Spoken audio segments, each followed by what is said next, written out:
Chapter 14. Mouse in the Cloud. The silence that had shuffled forwards like worshippers before an altar was broken suddenly by a soft thud that made everyone present look over in time to see one of the formerly hidden Anbu guards of the chamber sprawled out ungainly on the floor, completely away with the fairies behind his Ainu mask. Incomprehension seemed to war with disbelief for a long moment before, with a long, low chuckle that for the newly revealed former genin boded nothing but ill, Zaki looked up to his partner and quirked an eyebrow. Wow, Rin-chan. That's gotta be something to put in the bingo book. Your face can drop an Anbu at 20 paces. Totally worth it, he declared a second later as she didn't miss a second time, the liberated Kunoichi rubbing the knuckles she'd just bruised against his scalp with a vindicated expression, grateful that the purple patches on her cheeks hid at least some of her embarrassed blush. I did not drop an Anbu, you disrespectful little brat. He's probably just, she tailed off lamely, taking in the limp form before her and trying hard to ignore the very obvious smirk that the gaki she'd been forced to spend the past 4 months, nearly a third of a year, in close proximity to was sporting, even by a torturer's standards. Surely that would have to class as cruel and unusual punishment, tired. Luckily for Rin's sense of self-worth and Zaki's immediate health, before either of them could say anything else they were interrupted by the arrival of a third party. Having been sat next to her, Inoichi would be the first to admit that, had Tsume not been on the end of the council chamber table and therefore able to skip around the edge of it so easily, with the mindset she was in at the moment following the apparent resurrection of another of her clan, she'd probably have run straight through it. Rin didn't even have a chance to squeak before she found herself caught in an embrace only marginally less tight and painful than the one Zaki had been subject to at the pause of Kuromaru towards the start of the evening. Rin, little Rin-chan, I am not little. A small, peeved part of the returned Inuzuka's mind sniped sourly, realizing that even after returning from over a decade in the wilderness, she was still stuck with that old label. This part of her mindset was firmly in the minority. However, the rest of her emotions in a whirl and she fought to stop tears leaking from her eyes, hugging her clan leader just as hard as she was being hugged. This the matriarch stopped and Zaki swallowed softly, despite himself as Tsume whipped her head to the side to stare a hole right through him without letting go of her younger clan member. From the flames that had sprung up behind her eyes, the henge Jinchuuriki couldn't tell if she wanted to hug him, hit him or eat him. And judging by the way Rin-chan looks like she's about to turn blue, I don't know which would be less painful. You, Tsume-chan, let go before you crush the poor girl. It took a few seconds for the message to sink in, but, eventually, the clan leader obeyed, still casting wondering looks back to the girl with purple tattoos on her cheeks every few seconds as though afraid she'd disappear at any given moment. As the sandiame went on, well, this is a reunion tonight it seems, the 9th Ninken indeed. Rin growled low in her throat and tossed her companion a filthy glare, though as usual this just bounced off his thick skin and dazzling smile as someone else broke into the conversation. Inuzuka Rin.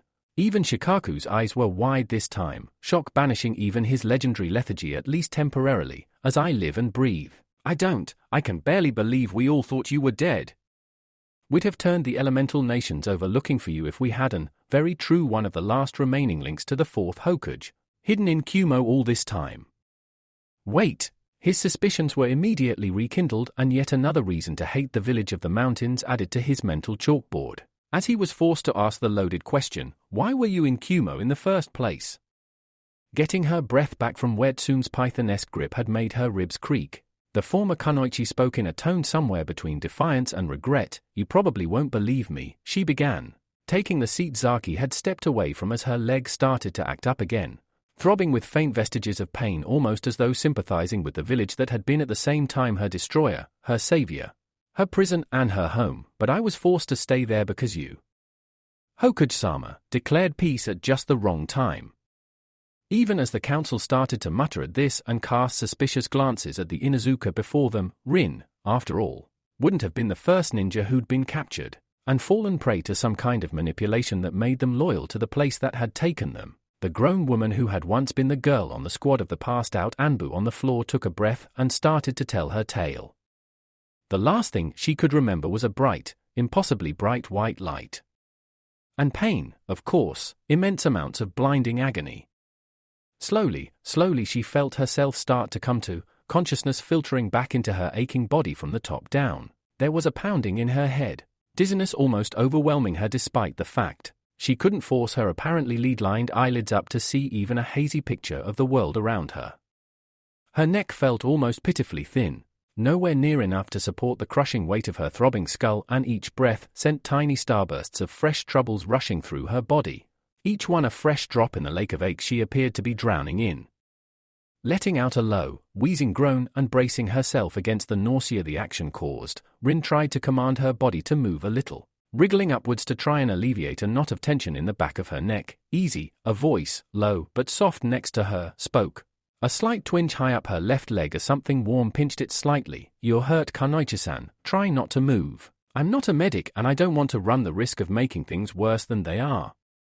She tried to answer, she really did, but her tongue wouldn't obey her commands and her mouth felt as dry as the deserts of Suna. With nothing else to do and no feasible way of making things better, she fell back into sweet oblivion.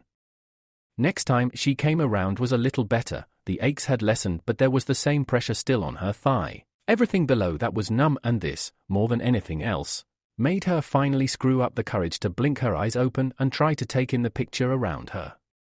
It was dark, not pitch black, but comfortingly dim, and she was in what appeared to be a low-walled room, though whether she was above or below ground she couldn't tell. Her ears and nose worked in tandem to realize there was another person very close to her, the odor of the body telling her both that he was a man and he hadn't had a chance to shower for a few days.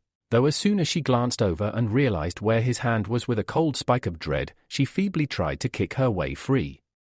"Easy," he said again, the hand he had held on her thigh clamping down and stopping her from moving at all. "Stop struggling. You'll hurt yourself." "Oh, Kamidam it all." He twitched his hand slightly, and Rin found herself gasping as agony the like she'd never thought possible rushed like a crimson tide up her entire body, and surged into her brain with unrelenting ferocity. As she struggled to hold on to consciousness and fight away the red stars exploding in front of her eyes, the man spoke again. "Now are you going to listen?" She said nothing but, unable to see much beyond a smear through the film of pain-induced tears in her eyes. Rin managed a nod at this question, allowing the man to sigh. "Okay. First things first, you're in no danger here apart from the damage to your leg. What I'm doing is pumping a small amount of Raitan chakra into the nerves above the injury to keep it numb. You just felt what would happen if I didn't. Just stay still. This is a pain in my ass as it is. You kicking and yelling just makes it harder, all right?" Wetting her dry lips with the tip of a tongue, Rin nodded again and managed to answer, wincing at the rasping croak that issued from her vocal cords. "Hi, what happened?" "You took a kunai about midway up the left thigh and, just after that, a few thousand volts through the wire that was wrapped around it. I would have stopped the technique a lot earlier had I been able to see you, but I didn't know you were a girl, or even that you were as young as you are, until you screamed, and for that," he turned a mop of reddish-brown hair and an abashed face, surprisingly young and speckled with equal parts freckles and spots, towards her and smiled, the expression both tired and apologetic. "I'm sorry." Cold slash and lots of it slopped into the Inuzuka's stomach as she beheld the symbol carved into the forehead protector that faced her, and she realized with mounting dread what must have happened, what this man actually was. She was no fool. She'd heard the stories about what happened to Kunoichi who were captured by opposition forces. Those who died quickly were the lucky ones. Like all mortal beings suddenly confronted by forces beyond their control, Rin felt horribly unprepared for the uncertain future, and something of this fear and trepidation must have shown in her face. The shinobi's smile slipped from his face and he looked away, concentrating on his task as he spoke again.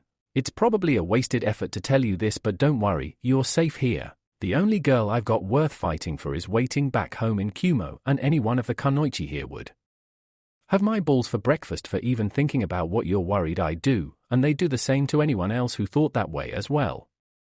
Unfortunately, we're a little low on the basics at the minute, including the services of any medics, so I'm afraid you're stuck with me for the time being until your leg heals to the point when I can cut the technique out, and you'll be able to live with it, understand?"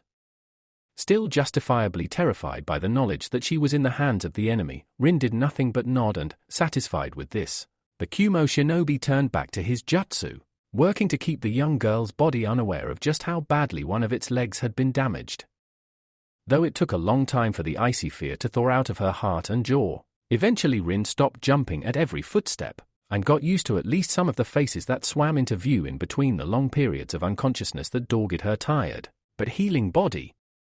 As far as she could tell, the Kumo ninja who had seized her following an ambush that had broken up her escort squad, though as far as she could tell she'd been the only capture and casualty, praised the kami for small mercies, were at a small fallback station, set close to the front lines of battle, a place like several of the ones of the Konoha front Rin had visited and served in. It was a simple structure, hastily scooped out the earth by shinobi using Doton jutsus and concealed by a combination of genjutsu and several low-power seals, and secure enough to allow the Kumo patrols that came in to grab a bite to eat, get their heads down for a decent night's sleep and, if they were lucky and a Suetun user was close by, even have a shower or bath to scrub off the worst of the battle debris. It was not, however, well designed to accommodate prisoners. To make space for Rin, they'd stripped out one of the storage closets and jammed a bed in there, just large enough to hold both her and a visitor, and to her surprise there had been a steady stream of faces pass through. Some, she was sure, were there simply to gawp at the captured Konoha ninja. Some seemed curious to speak to her, and some looked like they'd been all but forced into the room at kunai point. But as long as they kept the ration-induced anesthetic flowing into her injured leg, she wasn't going to complain. Her injury was not pretty, even as a ninja trained in the medical arts, and by default exposed to several of the nasty ways ninja had of messing up both their own and other people's bodies. The first time the kunoichi who just relieved her friend from pain-relieving duties had grudgingly agreed to her request, and slowly peeled back some of the bandages that hid the wound, it had taken all that she had to stop herself blacking out at the sight. The incision the kunai had made was a mottled, angry red, like it had been boiled from the inside out, the white-hot lightning chakra flashing, cooking the fluids in her thigh muscle and reducing roughly half of the outside of her left thigh to meat, the skin around it inflamed and looking like it wasn't healing well. Small white shapes wriggled blindly in the open sore, forcing Rin to clamp down hard on her nausea as she recognized the battlefield first aid. Maggots in a wound just eat the dead flesh, reducing the risk of infection from other debris. And they've been keeping it covered, and the bandages are hot when they're put on, from what I can tell. More than once she'd awoken just in time to see steam arise from the off-white wrappings, though due to the complete lack of sensation she felt in her leg, she was unable to tell why they were steaming. The most galling thing of all was that she couldn't do anything to help her own situation. She daren't tell any of the Kumonin anything about herself, who she was, what clan she was from, and especially who her sensei had been. But at the same time the chakra-draining cuffs that held her ankles and one arm in place stopped her from using the medical ninjutsu. She knew to better her own situation and potentially take a problem off her hands. Though battlefield doctrine stated that under no circumstances should any information be divulged when in captivity, even under the strictest interrogation or more dire torture, Rin was seriously considering the pros and cons of admitting her speciality before there was a sudden rush from outside. The door banged open and a jolt of pain splashed up her leg as the kunoichi's concentration wavered for a second. Taicho, 113. 1-1 catastrophic bleed, even through her own pain. Rin recognized the code, drilled into her head by red-eyed, sleep-deprived medical ninja, and she fought to heed the rest of the rushed conversation. Ishahi-san, explosive tag hidden on a rock. Caught him full on shit. The kunoichi rose to her feet, Rin gritting her teeth as the pain relief stopped and she felt the burn of her injury, thankfully much reduced, flood her mind once more. I promised his mother I'd bring him home, and I'm sure as hell not doing it in a damn body bag. Where the hell's the medic? On patrol with Squad Green, not back for at least 6 hours, they've just gone out. Shit! The kunoichi cursed again before successfully grabbing hold of her temper and forcing herself to think, okay, get anyone, and I mean anyone who knows more about medicine than which end of the syringe is the sharp bit, bring him here. Even before the other two ninja looked over, Rin plowed on, blocking the abominable ache from her wound with sheer force of her bloody-minded will, drilled into her by her clan, teacher, and teammates. I'm a mednin, battlefield trained, get these cuffs off and someone on my leg and I'll do what I can. The kunoichi who had been numbing the pain glared around at her charge, apparently not believing the offer. But why she suddenly cut herself off before standing tall and calling to the nin present, do as she says, get him here. I don't care if you have to knock the bloody wall down, just do it. But Taicho, she's on the vest. The kunoichi clashed one forearm across her chest, slapping the badge of her higher rank as an impromptu guarantee. Unless you can magic some medical chakra out yours, she's the best chance we've got. To his credit, the mud-streaked shinobi didn't miss a beat, nodding once before vanishing and calling orders down the corridor, bawling for things to happen as the kunoichi moved like quicksilver. unsnapping the cuffs from her prisoner's limbs and speaking out the corner of her mouth as she did so. "I'm taking a big risk for you girly mess up and you'll wish Ashahikun had finished you off when he had the chance." Well used to death threats due to the rough affection of her clan, Rin merely nodded while massaging her wrist and preparing herself. Chakra reserves aren't full but they'll have to do, got both arms free so as long as they can hold him. She broke off her thoughts in time to see a shinobi, or at least the back of a shinobi, wrestling his way into the tiny cupboard. His front splashed with dark red blood and manhandling a limp body over the threshold, one of his teammates grabbing the unresponsive figure by the feet as the leader of the squad took a seat by Rin's waist and barked orders, "Hold him above her. Don't let him drop." "Okay Rin." She turned to look at the girl she was now treating and who was about to treat one of her subordinates. A wild but controlled anger smoldering in her eyes. "This is it. If I see or suspect anything wrong I'll kill you before you can blink." The Inuzuka snorted, eyes already on the patient as his two carriers heaved him over the foot of her bed. "And if you're through with the death threats, get me some boiling water. The closest thing you've got to forceps and as many blood and soldier pills as you can get your hands on," she shot back. Noticing the hair and face, now almost pathetically small and white in the gloom of the small room compared to the vitae that caked the body of the shinobi who'd captured and wounded her, of her patient before thrusting personal feelings to the side. "This is a faceless person, a slab of meat. It doesn't matter if they're your parent, sister, lover, or most hated enemy, you're a mednin. You patch them up all the same. Thanks for the memories, Choshi-sensei." Before she could get lost down memory lane, Rin had a diagnostic jutsu playing around her fingers as she waited for the hot water to arrive. Much as she'd like to go diving in, to do so into wounds this serious with unwashed hands would be little more than a delayed death sentence for the Kumonin. Damn it, blast injuries, shrapnel wounds puncturing the ileum, duodenum and possibly colon. Liver perforated but hepatic veins and arteries intact. Rin recited as much to remind herself of what to do next as to keep the Kumo ninja near her in the know. Stomachs untouched thank the kami. Second-degree burns and mass contusions to the abdominal walls and several fragments of rock still in the injury site. "Where the hell is that hot water?" "You lift his legs higher to get more blood to the internal organs so he doesn't go into cardiac shock, and you." She flashed a glance sideways, meeting the eyes of the kunoichi whose hand had clenched around her own injury as soothing green medicinal chakra swirled into being around her fingertips, ready to be used as soon as her hands were clean. "Make sure I don't get distracted because of my damn leg." What happened next happened like a blur, but a horrible one where she could see and hear almost everything about it. She remembered the stickiness that began to coagulate around her waist as the lifeblood of the shinobi, but he looked so young. He must be at most the same age as me. Had we been born to different parents, would we have served side by side instead of on opposing forces? No, enough. He's the patient, he must be saved. Saturated her blanket, biting down on and swallowing the grainy, gritty powder of soldier pill after soldier pill to try and keep enough chakra in her techniques to force Ishahi's soul to stay tethered to his mortal coil, her orders going from yells to low, growled commands to murmurs as fatigue and chakra exhaustion took hold. The background graying out and her vision tunneling to a smaller and smaller field showing only the injuries she could only stem the flow of, not heal, and, at the very last, hearing a low shout before the tunnel caved in upon her and she passed gratefully into the blackness of the void that rushed up to claim her. Is this heaven?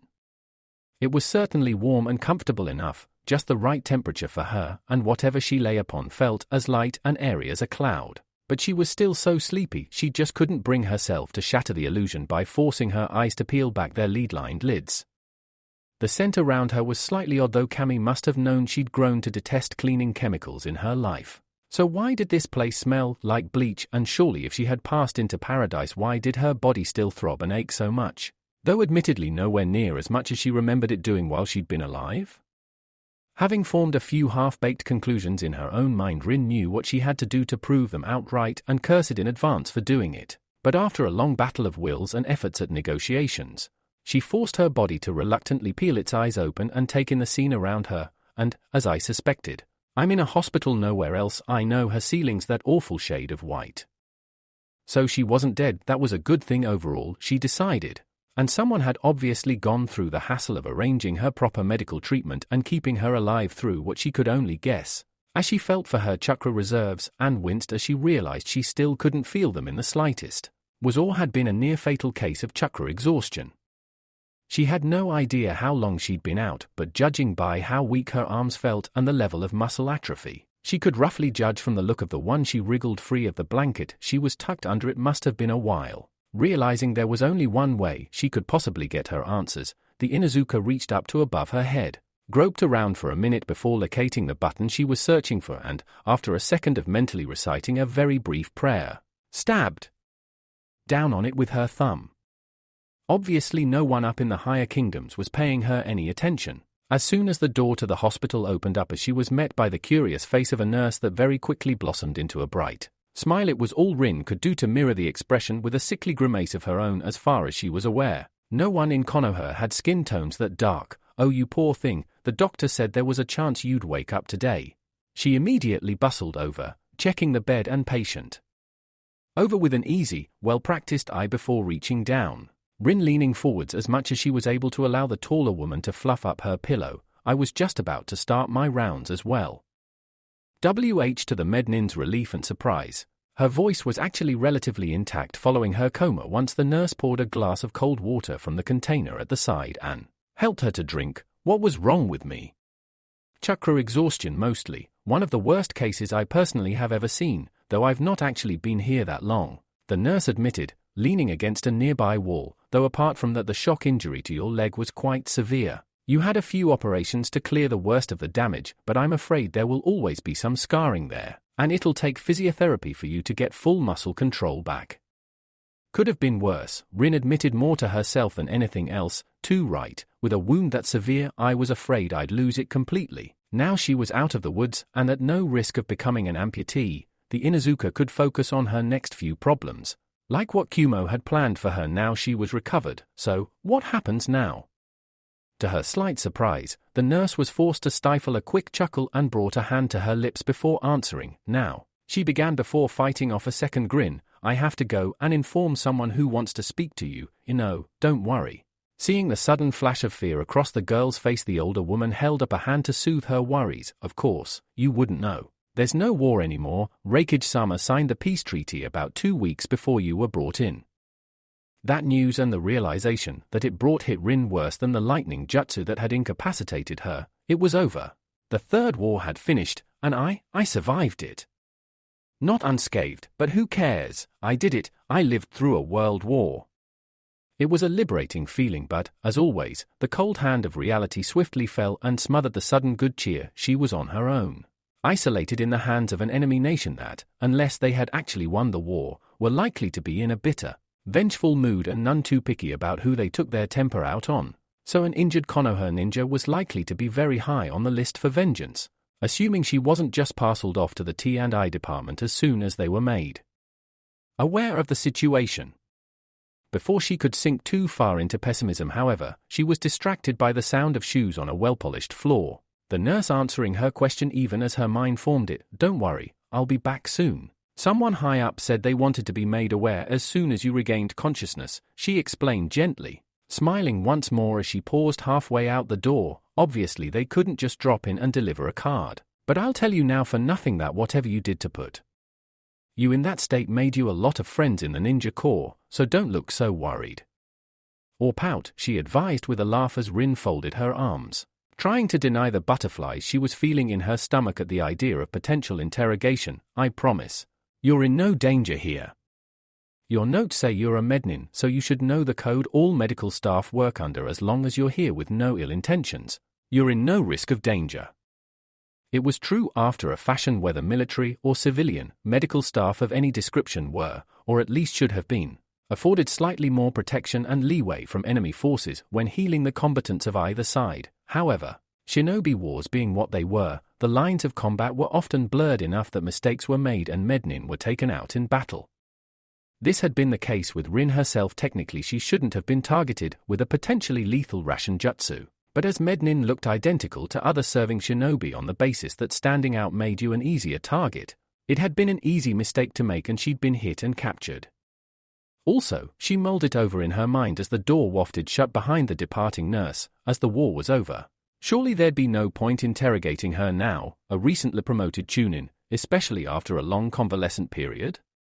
Everything she knew back then would be virtually worthless now, so the T&I department wouldn't be able to get anything valid out of her. Overall, more because of these practical values rather than the vague idea of protection due to her medical status.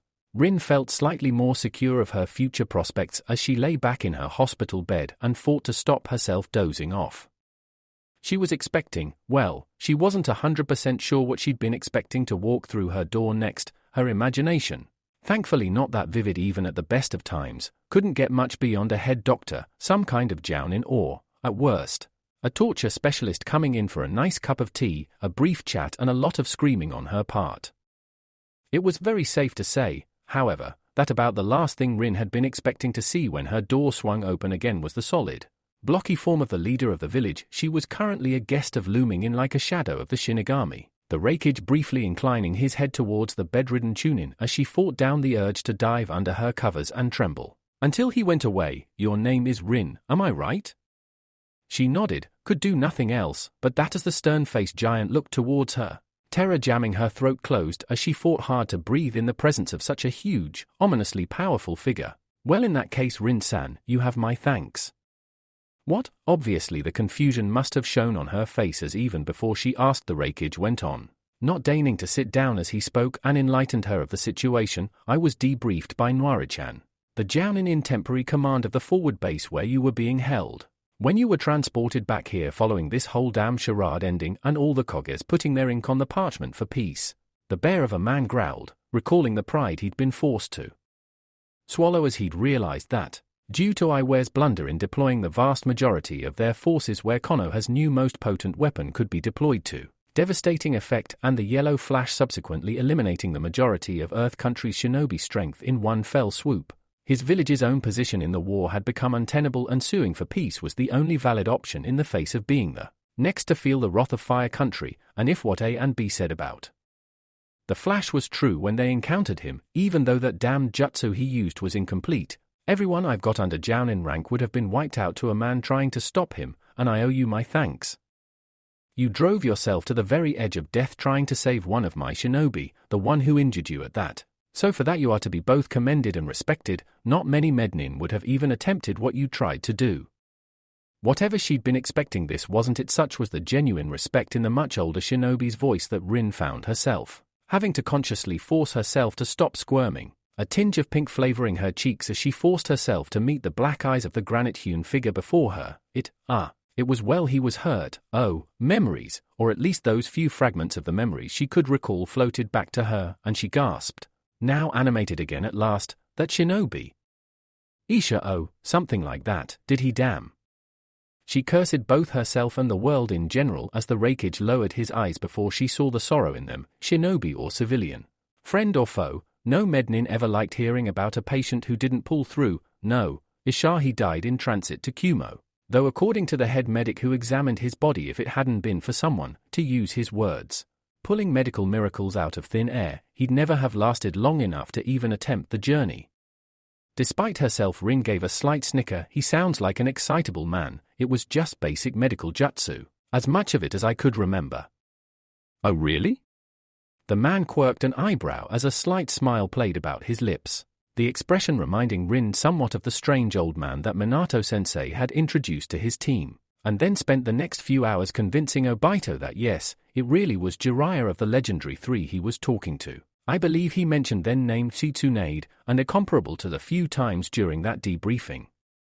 At that Rin truly did blush properly. I'm not that good, nowhere near. Tsunade-sama is a medical genius. I'm barely a Chunin trained on the battleground at holding things together with spit, string, and swear words. It was the Reikage's turn to snigger a little at this. Excitable or not, I have to respect the opinion of the one man in Kumo who could restrain my sons for long enough to give them their shots. They both hate needles. The older man groused, shaking his head at the thought that, amongst other things, both A and B had inherited one of his childhood phobias. I can only hope they grow out of it. It was funny when they were barely able to crawl, but if it gets to the point where they start running through the hospital walls to get away from the sharp bit, then it might be time to sit them down for a bit of a talking to. Still, because of your efforts on the behalf of the Kumo Shinobi Corps and the fact there is now peace between our states, you have unfortunately landed on my lap as a potentially very serious problem. The Sandame Rakage had never been a man to mince words, and, seeing the look on the girl's face darken from consternation and head towards the twilight of fear, he folded his arms and spoke the matter to her plainly. If what the medics are telling me is correct, you've been in a coma for nearly 3 months. You were booked into this hospital about 2.5 months ago, and the prisoner exchange between Kumo and Konoha was overseen and took place about 7, maybe 6 weeks after that. The problem is, and please don't judge her for this, that Nwari-chan must have started to think of you as one of hers, after you all but killed yourself trying to save her godson. So when she came to fill in your details on the hospital paperwork, she didn't tick the boxes that showed you were actually a prisoner of Kumo. She thought you were better than that and deserved the best treatment we could provide. However, the road to Makai being paved with good intentions as it always is. Because of this decision, you've been treated in the Kumo section of hospital, out of bounds to the Konoha party overseeing the prisoner exchange, and, quite simply, you were missed out. It wasn't until Nwari-chan, who's been calling into this room pretty much every chance she's had over the past 6 weeks, asked one of the nurses why you were still here after the Konoha party had departed that she realized her mistake, and by then it was too late. She's been beating herself up over it ever since. But trying to digest this information after such a long period away from the land of the living was big ask, but after a minute's thought, Rin thought she had a handle on what was going on. But if that's the case and I'm here by mistake, why can't? She tailed off as the Kumo leader raised a single hand the size of a baked ham. The answer to your question is politics, Rin-san, he said quietly, once more not pulling his punches as he gave her the whole truth. After all, she's earned that much by doing so much for Nwari's squad. Even if Ishahi didn't make it in the end, the fact he was still alive when he left the base stopped his death playing on their minds during the last 2 weeks or so of hostilities, and might have kept some of them alive. Nwari more than most. The peace between the elemental nations is fragile at best at the moment. A single action, one movement out of place could shatter it completely and restart the whole war machine again. No one in Kumo, hell no one who's anyone anywhere in the nations wants to be the one who hits that dead man's trigger. And the idea of us going up to Konoha saying the political equivalent of sorry, we missed one, with your leg looking like it does is going to be asking for trouble. And Kumo can simply not afford the attentions of the yellow flash now. And Konoha knows it. I doubt they'd actually attack, but I can't gamble with the safety of the village in these times, so, blinking slowly, Rin tried to come to terms with this new news. There was peace, but, according to the huge man before her, she was still cut adrift and lost to her homeland. So that's it, I'm stuck here, in Kumo? Grimacing slightly, the Rakage could only cross his fingers and hope for the best. Grizzled and grim a shinobi he might be, but he still absolutely hated to see, or, worse still, make a girl or woman cry. Our hands, both mine and those of the council, are tied. We can't risk the third war reigniting. No country as we know it would survive. We have only 2 options, or at least 2 valid options, when dealing with you: execution, which I and the ninja who serve under me will not allow to happen, he assured her, and, seeing him stood so tall and defiant as he made that declaration, Rin believed him without further question, or repatriation. What? Live here? Rin blinked and looked around herself. The walls around her seemed to press in suffocatingly, a prison rather than a place of rest. Stay in Kumo, for how long? The rest of my life? Yes, unless there is a situation in the future where a prisoner exchange is possible, the Sandame affirmed sagely, seeming to deflate for a moment before carrying on. On the positive side though, we have the most advanced facilities in the elemental nations for dealing with injuries like those you've sustained due to our signature jutsus, and there would be no shortage of people willing to take you in. It's not what you want to hear and it's not what I want to tell you, but it's all we can do for the moment. I'll give you some time. With that, before the situation could go too far downhill, the Rakage bowed once more and retreated from the room. The nurse who had led him here slipping in after his departure, but not quick enough, not quite, for him to avoid hearing the first sniffles of Inuzuka Rin's tears as she fully realized, that though the war was over, she was never going home. Wait, Tsume's voice echoed through the council hall, seemingly split somewhere between disbelieving humor and outright ire. Are you telling me that those mountain rat bastards held you in that pit of theirs all this time under the pretense of some paperwork cock-up?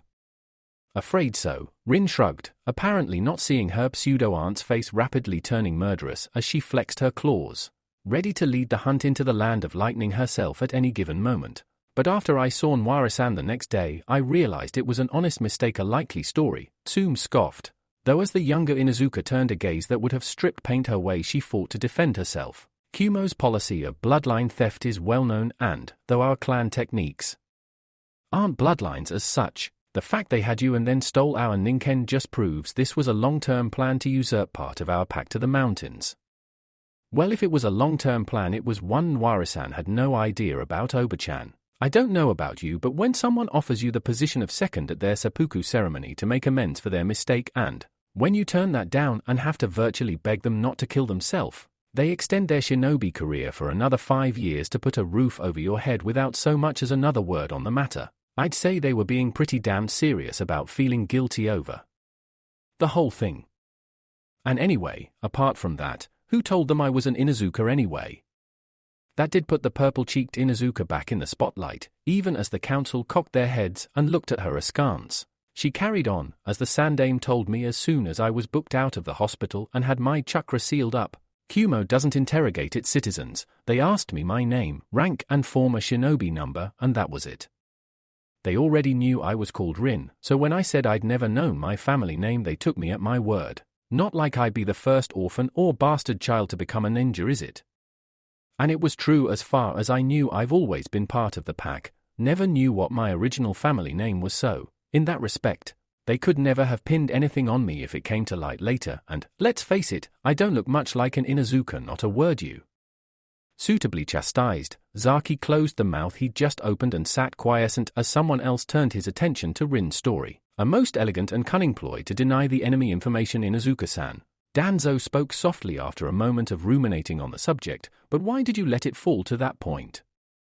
You were held in a Kumo base with several high-priority targets around you, guard lowered as you treated their comrade. Why did you not? You know perfectly well why not. It was war, Danzo, surprisingly, especially for those who dealt with him on a regular basis. It was Homura who half stood and shot his old squad mate down in flames, glaring over the table across the Sandame and meeting the steely, one-eyed gaze without flinching as he continued. And you better than most should know what that means. It was a point the grizzled veteran couldn't call the other advisor on. In truth, only 4 of the shinobi sat at the table could have truly known the answer to Homaru's point, despite the remainder being clan head Anbu and a former prisoner of war. Unlike wars started by daimyo's, shinobi wars, even the world wars, were silent affairs fought in the shadows with the vast majority of the civilian population unaware of the conflict that was raging around them. Very few attacks by shinobi were designed to go after traditional military targets such as towns and cities. To a shinobi, such things were virtually meaningless. More important was information on the enemy, hence why so many shinobi techniques had been developed to capture rather than kill a target. Because of this need to take the enemy alive and get any information they may have carried within them, large portions of the entire shinobi code of ethics had evolved into a largely unwritten, but mostly well-followed code of rough conduct for wartime actions. It was this code that all present were considering at the time, either to redeem or attempt to damn the newly returned Inuzuka for her actions. And as he sat upon his seat and swept his eyes over the figure of Rin, standing with Tsume's hand still on her shoulder and the matriarch meeting any who dared try to challenge her eye to eye with a look that spoke protective maternal instinct, the Sandame found he could feel nothing but pride in her actions. Sarutabi knew the reason for Homaru's impassioned defense of the Kunoichi, for he had been there when his now advisor had truly had his closest brush with the Shinigami's knife and been saved by the actions of someone who should have been an enemy. By necessity as well as tradition, most shinobi bases were built underground but on the borders of Kiri. This had proven to be a flaw in Konoha's battle plan, and there had been several cave-ins due to the incessant rain making the ground unstable. One such cave-in had happened as Sarutabi's squad had been resting after being on patrol for 2 weeks solid. Several of the rehabilitation rooms had been completely submerged, and only by diving under the sturdy bunk he'd been sleeping in had Homaru avoided instant death as the ceiling above him collapsed with crushing force. It had appeared that he had swapped one death for another, more lingering one, and, as the small hole that had formed around him began filling with muddy, filthy water, the shinobi had made his peace with the kami, and started reaching for a kunai to put himself out of his misery before the rising tide could claim him. Before, to his amazement, he found it to be unnecessary. Before his spectacled eyes the water retreated, racing away and reducing the entombing mud to dust that he quickly tunneled through. grateful to be pulled out the morass by his teammate to the sounds of riotous celebrations and, more personally gratifying, a relieved kiss from his very attractive kunoichi teammate. And he was saved only because of Kiri, the Sandieme recalled, glancing across at the older man from the corner of his eye. 2 captured jounin who drained the water away and saved several of our shinobi in exchange for reduced interrogation and reduced ransom for their captured textbook use of the wartime code. It had been a deal, much like Rin had done, that had worked out for all sides, as all such bargains made in wartime between prisoners and captors should have been, though the shinobi code stated that a captured ninja should do nothing but hinder his captors and attempt to escape. When said ninja was actually in manacles and a confined space with his chakra locked away, that code went right out the window. It was generally accepted that, as long as a captured shinobi didn't betray his state or his team, any actions he took to reduce the potential for interrogation and, therefore, decrease the risk of giving away information to the opposition were valid and above board. A jounin, who could potentially know classified secrets up to just below Kage level, saving a few enemy lives in order to safeguard intelligence that could have put his entire country at risk, was seen as a fair trade. This rough use of honor between enemies also extended to interrogation itself. It was hardly necessary, or indeed humane, to interrogate a genin who'd know virtually nothing beyond their own team, to the same extent as a member of a village's special force division, so different combatants were treated differently, as much to prevent manpower wastage and crack high priority target first as anything else. It was an irony, though not a particularly pleasant one, that of village's most debilitating and painful interrogation methods were used against its own ninja. Missing nin were considered beyond all hopes of redemption unless extenuating circumstances could be proved. This simple system of give and take, coupled with shinobi's experiences of life, was also the reason the crime all kunoichi, and, if possessing a bloodline, some shinobi, feared above all others, was actually quite rare between villages. Most shinobi knew, served alongside, and in some cases had relationships with kunoichi, knew their generally low and occasionally murderous opinions of rapists, and behaved themselves both because of it and the fact that, if knowledge of the crime should leak out, the village's image would suffer, business would be lost, and their personal prestige would be wiped away in a stroke. Though of course, the Sandai mused, closing his eyes briefly as he mulled over his Kumo counterpart's actions and found he could find no flaw with them. Such knowledge and the lengths gone to protect it can be as dangerous as it being discovered. Had the Reikage come forwards with Rin in the first place, both I and Minato-kun would have welcomed him with open arms and many thanks, but he had no way to know that because of that he was forced to hide one of Minato-kun's students from us for all this time, because he couldn't risk the wrath of the Yellow Flash visiting his village. Curse this world of secrets we all live in. All these thoughts flashed across the memory of the god of shinobi in an instant. He knew and could quote several other examples where wheeling and dealing had played a part in the history of shinobi wars, but for now those could be locked away in his mind to focus on the matter at hand. As Danzo lowered his head slightly at Homaru's ire, "My apologies, Homaru-san, and you too, Inuzuka-san. Long years of peace have dulled memories of war." Of course no one who knew of the Warhawk, even by reputation, believed that for a second, but, luckily, the next word shattered the building tension as Rin inclined her head towards the bandaged veteran, her tone disrespectful but not quite insubordinate as she spoke. "No need to apologize, Danzo-sama. Indeed, had I known then what was waiting for me nearly a decade down the line." She gave a very pointed glance towards the figure beside her, who stood up and beckoned for her to take a seat, knowing that she'd been stood for a long time and that had a tendency to make her old scars ache. I'd have taken execution like a shot. Not enough that she'd had a brand new problem, or to be more accurate 8 separate furry problems, dropped onto her completely unsuspecting shoulders from a great height, each of which were angry and upset at being uprooted from their home and dropped into this brave new world. But now the Reikage's assistant needed to see her? For a long, horrible moment Rin was convinced that someone, somehow had connected her to her former clan, one she'd not seen in the past decade, but then she ironed her face blank, remembered that was in the past, used what little of the beast speech she'd been able to dimly recall to try and reassure the newly arrived dogs that she was a friend, and they were safe as much as she was able to before answering the summons.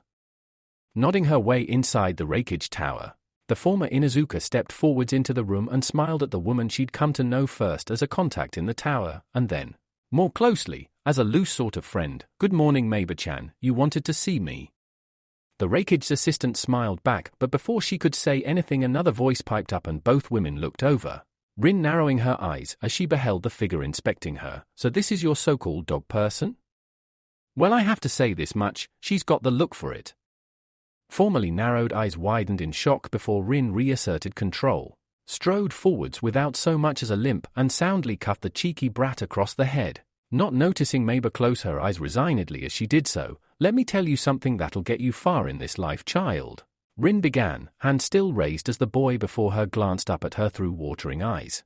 Respect your elders and betters and you'll live a lot longer, especially in a ninja village.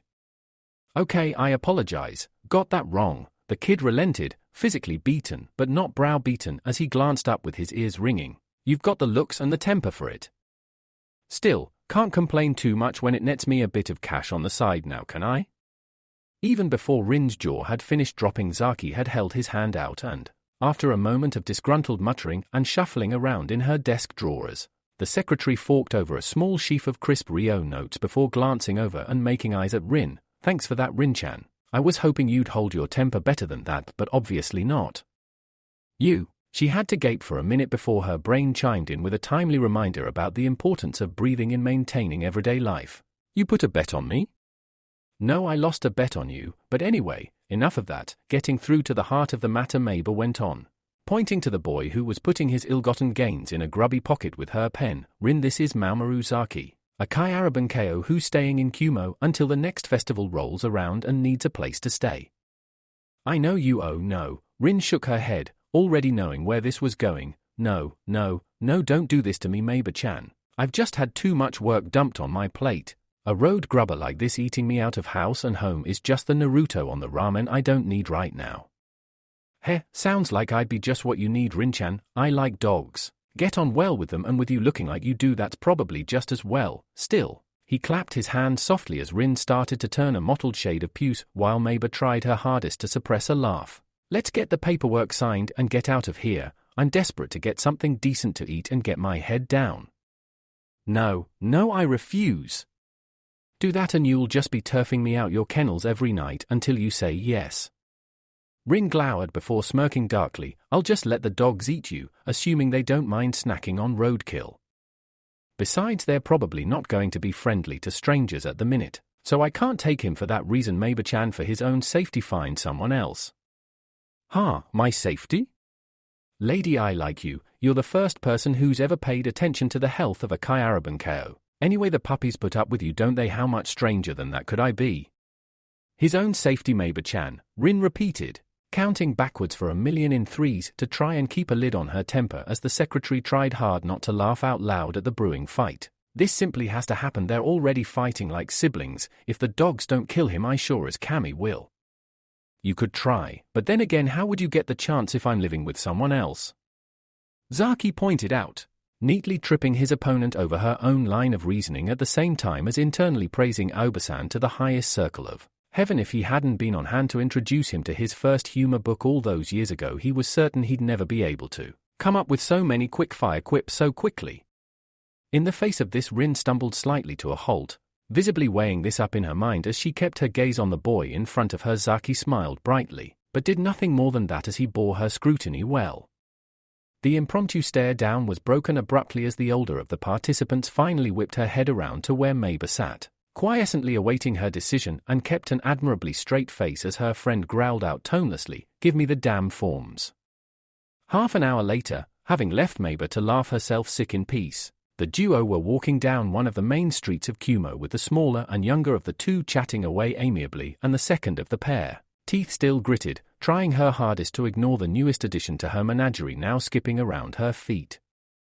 Stretching her legs out in front of her and wincing at a twinge from her old battle wound, Rin spared enough of a glance to the side of her to puncture Zaki's air of innocence with a sharp glance. So yes, there it was. Hate at first sight as soon as you opened your big mouth. Hey, the Kyaraban KO fought his corner like a weasel in a drainpipe. Not like you helped in any way. The second we got to your pitch, you threw the door open and pushed me inside with the words, I quote, "Dinner time, boys and girls, enjoy." I was just lucky the Haimaru recognized my smell before the others ripped me apart and had me for lunch. I'd have pulled them off before that happened, probably. The Inuzuka allayed his fears somewhat, The corner of her lips still turned upwards with a slight smirk as she rolled her eyes down to see him out the corner of them. I was just amazed they didn't actually go for you. They were Ninken in a strange place, away from the pack and only just having thrown off the drugs they were on to keep them under. I just thought you really were a dog person. It was the only thing I could think of at the time as to how you got out of there without puncture wounds. At that admission, Zaki gave a gruff snort of laughter, raising a hand with a smile of his own. Well, that was luck on my part. When the Haimaru jumped up, it took me a minute to recognize him, but when I did, I managed to whisper something along the lines of, "Don't tell anyone it's me," or something like that. And they didn't. Just as well as at the time I didn't know I was bunking with an Inuzuka and thought Rinchan was another Kumonian, and someone I'd have to get away from to get home and let people know where the Ninken were.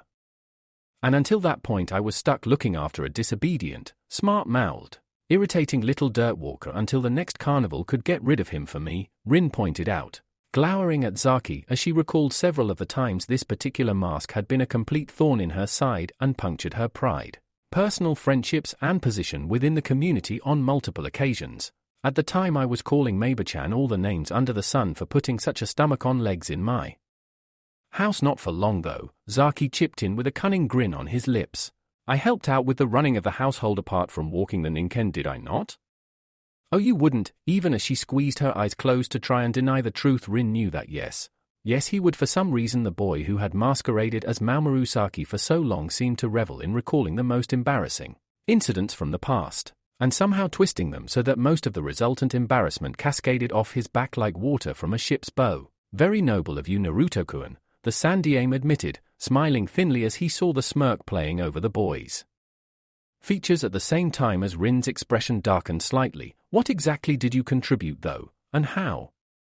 I hope you didn't go getting light-fingered around the mountain village. No way. After what the Reikage told me, I believed him. That guy scared me just by looking at me, the Jinchuuriki admitted, shuddering at the thought of having that shinobi coming after his blood. But what I did was simple, really, Jiji. The Kyaraban KO shrugged. Rin's place wasn't that bad, small and a bit cramped, but had a lot of land out the back. Plenty of places for the Ninken to run and play, but it definitely needed actually it already had a man of the house. He ducked once more as Rin swatted at him almost as a reflex, the purple-cheeked Inuzuka growling at her former housemate as he yet again make a less than complimentary comment on her appearance and manners. But I guessed another guy pulling his weight and adding a few Rio to the coffers wouldn't go amiss, and let's face it, if the Kyaraban KO know one thing, it's how to scrounge a living. You got a job then? Shikaku had immediately puzzled through the Jinchuuriki's riddling words without so much as a mental block tripping him up, and was rewarded as the mop of brown hair bobbed up and down. Doing what? Bit of a funny story there actually. After a week of having a house of more than one person for the first time in years, ever since her last potential partner and her had parted ways quite amicably due to them wanting different things in life, and her inability to conceive, a legacy of the damage that had eventually ended up with her staying in Kumo for the rest of her life, Rin was eventually coming around to the idea of actually having someone a lot younger than her in the house. Almost up to the point where she was only threatening him with being staked out in the garden for the Ninken about a dozen times a day, rather than every second breath as had originally been the case.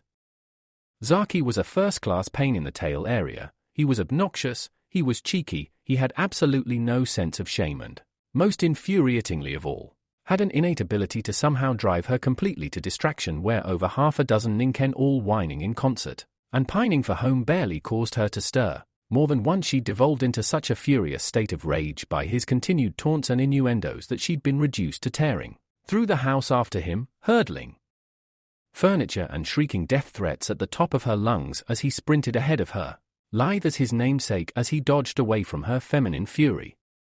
Yet for all that he was also kind, sympathetic towards her injury and subsequent limitations, and was, quite surprisingly for her, not afraid to get his hands dirty by pitching in for every taunt and teasing comment he made about her facial tattoos and rather mannish mannerism, mostly due to her being gelded by lightning at 14 and therefore not fully developing from girl to woman properly.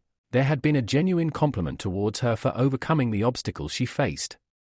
For every laugh he had about the limp she developed following prolonged movement or standing, there would follow some kind of present or other such token of appreciation that did, though she'd never admit it, both help her out and make her feel more at ease with the brat who now shared her home. It hadn't been all that easy at first though, having arrived with little more than the clothes on his back and whatever Rio he'd managed to win off Maber-chan, due to a clever bet that he'd won by making Rin's first words towards him a threat rather than a greeting. Much to her chagrin, she'd had to shell out more than she'd meant to by feeding him and putting fresh and half-decent kit on him. It hadn't been particularly expensive, especially as anyone who sheltered a would-be citizen drew a small stipend from the state to tide them over, but still it had made a difference to her bank account, and now, striding as she was towards the main market district of the Village of the Dragon, things were about to get even more pricey. Feeding Ninken didn't come cheap. Though none of these dogs they swiped will be Ninken, ever since she'd reported to the vet's office where she worked at the Raikage's request and seen with shock the 8 comatose forms splayed out before her, she'd known with ashes in her heart that her clan had been targeted by the forces of lightning, the next stage of the Sandame's desire for more strength for his village. Only one of them was ever a ninja dog and he's already imprinted onto someone, that much even I can tell. I can only hope they're recovering well from the loss, though if they were young enough they might have time to claim another partner and still serve Konoha as a ninja. Still, it's up to me to make sure the next generation, even if they get friendly with cloud people and ninja, never develop into workable Ninken, and come up with a plausible explanation as to how it happened without them becoming suspicious of me. She was so lost in her thoughts that it was only when she looked around to see where her future dog food barrel roller was standing that she realized he wasn't there, glancing around as a slight spike of panic as she feared he might have gotten lost. As he didn't know Kumo village all that well yet, Rin let out a low whistle of relief when she realized he'd simply paused some yards back and was gazing into a shop window, expression somewhere between curiosity and disbelief. Turning around and heading back towards him, grateful that she couldn't feel any pain from her leg yet, the former Inuzuka came abreast of the Kyaraban and snapped off her first question, "Hey, what are you doing standing around gawking? There's work to do." And she peered through the window herself, recognizing some of the instruments inside as she tried to follow his gaze. "What are you looking at anyway?" "I'm not sure," he replied slowly, extending a finger slowly to point something out as he finished. "But if I were to hazard a guess I'd say it was something like the bastard love child of a set of forge bellows, a tablecloth and an explosion in a pipe factory."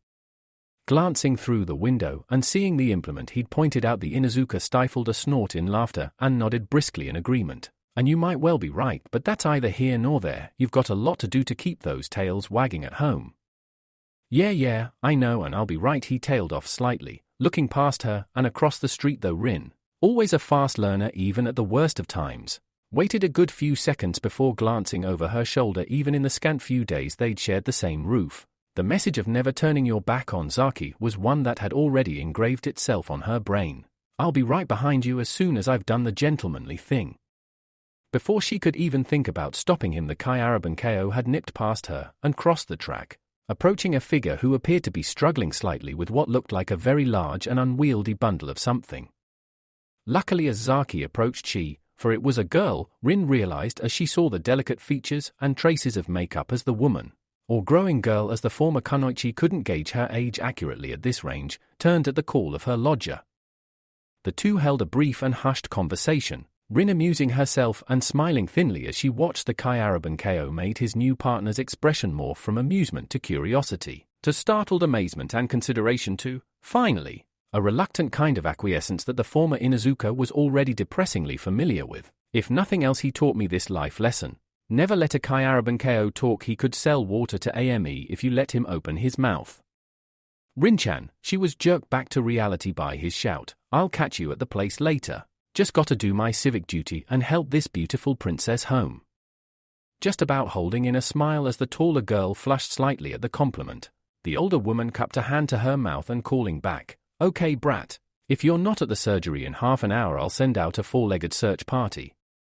Zaki merely sketched out a half-mocking bow and, gathering the bundle in his arms, tottered off following the lead of the girl he'd spent the last 5 minutes wheedling around to his point of view, as Rin was left to shake her head and inwardly pray to Kami that sometime next year there wasn't going to be some poor woman left raising another future Kyaraban as his father had hit the open road again. Luckily, though he was 15 minutes late to the surgery where she was picking up the barrels of dried dog kibble for the puppies, she didn't think even he'd had enough time to get to know much more than the girl's name and where she lived. However, upon looking a little closer as seeing his slightly flushed features and eyes that appeared to deviate between breaching the barrier of full alertness and sinking into the morass of glazed recollection, Rin inwardly shuddered. Please don't tell me he found out her favorite drink as well, and, if he did, it really was just tea she invited him in for. Where have you been? As always, Rin's voice didn't betray any of her gnawing inner concerns. Get lost again, did you? Well, I shouldn't be surprised. Even Alirats take time to find their way around a new city.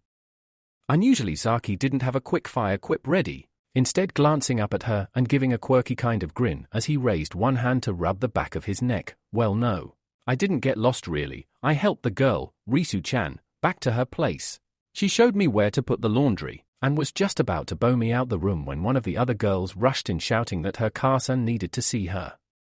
She must have forgotten about me, or assumed I'd just leave either way, because Risu-chan just bowed to me and ran off like the fiends of Makai were at her heels, leaving me in the lurch. So what? Why'd it take you so long to get here, unless she lives on the other side of the village? Oh no, it's just that I didn't leave straight away, Zaki explained with a casual shrug. Far as I could see, there was a lot of clean laundry just dumped on a side, a pressing board close by, and a pretty girl who'd be left having to get her hand scalded when her Car-san was finished with her. So I just did as I've been taught and started ironing. Must have done a half-decent job of it as well, when she, Risu-chan that is, came back about 10 minutes later. I thought she was going to pass out, seeing me there with a small pile of folded laundry to the side. Though before I could say anything she raced off, calling for the Car-san. Next thing I know, there's an older woman coming towards me, and believe me, Rin-chan, if anyone was ever unsure why Kumo was called the Dragon Village, seeing that old battle axe for even a few minutes would be enough to clear up any confusion. BR. So we talk for a bit. She asks what I'm doing here, what my intentions are, blah blah blah. I give her the spiel about being a good Kyaraban Ko, and the fact that even if I did have any ungentlemanly ideas, I could never afford any of her Nei-chan anyway. Long story short, I've got some good and bad news. At this declaration, Rin had to resist the urge to roll her eyes up and shudder. As far as she knew Zaki, the term bad news could be anything from the water he'd been making tea with accidentally boiling over to, as had happened once before, the bag he'd been using on the routine morning poop patrol had split open all over the pair of her shoes he'd borrowed to get around the dewy garden. Do I dare ask? Okay, get it over with. Bad news first. Well, the bad news is that the Car-san isn't actually Risu-chan's Car-san. She's the proprietor of a very respectable and well-patroned business in the southwest side, and what? Feeling a massive chasm split open in her chest and drag her spirit screaming down into the very bottom of her shoes, Rin had no choice, much as she wished she did, to ask the question and get her suspicions confirmed. Was the name of this very respectable and well-patroned business? Ah, the Budding Blossoms, but it's all okay, Rin-chan. He reassured her quickly as the former Inuzuka left her head fall into her hands and silently despaired. After I helped out Risu-chan, they're going to help us. And just how? The former Kunoichi growled through lips ironed flatter than the kimonos Zaki had been pressing earlier. Are people from that line of work going to help us? Zaki simply beamed a grin that could have made even one of the two Bijou Rin knew counted Kumo as their ancestral stomping ground back, down and shiver. The Car-san was so impressed with my ironing and the fact I didn't care the Nei-chan were Nei-chan, she said I could keep the position if I didn't mind working late, he exclaimed excitedly. Rin for her part simply doing her best not to outright gape as the idea took root in her brain. It won't pay all that well, but it should be enough to cover bed, board and lodging. Just don't say anything bad about the Nei-chan and it'll all turn out fine. The Budding Blossoms? Shikaku rolled the words around in his mouth as though it were a flavor he hadn't yet decided he liked or not. His tone likewise seemed to suggest he wasn't sure if he should be offended, amused, impressed or irked. You got a job in a Kumo flophouse? Yep, but I'll tell you all what I told she beast over there. He didn't break stride even as Rin flicked his closest ear for the jibe. Don't say anything bad about the Nei-chan. I met them all and got to know most of them while I was there, and they're still people, just like you and me. They've got their own dreams and desires, most of which revolve around making sure their own children don't end up in their line of business, so no one, least of all shinobi, should judge them based on what they have to do for a living.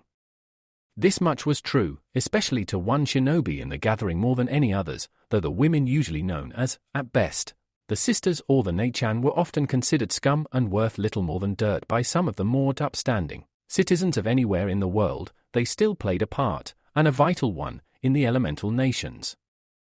Without them there would be far fewer places for shinobi, samurai, and powerful men to relieve the stresses of their tenuous, life-or-death positions. Nothing at all for some children who were brought into the world in desperate or forgotten circumstances to aspire towards. A Neichan was one who sold her body, but the Neichan were a small, select sisterhood that looked out for and after its own. A lot like the Kyarabankyo, when I thought about it, Zaki mused as he recalled the first serious job he'd ever had in his life with a wry smile. Similar, but very different-eyed image about the only way I could think of to get a Kyarabankyo who didn't have somewhere to be out of bed in the morning would be to get a Neichan to sashay her way into his room. Sounds fair enough, Naruto-kun, the Sandaime admitted genially, having gradually accepted the idea of his grandson staking up such a position. For the sake of his self-imposed mission, good to know that your stints of labor in the Hyuga clan were good for something at least, he added, glancing across just in time to see Hayashi slowly close his eyes at the reminder and realized exactly what his ad hoc training had resulted in. Zaki simply chuckled and shrugged. Yeah, well, it worked fine, and I got to enjoy the work really. Okay, I was embarrassed for a few weeks, but there's only so many times you can walk past someone a lot older than you who's half naked. Or worse, before you get used to it. By the time I left, I was actually helping the Neichan get changed without batting an eyelid.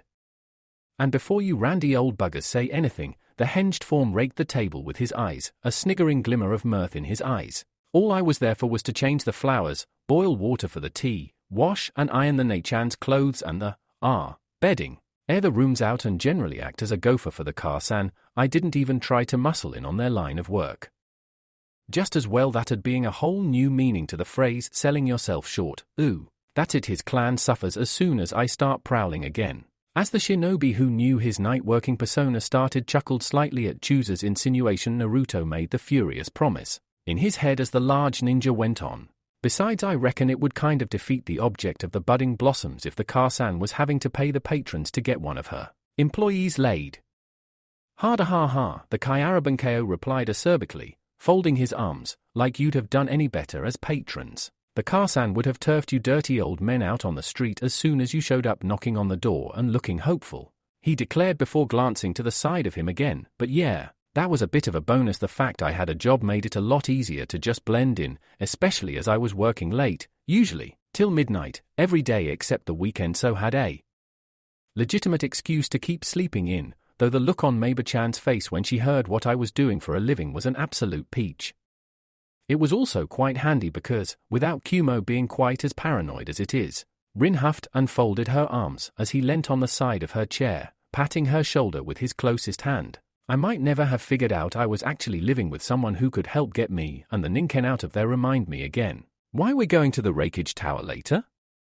Because, Rin sighed long-sufferingly, wiping her hands as she finished washing the last of the used dog bowls and cast a glance at the multiple dog leads that hung suspended from the pegs near the back door like miniature, colorful tassels. It's Kumo policy that anyone who's resettled in Kumo for less than 6 months reports there once a week, usually at the weekend, as that's when the tower's quietest and not many civilians are working. If, Kami-sama forbid, you're still lurking under my roof after 6 months and I haven't buried you under the backyard by then, the time period increases to once every 2 weeks. Zaki considered this as he reached for the last of the soot-covered bowls, a damp dish rag in his hands, before he rephrased his original question. No, I know why I have to go to the tower. I was asking why we have to. You that desperate to see your Meiba-chan again? I thought there was something going on there. The only thing that's ever been between myself and Meiba-chan is her desk, Rin assured his forcefully, biting her cheek to keep her temper in check as she knew that getting angry was about the worst thing she could do when speaking with Zaki. In case you weren't aware of it, she's got a husband and a daughter who's just made genin. The Kyarabankyo's smirk merely widened. Then her husband is a very lucky man, one very attractive woman as his wife and her occasional playmate who's, well, as long as he kept the lights turned off he'd never have to see it was you. He hastily ducked as a Rin threw one of the leads at him, glaring harshly before jerking a thumb over her shoulder. Next time that gets wrapped around your neck until you start turning interesting colors. Now stop messing about. Zaki was tempted to point out that she was the one to bring violence into the equation, but wisely thought better of it, instead moving out the back door and stepping over one of the younger Ninken, a pup with a fleck of white on her ears and a serious craving for Attention that simply radiated cute with the ease of long practice. We've got a slot for late this morning, and I know Reikage-sama and his staff like to leave early on a weekend if they can. As to why I'm going, first and foremost it's to make sure you behave yourself. She favored him with an evil eye as he tried to look belatedly innocent, but apart from that I have to report there myself. You? What for? Because, Barker, I'm not from Kumo either. That caught the Kyarabankeo's attention. Looking at her directly, the child cocked his head. You're not? I thought you were carved from these mountains. Well, bits of you at any rate. That right hand of yours would make even the Reikage think twice if you clocked him around the head with it. Yes, the first thought being that did she actually have the nerve to do that, and the second being, Meiba-chan's going to kill me for getting blood in the office. Now get a move on, we're going to be late otherwise. Luckily the actual reporting was little more than a brief synopsis of his first week in Kumo, though Meiba-chan had all but passed away when, having complimented Saki for finding his feet so soon, she then found out exactly what it was he was doing to support himself. A couple of brief questions about his and Rin's movements and a quick signature on a piece of paper. It was on the trip back to their shared house when aches from Rin's old wound necessitated a stop at a small dango store that Zaki decided to go fishing. So, you have to do that every fortnight as well? Every month, the former Kunoichi sighed back, blowing steam off the top of her tea. Been here that long they count me as part of the furniture, one word I dare you.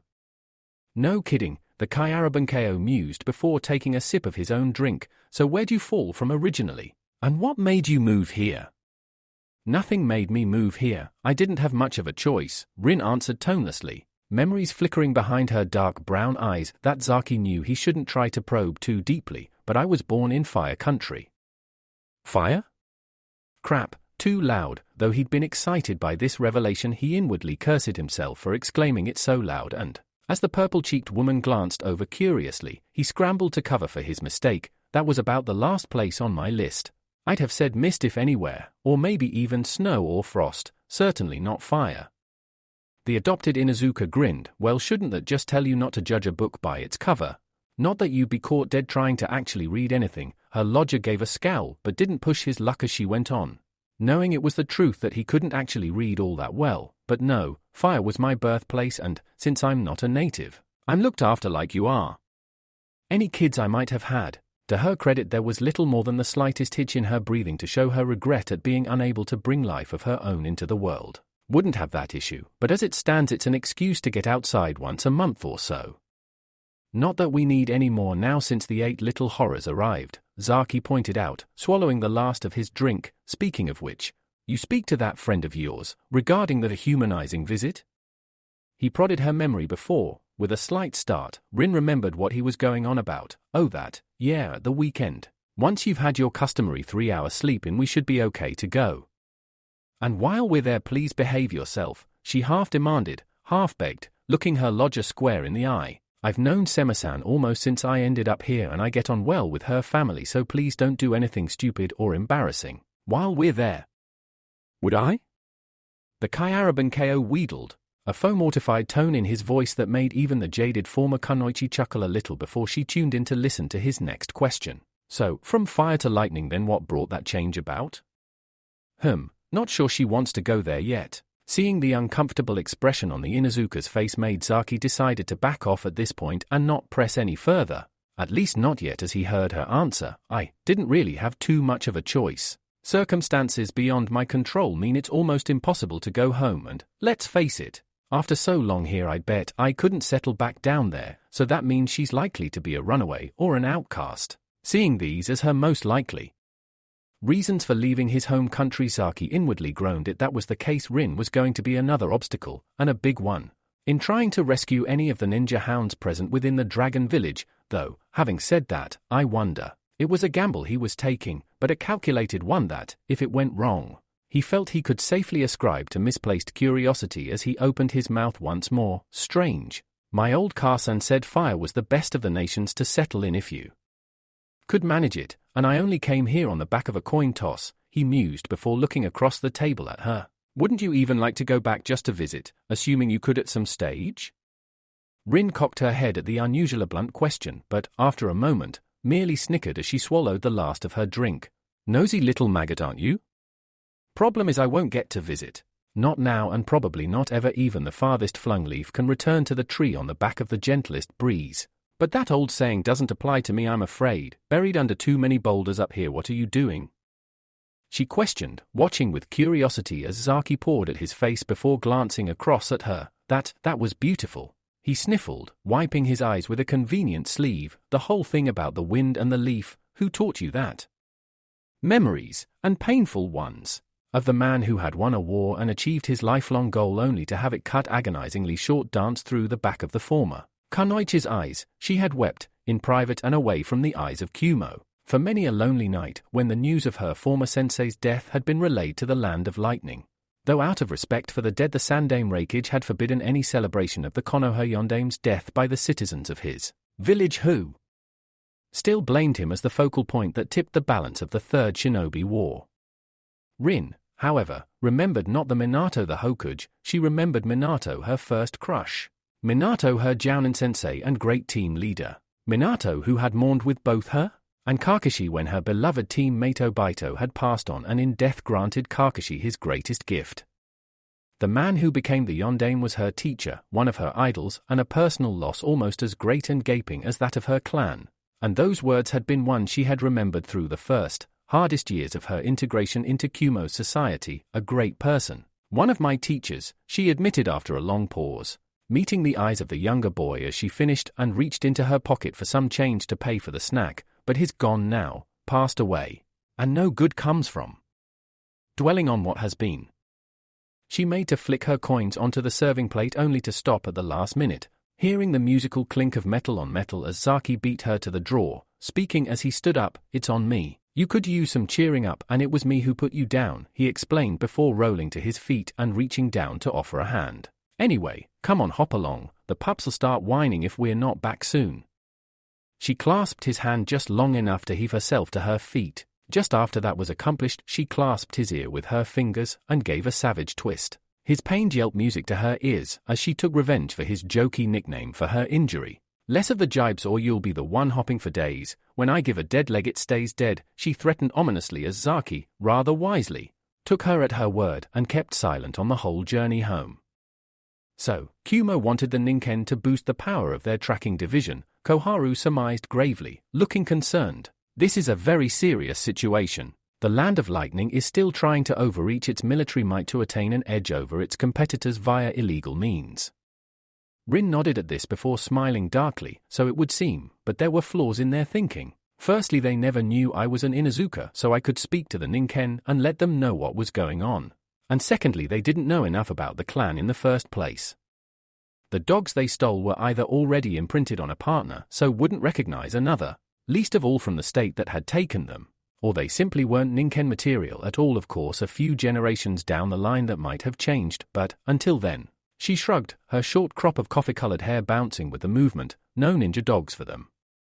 Just as well, Haino Kuni cannot afford to have its military power further eroded away, Danzo stated solemnly. Though his face still betrayed nothing as he sized up the recently returned Inuzuka, there must be repercussions for this.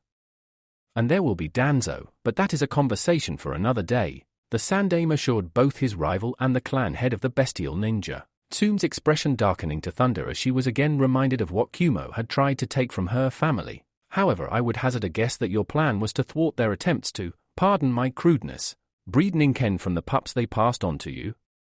That was the eventual goal, the lilac-cheeked woman admitted, resting her chin on her fist. I'd have to do it subtly, of course. Couldn't let them know I was tipping the Ninken off at all, or they'd have stripped them off me and done who knows what to get what they wanted.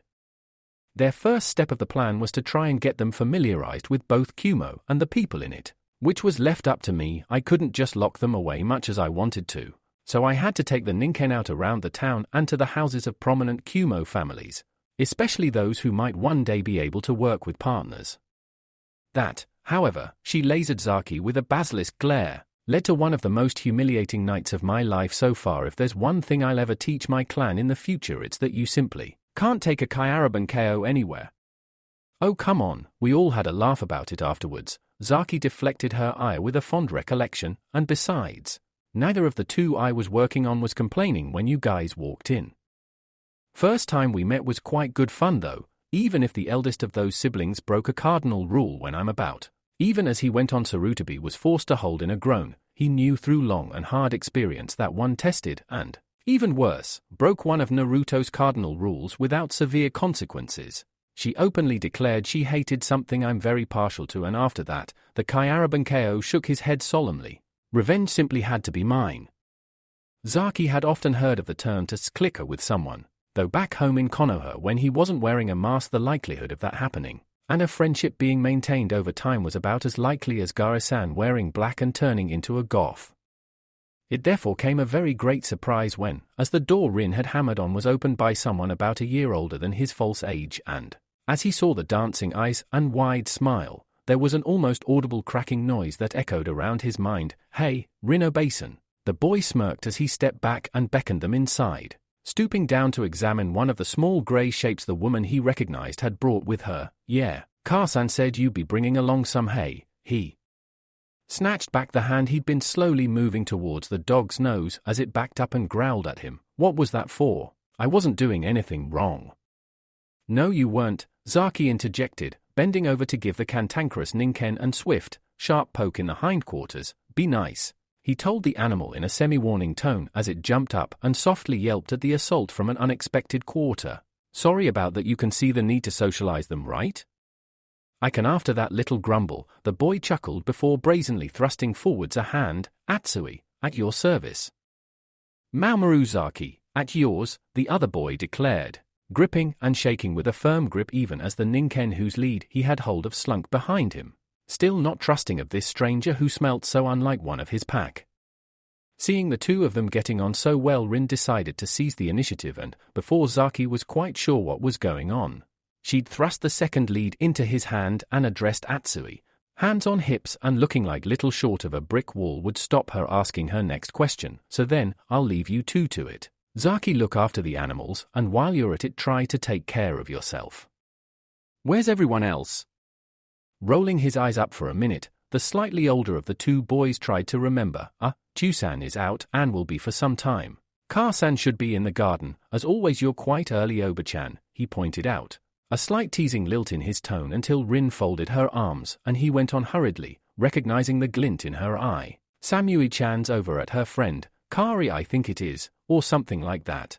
The other one's catching up on her beauty sleep and I'm left here holding the fort. Which, considering you've just unbarred the front gate, you've done a spectacularly poor job of," the former Kunoichi cut back caustically, making Atsui frown at her before stepping aside to let them both in. Zaki taking a minute to wipe his feet and gain control of the two Ninken he was now responsible for.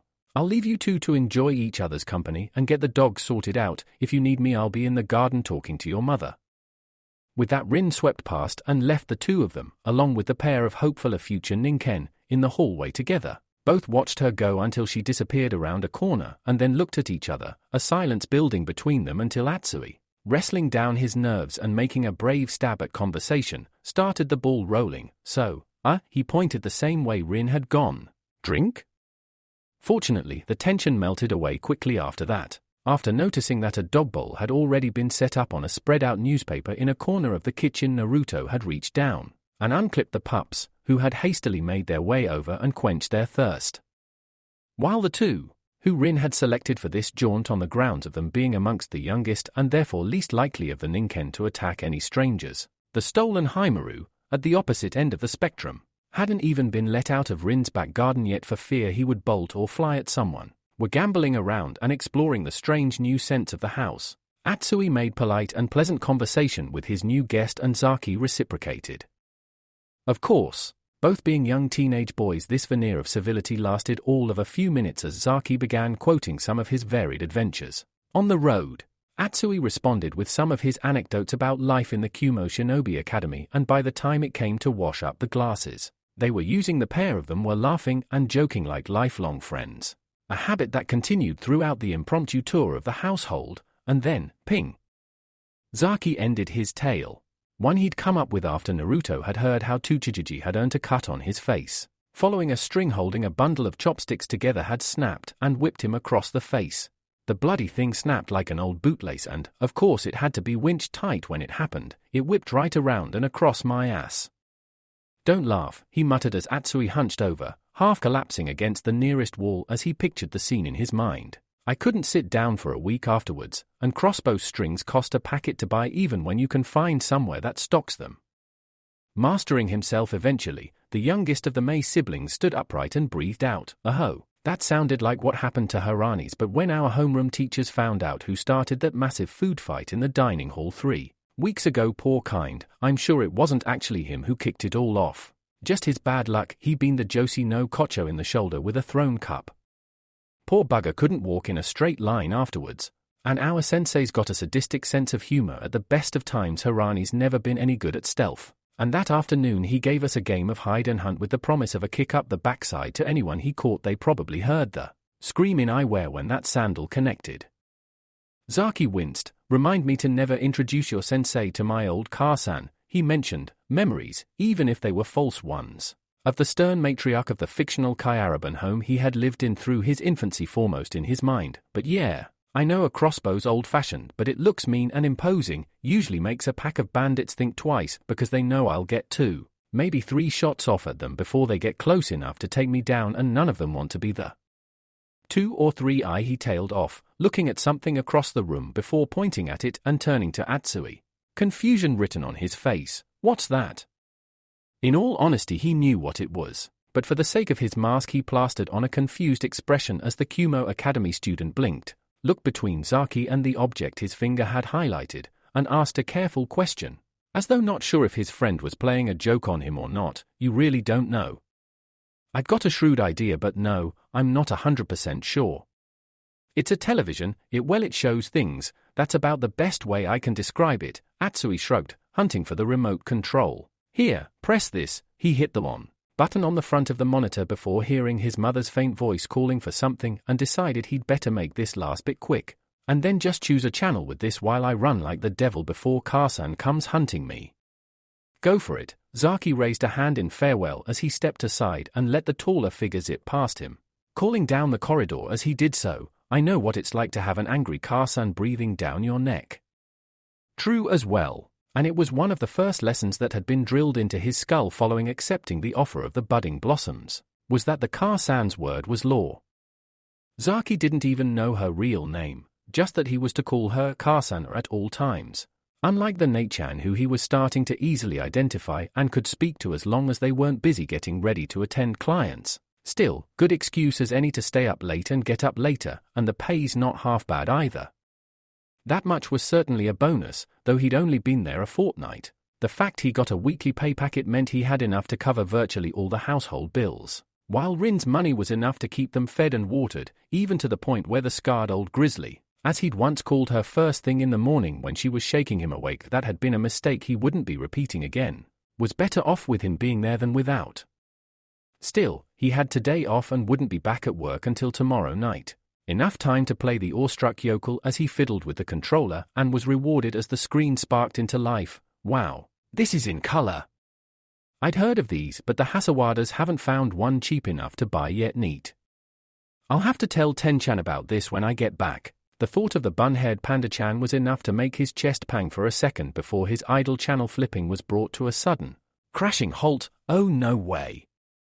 Some up there. He rolled his eyes heavenwards at the same time as appearing to be magnetically drawn towards the neat settee. Eyes not leaving the screen in front of him. Really likes me at the minute. He heard Atsui reappear before he saw him, even over the crashing noises from the small box in front of him. Hey man.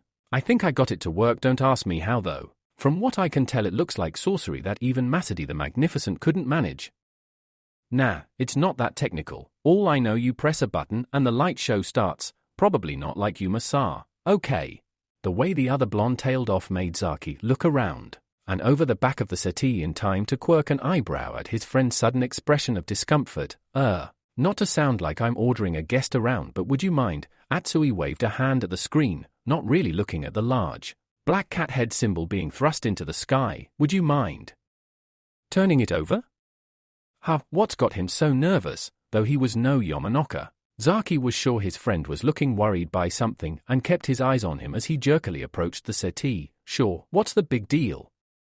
The big deal. The voice that broke in on their conversation was one that made Both the Kyarabanko and the prankster of his family both stopped dead and prayed to Kami for deliverance. The actual voice itself was loud but still feminine and actually rather pleasant. The tone, on the other hand, was one that sent a fleet of icy spiders dancing down Zaki's spine. It was a tone all men, even orphans such as himself, instinctively knew, feared and rolled over upon hearing. It was the tone of a pissed-off woman, and because of it Zaki offered zero resistance when he felt the remote tugged out of his hand, and heard the television fade to black as the person who'd leant over the settee to relieve him of it finished her words, "Is that I hate that show." When he finally mustered up the courage to peek upwards to see the owner of said pissed-off tone, he found himself looking at the upside-down vision of a woman who, he guessed, was probably about the same age as Hana-chan, maybe a year or two older. From what he could see from this angle, she had a long mane of ash-blonde hair that she hadn't yet had time to brush or comb if the way it was sticking up and around was anything to go by, two black, oddly slanted eyes that were rimmed with flaking sleep and, most importantly, a plate of gleaming steel tied around her forehead. "Good afternoon Shinono, Kunoichi-san?"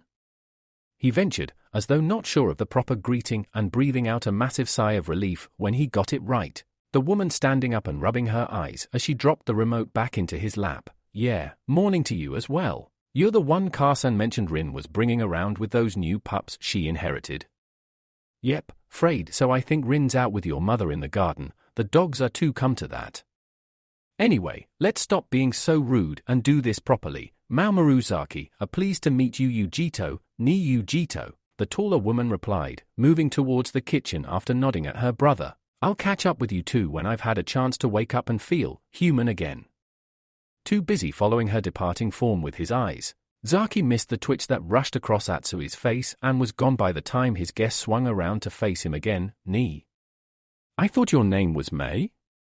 "I'm her half-brother," Atsui explained. "Yujito. Samui and I have the same Karsan, but she remarried after Yujito-chan was born and her father died. Only Samui-chan and I are full-blooded brother and sister, not that it matters." Despite falling far short of his eldest sibling in terms of virtually all ninja skills, Atsui nevertheless stood tall and proud as he made his next declaration. "Yujito-chan's my sister and I'll look after her if she needs me to, no matter what those losers out there think." Despite not showing much in his expression, not that the other boy would have noticed it in the middle of thrusting his hand into the air as he made his declaration, Zaki was rather intrigued by his words. It sounded like something he might once have said in defense of a certain trench coat-wearing special jounin who had a bad reputation in Konoha. Was it possible Yujito had the same, or at least, had some kind of bad reputation in the village? "Too early to tell. You can't be Hokage in a day. Just enjoy the rest and sniff out what you can later." Good way to be, Atsui-san. Just like the Kyarabanko family have to stick together to make sure they make it, he advised sagely before pointing at the now-dead television screen with the remote. "Just out of interest though, why does your Nei-san not like that? What's the word? Show?" "Yeah, that'll do. Long story short, she's not all that fond of cats in general." "Really? Suits me then. I've always been a doggy-type guy myself." The waggling eyebrows and suggestive tone immediately set off Atsui's protective measures. "Are you hitting on my sister?" "I wasn't planning anything, but now that you mention it, try and die." "I'd die happy." "Damn it, give me a minute and I'll have a comeback. Just you wait." So that was it mostly, for the first few months at least, Zaki went on. The council in front of him enmeshed in the tale he and Rin together were weaving. The pups were socialized more with different people. "I was bringing home the bacon and Rin-chan actually." "Good point. What were you doing while all this was going on?" "Running a household. Holding down my own job and trying to cling on to whatever shreds of sanity you were kind enough to leave me at the end of each day." The Inuzuka semi-snarled back, muttering under her breath for a second before addressing one of the issues she could see bubbling under some of the calm facades in the council before her. "But apart from that, I was trying to make sure Kumo could never start a pack of its own. Had I known Zaki's true identity from the start, or we more to the point, might have got here earlier, but it took time for us to actually work out who the other actually was. I was afraid she might have gone Kumo completely." The disguised Jinchuuriki chipped in as an explanation. "Couldn't tell her everything right off the bat even if she said she was born in Fire Country." "Very wise, Uzumaki-san," Homaru complimented dryly before moving on. "But I assume you did eventually confide your plans in Inuzuka Rin, and she helped you achieve them?" You got that right. I might be okay at sneaking around, but I don't think anyone except the Nidain Tsukikage could have walked out of the middle of Kumo village with 8 Ninken. Rinchan's the only reason we all made it back, Zaki admitted breezily, inadvertently making the Inuzuka squirm at the praise. Even if the circumstances under which we managed to confide, as Homaru-san put it, in each other were slightly unorthodox and allowed me to get that sweet, sweet revenge over the Kaminari. Nico's hating Kunoichi. As the council chambers watched Inuzuka Rin squirm once more, all of them, even Hayashi and Tsumu, were still not quite believing the gifts that had been dropped into their laps. A single thought ran through their collective minds. This ought to be good. Chapter 15. Cat and Mouse. Though all were aware of the importance of obtaining this hard-earned information in the face of what, if they were unlucky, may prove to be harsh Kumo retaliations for the infiltration of their land and theft of a priceless artifact, none present in the council, despite their own curiosity and need to know exactly how Naruto had managed to speak clearly to the person whose help he needed to bring his targets home to Konoha, none of them could find it in themselves to break the boy out of the momentary trance that had fallen over him. Naruto, for his part, merely went silent, the present fading away as his mind tumbled back to the past, back through memories that were both important to his home and those that were not, hearing voices that he would likely never hear again and seeing sights that would never leave him, even as he pictured how exactly to phrase the exact plan that had bailed both himself and Rin out of the mountain village. A small part of his mind was detached from the past and merely tracing backwards over the less important but still treasured things. Remembering what was important to him, with a cry of frustration that was met with naught but a smattering of giggles, Zaki threw his hand onto the crate and despaired. I can't prove it, but now I'm certain Yu-Nei-chan must have marked the deck. The giggles gave way to a succession of shocked gasps until Isoko, slow-eyed and with skin the color of the newly fallen dusk, managed to speak up. Mayu, Zaki-kun. Like all Nei-chan, Isoko was never above using a little emotional blackmail to twist the situation to her favor, and the way she nervously nibbled her lower lip, coupled with just a hint of nervous worry mixed with daring defiance in her eyes, this was more than enough to pierce straight through the Kai Arabankeo's faux outrage as he lost yet more of his rapidly dwindling supply of buttons. How could you impugn our honor with such harsh words? Have we not been nice to you in the time you've been here? Suddenly well aware of Isoko's sister Nei-chan subtly pressing up against him from either side, Zaki decided to quickly retreat before their attentions reduced him, yet again, to a quivering puddle of goo and laughing stock. Damn it, does the Carson teach them how to be this damn devious?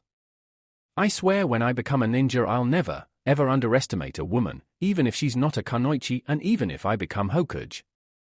As any man with life experience, least of all the ones he saw daily as part of his work in the trade he'd suddenly been employed by, would have told him without a second thought, it was a smart strategy, though he was slowly learning how to ignore the Nei-chan's subtle charms and ability to bend him to their point of view. He was under no illusions that should any one of the girls of the budding blossoms make anything even close to a concerted effort on him, he'd end up doing anything they asked.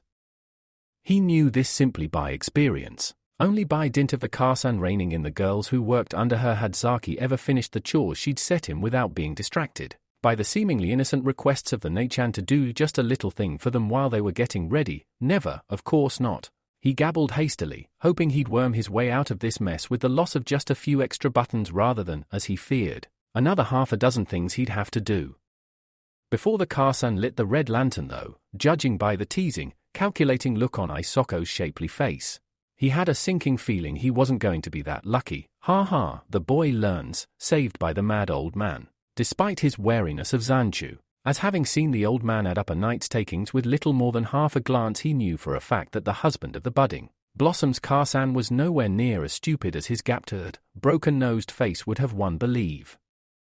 As the Nei-chan immediately leapt up in fright and then began admonishing the newcomer for startling them, Zaki had cause to be grateful for the old buzzard as he waved off the attention of the pretty girls and took the heat off of his slip-up. Hi, forgive an old man his joke. It is just good for old Zanchu to know he can ruffle the feathers of such beautiful young things when he has a mind to. Bah, as the oldest of the Nei-chan present, Isoko had seniority and therefore answered the older man. You ruffle our feathers only as we all fly away from you. How Karsan can bear your ugly face Kami only knows. At his gaptoothed smile and knowing That all comments about his lack of look simply rolled off him like water from a duck's back. The Nei-chan simply shook her head. Have you come to take our Zaki-kun away? Hi, and not only me, come now girls. Zanchu folded his arms and shook his head as to a woman. The Nei-chan all sidled closer to the seated Kyarabankeo as though protecting him. Zaki for his part going rigid as the lithesome bodies closed in around him before slowly forcing himself to relax, and resigning himself that the card game, for him at least, was over. He must earn his keep, and besides, 'tis bad manners to keep him to yourselves all night. As he'd been expecting, the Nei-chan all lamented at this loss, but, the more experienced man noted, the boy himself was much quicker to react properly to the command, standing up and gently brushing away the delicate hands that tried to hold him down in his seat, quite unlike the first night where Zanchu had been all but forced to go in mob-handed, and heft the boy away as in the face of so much pleasurable company he'd simply frozen up like a genin exposed to killing intent. He learns the game, and he learns it well. A flicker of respect lit up in the man's mind as Zaki quickly tiptoed his way through the crowd to his side after splitting up his remaining buttons to the remaining players in the card game, thanking the Nei-chan and assuring them he'd see them all again soon before straightening up to his employer. What's the job, Zanchu-san? Restock the kitchens and light the fires firstly, then speak to the car-san. The man ticked off on his fingers as he led the smaller figure away. Zaki giving a last wave to the Nei-chan before turning to face his employer. She'll have a few other things, I'm sure. Oh, before I forget, bidding him wait where he was. Zaki only watched as he reopened the door he'd just slid shut and poked his head around it. Isoko-chan, we've had word that your favorite will be here tonight. Tell Zaki-kun of his orders when the time comes. Hearing the excited gasps and sudden rush of low conversation from the Nei-chan before it was cut off as Zanchu shut the door again, the Kyarabankeo could only wonder what that was about before he put it from his mind and preceded the part owner of the budding blossoms towards the small storerooms, speaking over his shoulder as he did so. You've got my thanks for coming in when you did, Ji-san. Though within right, Zanchu could have demanded all within his business called him Chu-san, he never did, saying he found the title too formal and that man such as him could never hope to have such beauties as his daughters. Another minute and you'd have found me without a button to my name.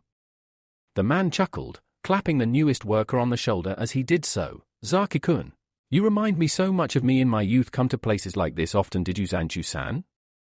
For shame.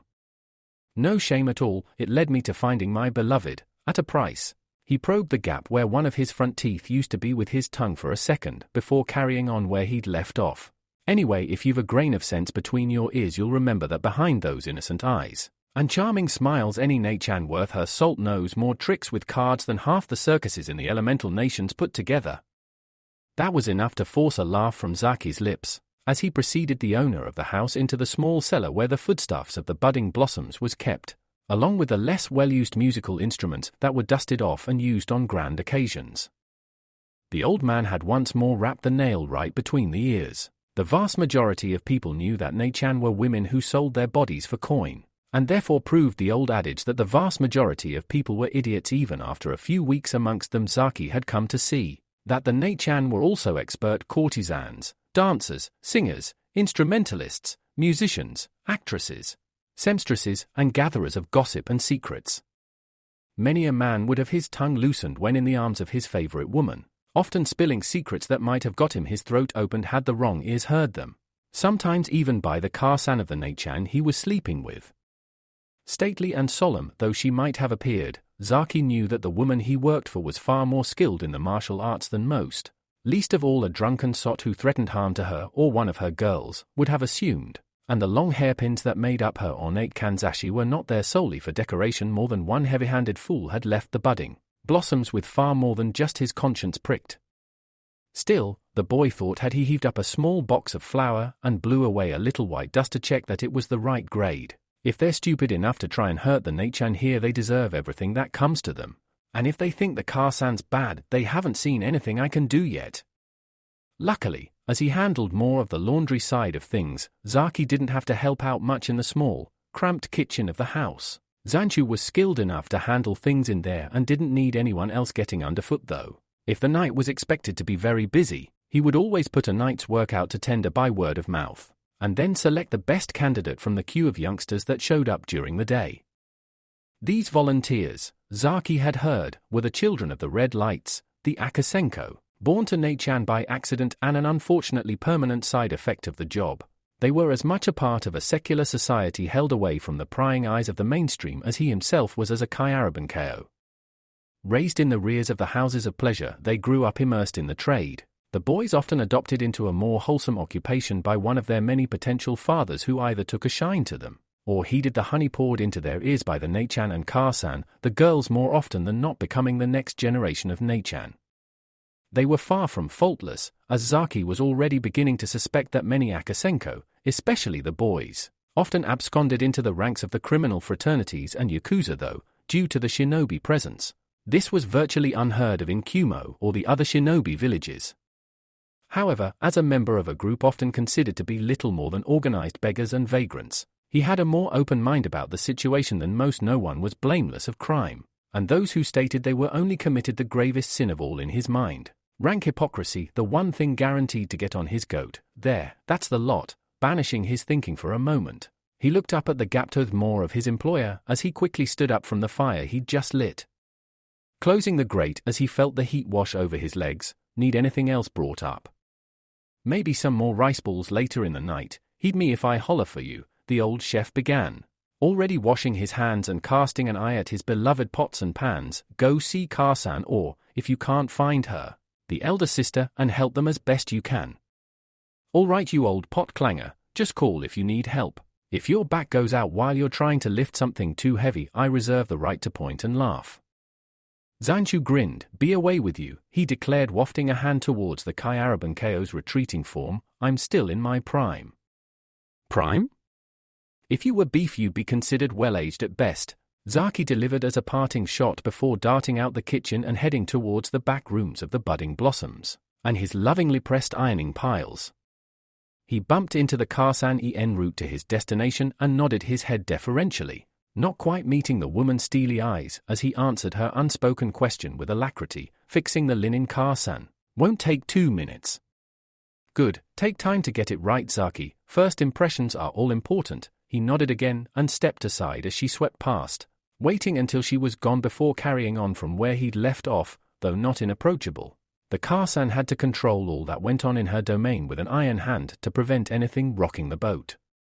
Like most Ka-san, she was a former Nei-chan who had grown into the role and taken over from the previous Ka-san. True to form, she was currently grooming a successor in the form of Kisisi, the Ishiban or eldest sister, who would take over the Ka-san's duty when the current incumbent felt her abilities slipping away and stepped down into well-deserved retirement. As he entered his private domain and took down a selection of laundry he could use as a patch job, until he had a clearer idea of what each room needed, the Kyaraban-ko remembered the exact circumstances that had led to Zanchujiji actually claiming the hand of the Ka-san when she'd still been a Nei-chan. She had been his favorite, and when he saw her being given trouble in a less than reputable area of town when she was on an errand from her Ka-san, he had immediately stepped in to help. The result of this, and being dragged into a brawl involving low-tunin-level ninja, Zanchu had earned himself his missing tooth, a nose that had been smeared across the side of his face, and a new wife. Typical love story of the red lights, Zaki thought with a smile as he folded another pillowcase over his arm, and the Ka-san even gave him a discount on her price for his chivalry. Darting across the upper rooms, the Kyaraban-ko paused at each door, his knuckles rapping out 5 quick taps, rat-tat-tat, like a frantic woodpecker hunting for grubs in a tree after he'd cocked his ear and made sure there were no intimate noises coming from within.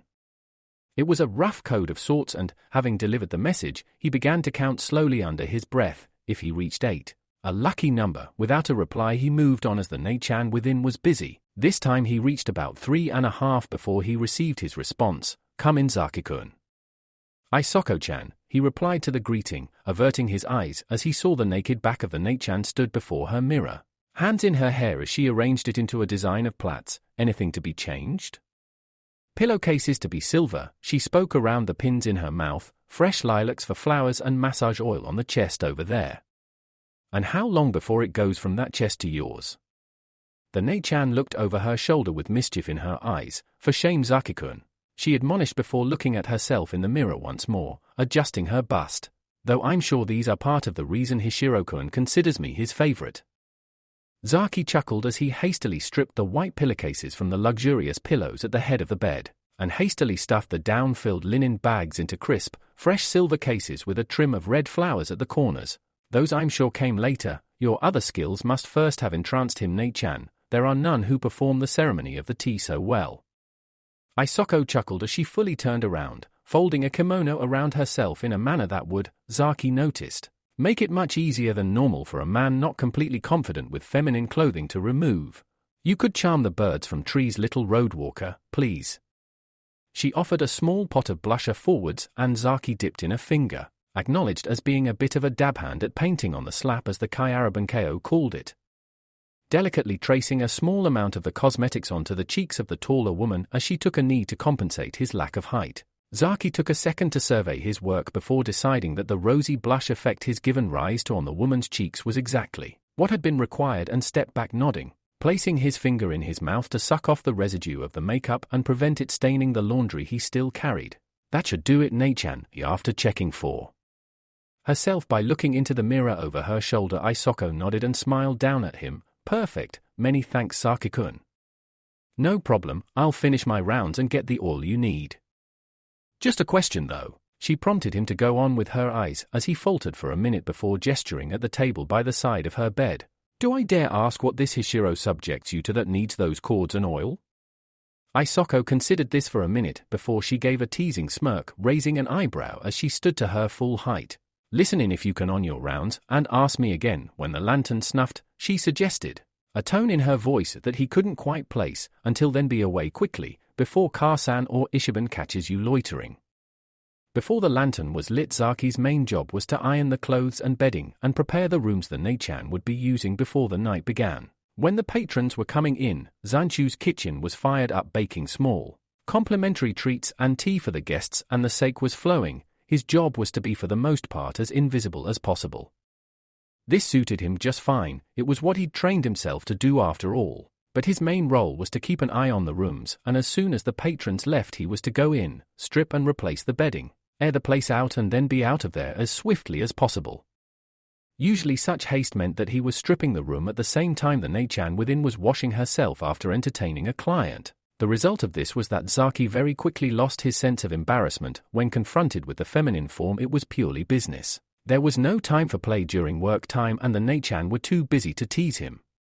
Though he had been caught staring the first few times, he quickly shook off such feelings, ignored his blushing cheeks, and got back to work, to the point now where seeing one of the Nei-chan coming out of her shower with next to nothing on was barely enough to raise an eyebrow. It was quite exhausting work, but he was more or less used to the late nights, though as always it was when the Karsan snuffed the light that it all caught up with him and made the last round the worst. I'm just grateful the Nei-chan have this gear washed every time I come in. If I had to take it to the cleaners as well, it'd be the end of me.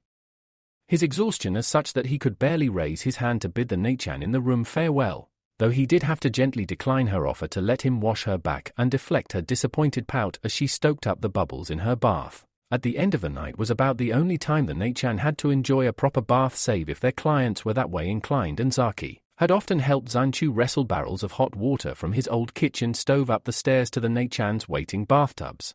A nice luxury for the girls after a hard night's work. Tottering from the room towards the latest one, he knocked his traditional 5 raps and, after being invited in, perked up as he recognized the voice. Hi Isoko-chan. The Nei-chan smiled over as she laced a plain dressing gown over her body. Nice bath? Just what the Mednin ordered, she replied breezily, still giggly from the actions of the past hour as she pointed towards the ceramic ladle clipped onto the side of the bath. I'll strip. You empty, fair? Sure thing, Nei-chan. With that the Kyarabankeo pushed the window open, slowly dragged the bath as close to the window as he could manage and cracked it open, pouring the water out of the bath and into the exposed guttering one ladleful at a time, until the bath was light enough for him to lift wholesale as Isoko casually pulled the covers off the bed, ready for the last change of sheets the bed would have that night. Being close to the window also had the benefit of airing the room out and replacing the musk of post-coital ecstasy with cold, crisp air. It was a scent Zaki was already well used to and aware of, as well as the actions that generated it, part and parcel of the trade he worked with for the moment. That should do it. After testing the weight of the remaining water in the bath, he carefully lifted it up to the window and poured the remaining suds out, wiping around the metal tin with an absorbent cloth to ensure the tin wouldn't rust before it was used again as he put it back down. and looked around at the pile of used laundry Isoko had left in the center of the room. "Thanks, Isoko-chan." He nodded in appreciation as the Nei-chan smiled, though a sudden memory made him pause halfway through. Stooping down to sweep up the discarded linen, though, "Just before I go, remember the question I asked earlier regarding your favorite? Was he here tonight?"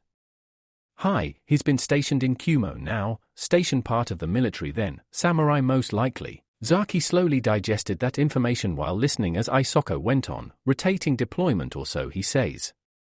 He always visits when he can though. He says I'm his only one and, though he wouldn't be the first to say that. For Hishiro-kun, I believe him." "I should hope so too. I thought I heard screaming from in here when I was doing the rounds earlier. What horrors was he subjecting a poor Nei-chan to?"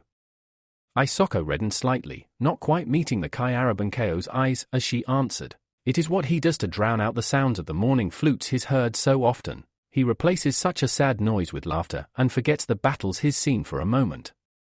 He tickles me, Zaki-kun, says I'm all that keeps him sane after putting down bandit groups and small peasant uprisings. The daimyo is a hard ruler, there is little mercy shown to those who rebel against his taxes and plans. Hishiro-kun's had to baptize his blade in the blood of his countrymen more often than invaders. A hard burden for anyone to try and bear, and if a little suffering of mine can help him." Despite herself, Isoko gave a fond smile as she recalled the activities of earlier in the night as her lover. She refused to think of Hishiro as a client. It was more than that now, drove her to delirium as his fingers traced over her bare, sensitive skin before taking her to ecstasy shortly afterwards. "Then I cannot deny him." "I can imagine," was all Zaki managed at first before recovering his professional open mind. "Poor Nei-chan. And her Hishiro-kun as well, such a shame the world is so far from perfect, especially now I know a Nei-chan's weakness." At the sudden playfulness of his voice, Isoko glanced up sharply and recoiled as she saw two fingers extend from his fists. The malicious grin of his face enough to make even a confident Nei-chan back up a few paces. "You will not, Zaki-kun. I couldn't stand it," she declaring, holding up a hand to forestall his advance, and, seeing the seriousness in her expression, the Kai Arabankeo came to a halt and dropped his hands. "Forgive this little brat his joke, Nei-chan, but one last question, do you know what Hishiro-san means when he says mournful flute? I've never heard of that expression before." Isoko's expression grew, if anything, sadder than before. "I asked Hishiro-kun that same question and to this day I wish I hadn't. Apparently, according to the samurai, the last breath a man takes should make a sound like a mournful flute when it leaves his lifeless body if the killing blow was made perfectly."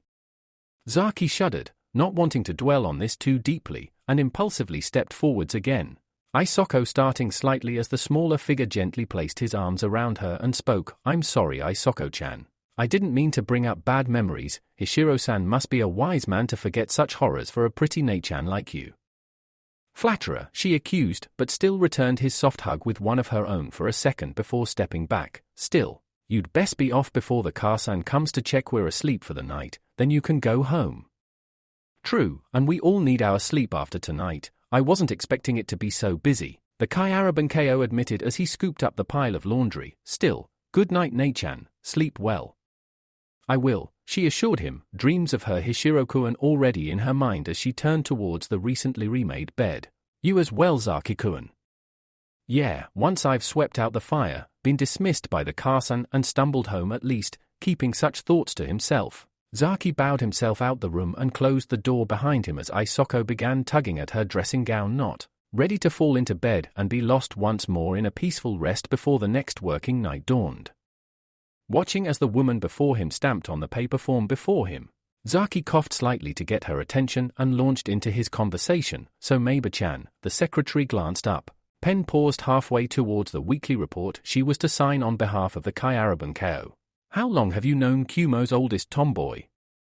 "If by that description you mean Rin-chan," the dark-skinned woman sighed, wondering if the animosity between her friend and the child she was sponsoring for about another 2 months was ever going to improve to the point where they wouldn't engage in profuse name-calling every time she saw them. "I've known her for about 5 or 6 years.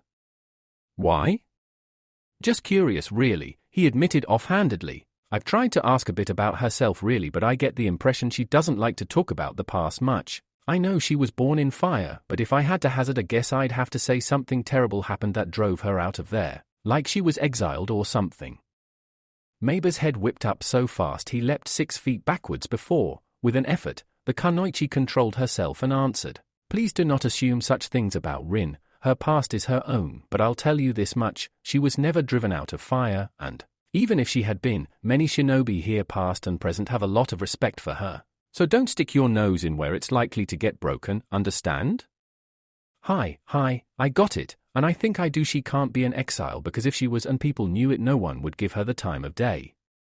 I know she wants to go home on some level, so I doubt she's here willingly, at least at first, and she's been injured for a long time, of course. The pieces came together with an almost audible click in the back of his mind, but even as a fierce rush of excitement coursed through him, he fought to keep his face blank and carry on his conversation as though he'd hit nothing more than a slight snag in his mental plan. "So, that's everything then?" Maber opened her mouth to answer before, with a sudden crackle of static, she was beaten to it by a disembodied voice that spoke from the desk. "Maber-chan, could I see you a moment?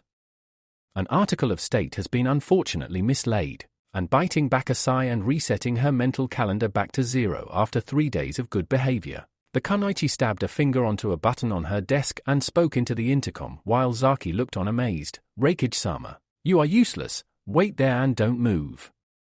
There was a disgruntled hi from the other end of the line, and Maber stood up from behind her desk and headed towards her boss, while Zaki, having nothing better to do and not having been told to stay where he was, quietly dogged her heels into the Sandame's office. So this is what the Reikage's office looks like. He hadn't been entirely sure what he'd been expecting, but seeing the relatively open plan of the office broken up only by a very large, heavy-built and imposing desk, several tall bookshelves weighed down with scrolls and reports, and his eyebrows rose in consternation.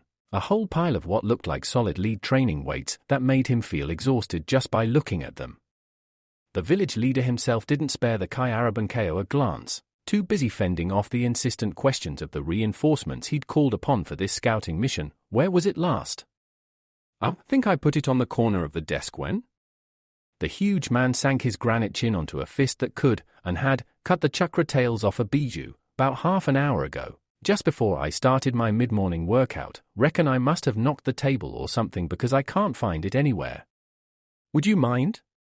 From where he was standing it appeared to Saki that Maber merely sighed before concentrating for a second. She then walked around to one of the bookshelves and stooping down into its shadow, standing back up with a small shiny something in her hand that made the Reikage beam. "Ah, Maber-chan, where would I be without you?" "No idea about you, but Kumo would probably be in a state of paralysis because you couldn't get any mission signed off," she retorted, offering the trinket forwards and, as her leader took it, slapping him softly on the shoulder. An action that almost made Zaki's jaw drop at her nerve. "Why can't you use a stamp like everyone else?" "But you know I tried that, Maber-chan. They never last long enough. The most recent one wasn't too bad, but it deformed after 3 weeks.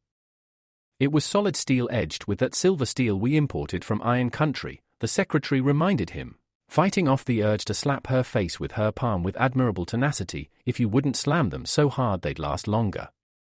Hell no. Everything's training, Maber-chan. How do you think I got my hammerhand technique so fearsome?"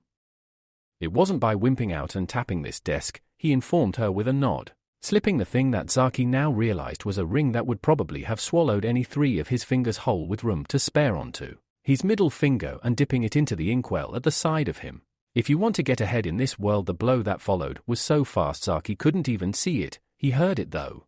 Heard and felt it as the Reikage slammed his fist onto the desk so hard it made everything on it jump and sent tremors running through his sandals, just about swallowing his heart back down into his chest after it had leapt up into his throat.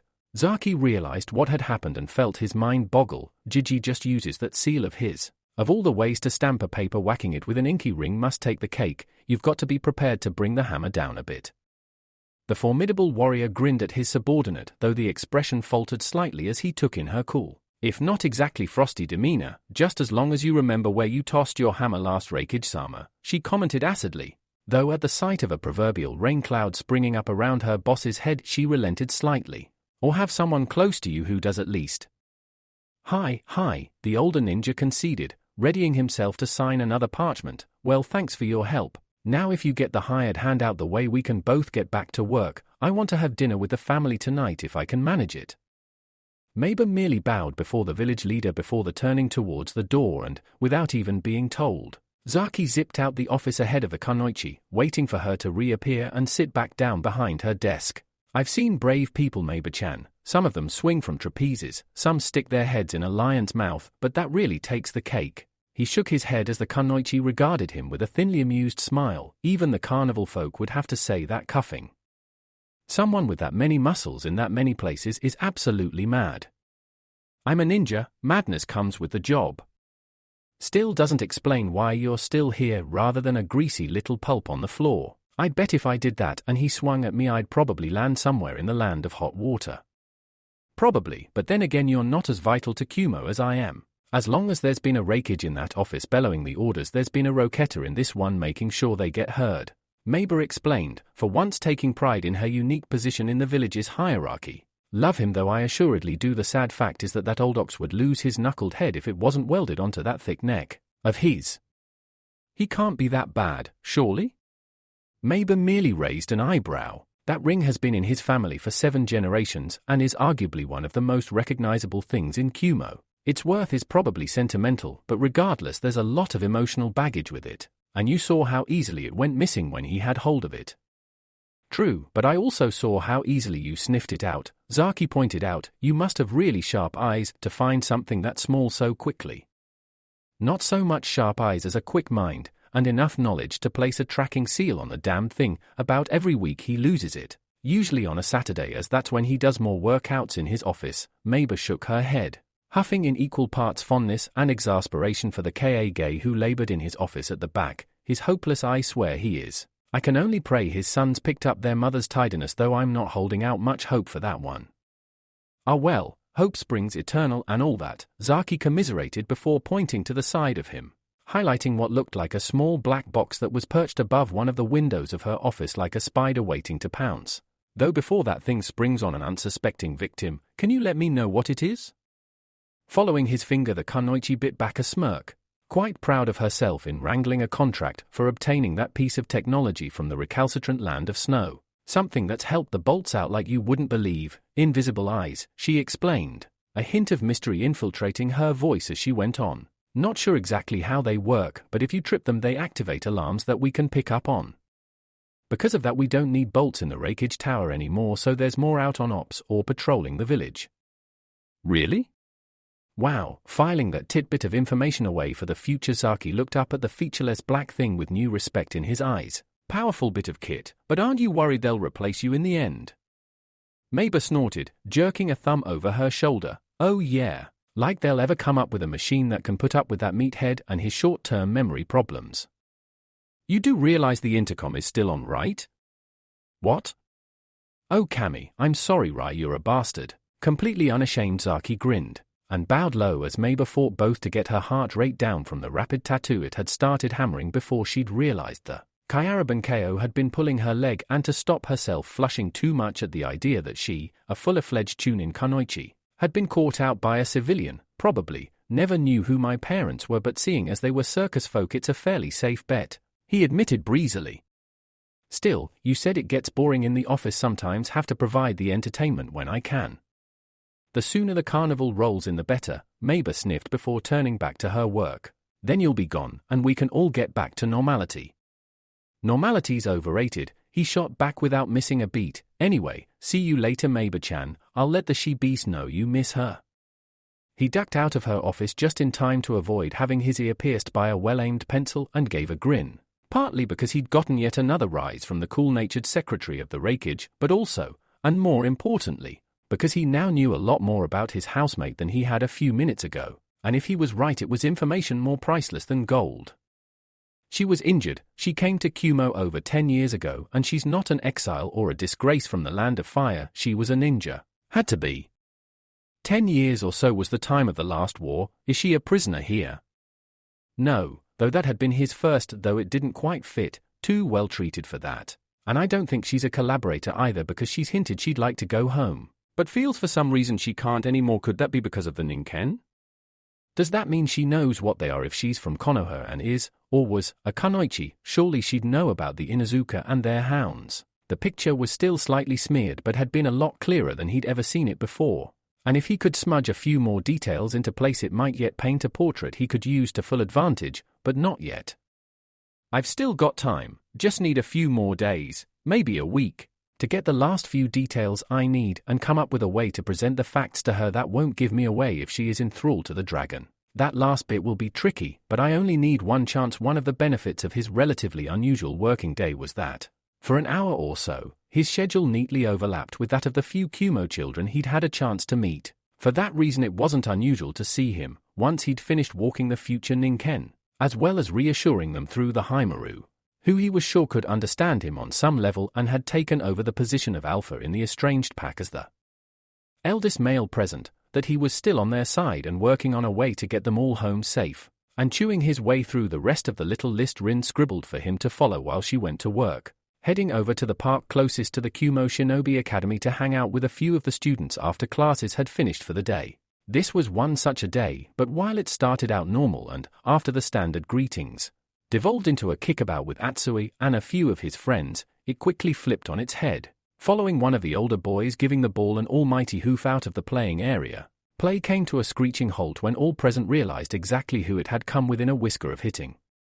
As the livid girl stalked forward, Saki was at first unconcerned until she suddenly swerved from her course towards him. It was only when he looked around that he realized every other player, Atsui included, had mysteriously vanished and now appeared to be cowering behind one of the goal area with expression somewhere between fear and commiseration, leaving him the only target for her rage. Hey, before he could puzzle through why Atsui, who would face down his elder sisters at times when he was feeling particularly brave or had a reason to fight his corner, had run like a rabbit, he found himself subject to the verbal equivalent of a hairdryer being blasted into his face as the dark-skinned girl stomped up to him and all but thrust the ball up his nose. "This yours?"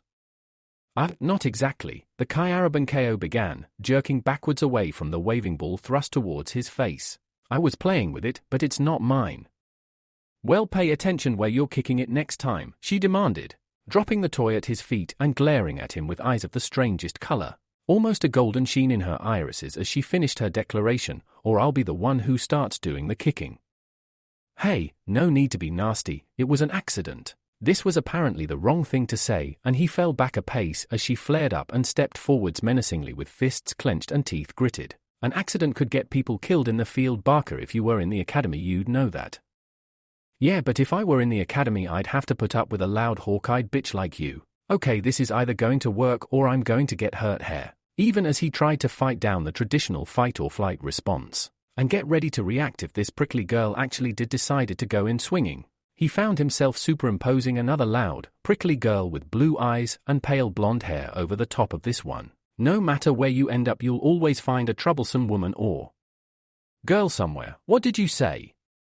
"What, you're deaf as well as loud? That figures." "Whoa." He leapt back just in time to avoid getting his nose pasted as flat as Zanchu's as the student before him swung with a loud yell of rage.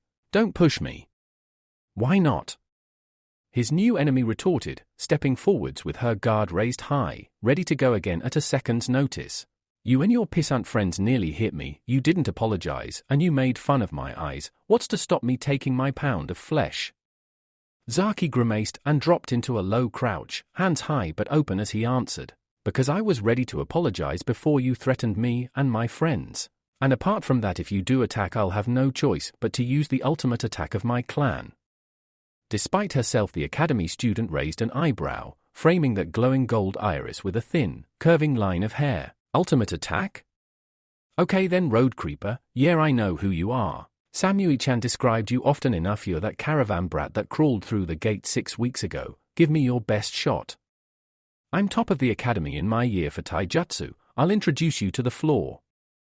"Not if I introduce you to my best friend's pain and humiliation first," he pointed out, fingers tracing through complex patterns in the air as he spoke again. "Kyarabankeo's secret technique." Quick as a whip he span on his heel and took off, tearing away as he called back over his shoulder, "Run like buggery." Even as he ran he kept his pace just slow enough that she'd still be tempted to chase him, but not so sluggishly that he'd be immediately caught. As he'd suspected, it worked like a charm, as after a second of stupefied inaction his latest enemy let out a war cry and sprinted after him, fists raised and golden eyes flashing. "Come back here, you coward," she roared, Insults flying from her lips like bullets towards the retreating back of the figure she was slowly catching up to. You can't run forever. I'll hunt you down and kick your ass. Her defiant shout morphed into a slight scream as her prey suddenly stopped dead and threw himself to the ground in a tight ball. An obstacle that, despite a desperate last-ditch attempt to slam on the anchors, she had no way to dodge. She felt her foot catch on something soft and the world tilted crazily as she went flying base over apex, landing with a thud in the soft earth and stunned by the impact.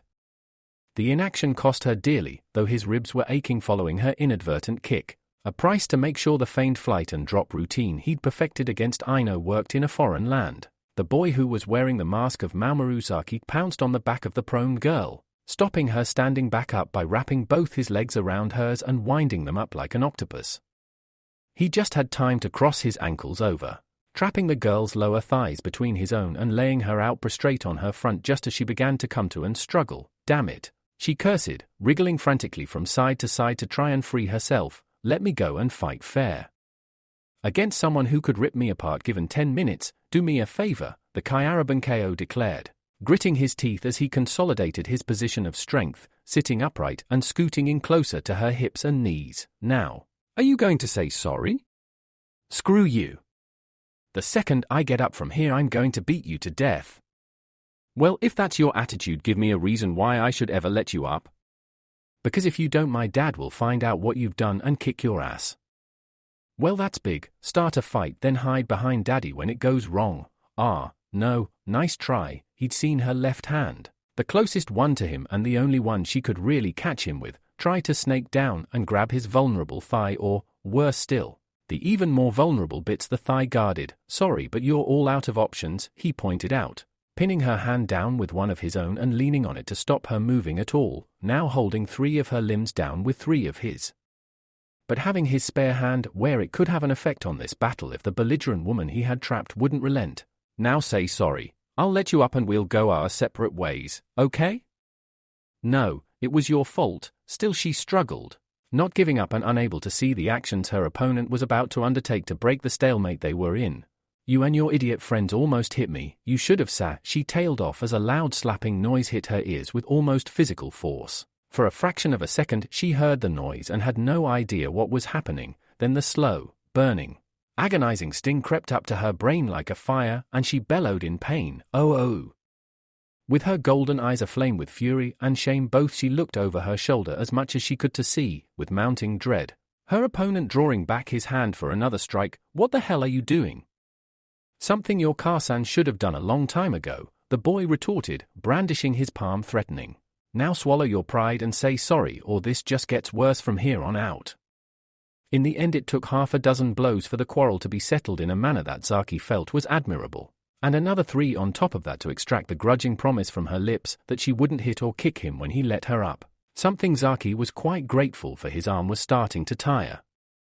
However, even mad hawk-eyed girls apparently had breaking points, and therefore the Kyaraban KO was eventually able to release his constrictive grip on the girl's legs, ready to roll away and run at a second's notice. Luckily this wasn't necessary. His opponent, whoever she was, eventually stood up straight and wiped a small smudge of blood from where it had welled up from a cut on her lip, glaring back at him as he too came to his feet. Both regarded the other with mutual loathing and grudging respect before, pride stinging worse than her chastised behind. The girl muttered blackly under her breath, that was a cheap trick. True, but it worked. Anyway, he surprised both her and himself by giving a sharp jerk forwards from the waist. I'm sorry we almost hit you with the ball, we'll be more careful next time. Oh, well, good. The unexpected apology seemed to catch her off guard and she returned his gesture of respect with one of her own almost without realizing it. Pay attention next time. I'm tough enough to shrug it off, but not everyone is. And next time I see you out here I'm gonna kick your ass.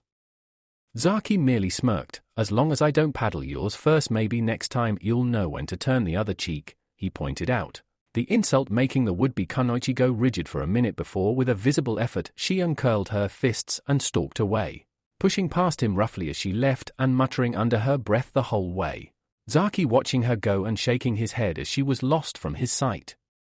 Weird girl. Once more the comparison to someone he knew and had a similar love-hate relationship with back in Konoha sparked up in the back of his mind. Still, maybe next time we won't be tearing at each other's throats straight away. Or, knowing her, we probably will. Shika was right, girls, especially pretty girls, are really troublesome. He wasn't so blind that he couldn't tell when a member of the opposite gender wasn't blessed with attractive features, and personally, he found the unusual eyes that had sworn vociferously at him throughout that encounter quite exotic. If she'd been a Neichan, she'd have commanded a very high price for such looks. The sound of footsteps from behind him made him look over his shoulder and, seeing the awed expressions on the faces around him, ham up his performance gleefully. They're there, oh brave future shinobi. It's all right now, I've scared off the big, bad Onabageisha. She can't get you anymore. Oddly enough, no one seemed ready to dispute or take offense to this. Indeed, it appeared to be quite the opposite, as one of the upperclassmen of the academy, stepping forwards with something akin to awe in his voice, spoke with complete seriousness and in a perfect deadpan, "You are my new god." His confusion must have shown on his face as the other boy went on, becoming more excited and animated as he elaborated on the situation. "Don't you know who that was? That was Karui. She's, like, one of the contenders for top Kunoichi this year in the academy. I think she's lost twice, 3 times before in the taijutsu spars of her class. And one of those times was because she had a bad cold and you called her Hawkeye and managed to beat her. Kami must really be looking over your shoulder to get away with that. Not to mention there's not one of us in the academy who wouldn't chop off his left hand if it meant we had a chance to do what you just did with your right." Another voice piped up from the back. "She's gorgeous, but she hates anyone telling her that almost as much as she hates people making fun of her eyes." "But I wasn't making fun of them," Zaki protested, pleading his innocence. "They do make her look like a hawk, but that's not a bad thing. Hawks and other hunting birds are awesome." "Not to Karui," Atsui advised, finally muscling his way to the front of the group and looking his friend up and down. "Runs in the family and she hates it. People think she's got a bloodline because of them, but she doesn't. She's pretty tight with my sister, so I see her around a bit, but she scares me. She's got a really bad temper at times, especially when Omoi-san's not around. Friend of her who she likes to wail on because he's always overthinking things and drawing all the wrong conclusions." The boy who'd spoken first had to suddenly bite back a snicker as he was reminded of the lollipop-loving member of his class, and what he'd have made of the situation. "Yeah, like if he were here now he'd be worrying that Karui would tell her father what you did. He'd petition the rakeage to have you executed. It'd be a public show, and because of that no circuses would ever come to the land of lightning again, and trade would dry up. End of the world and we're all screwed, that kind of thing." Feeling a sudden cold sweat down the back of his neck at the talk of execution, Zaki merely gave his best, if slightly sickly grin, and tried to laugh it off. Just as well he's not about then. "Oh crap. And I'd better not be around here anymore either," he swore, glancing at the sky and seeing with a jolt the position of the sun. "The boss'll have my hide if I'm late. Sorry guys, gotta go." With that he raced away from the gathering into the center of the village, luckily knowing where he had to go and determining how to get there before the Kar-san and Neichan became worried for him. All thoughts of what had just happened flown from his head as he raced against the clock to try and prepare for his tasks for the night.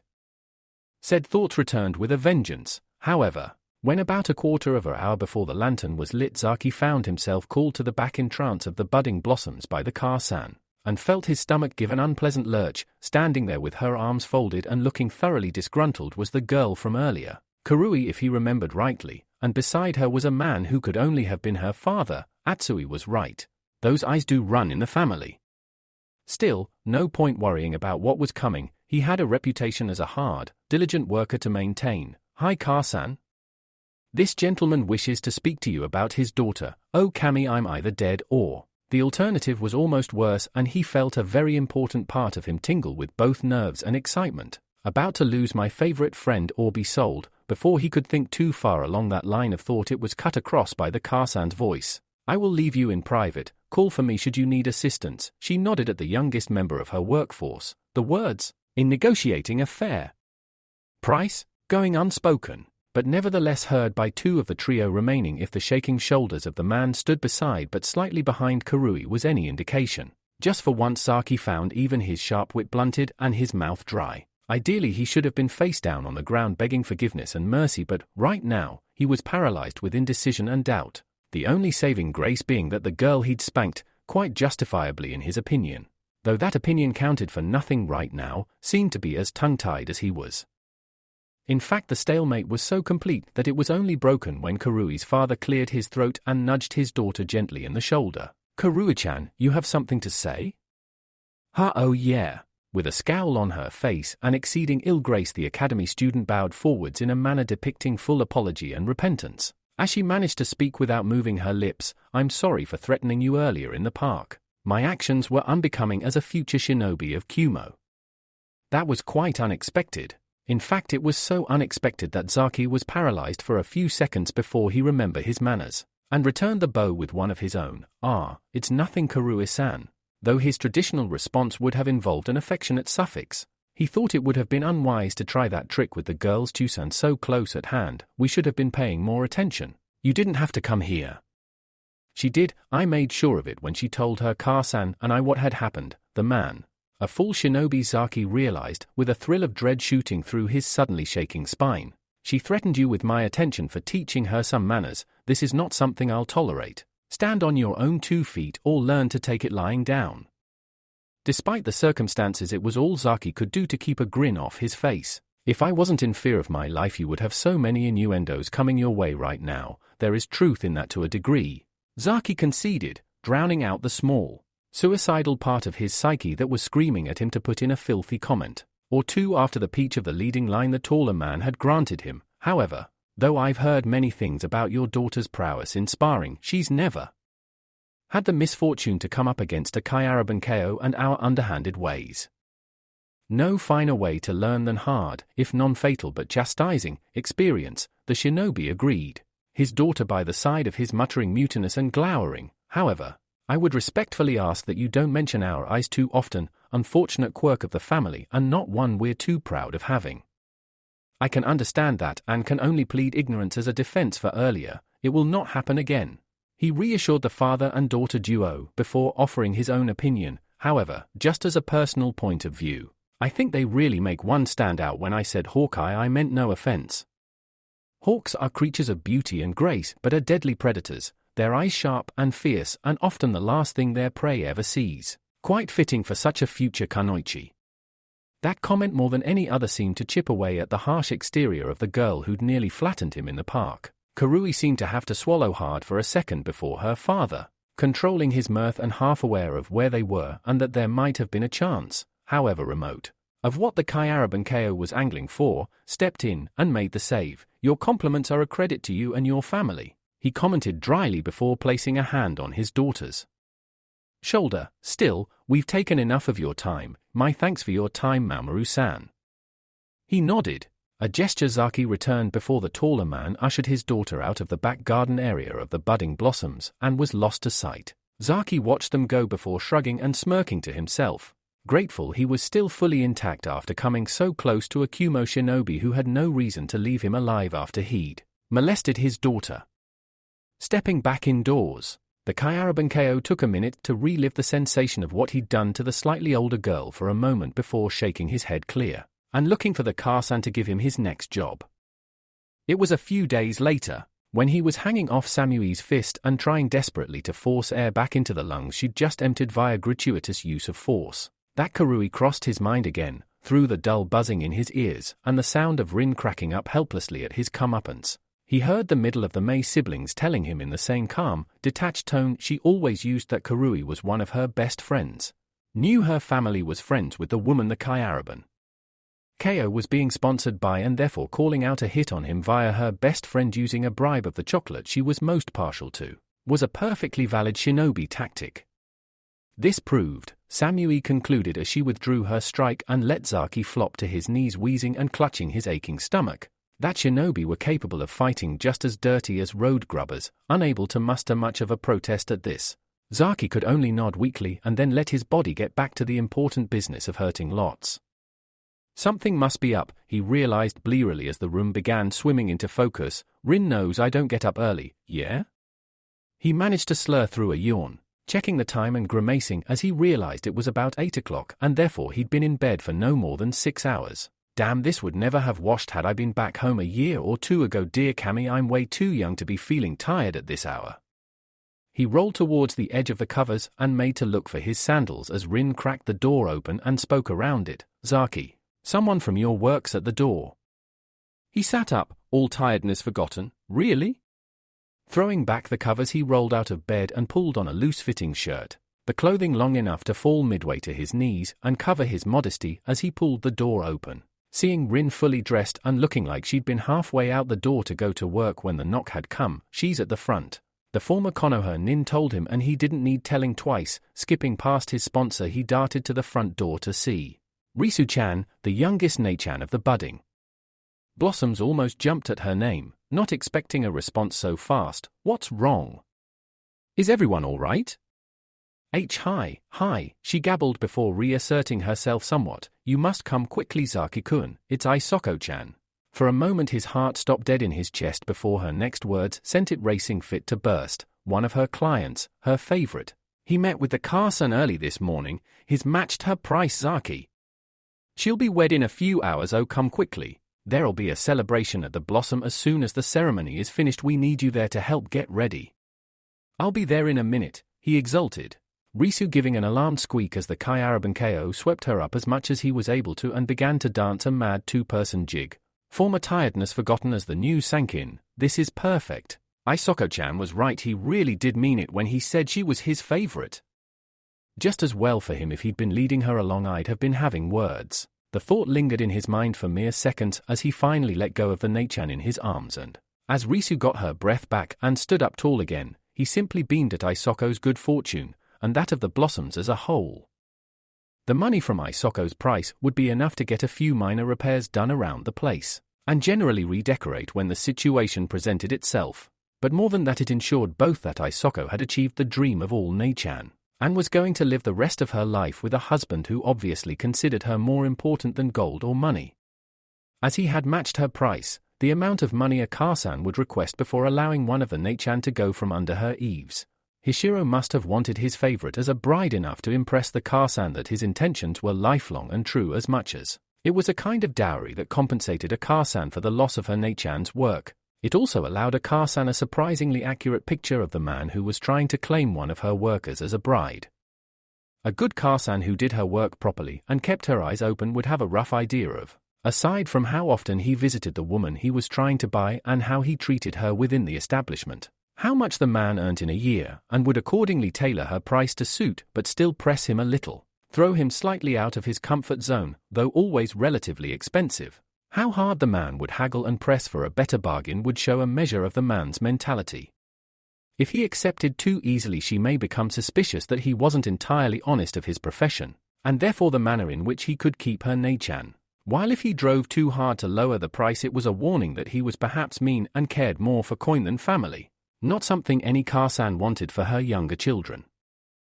The art of crafting and sticking to a price was another game the Nei-chan played, though it was one that was usually mastered only by the Car-sans of the pleasure houses, and they utilized it to both ensure they received a decent price for their hard work in grooming the Nei-chan to find suitable husbands, and make sure in their own minds that the potential husband was a man who would put his bride first in all things, even over money.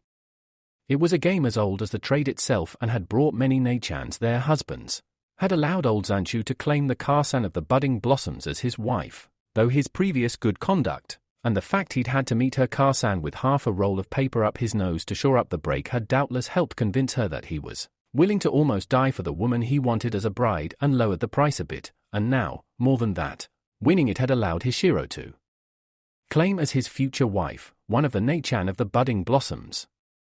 It was this thought that put wings on the feet of Zaki as he tore around his room, throwing the rest of his kit on in a typhoon of energy as his previous tiredness was blown straight out his head.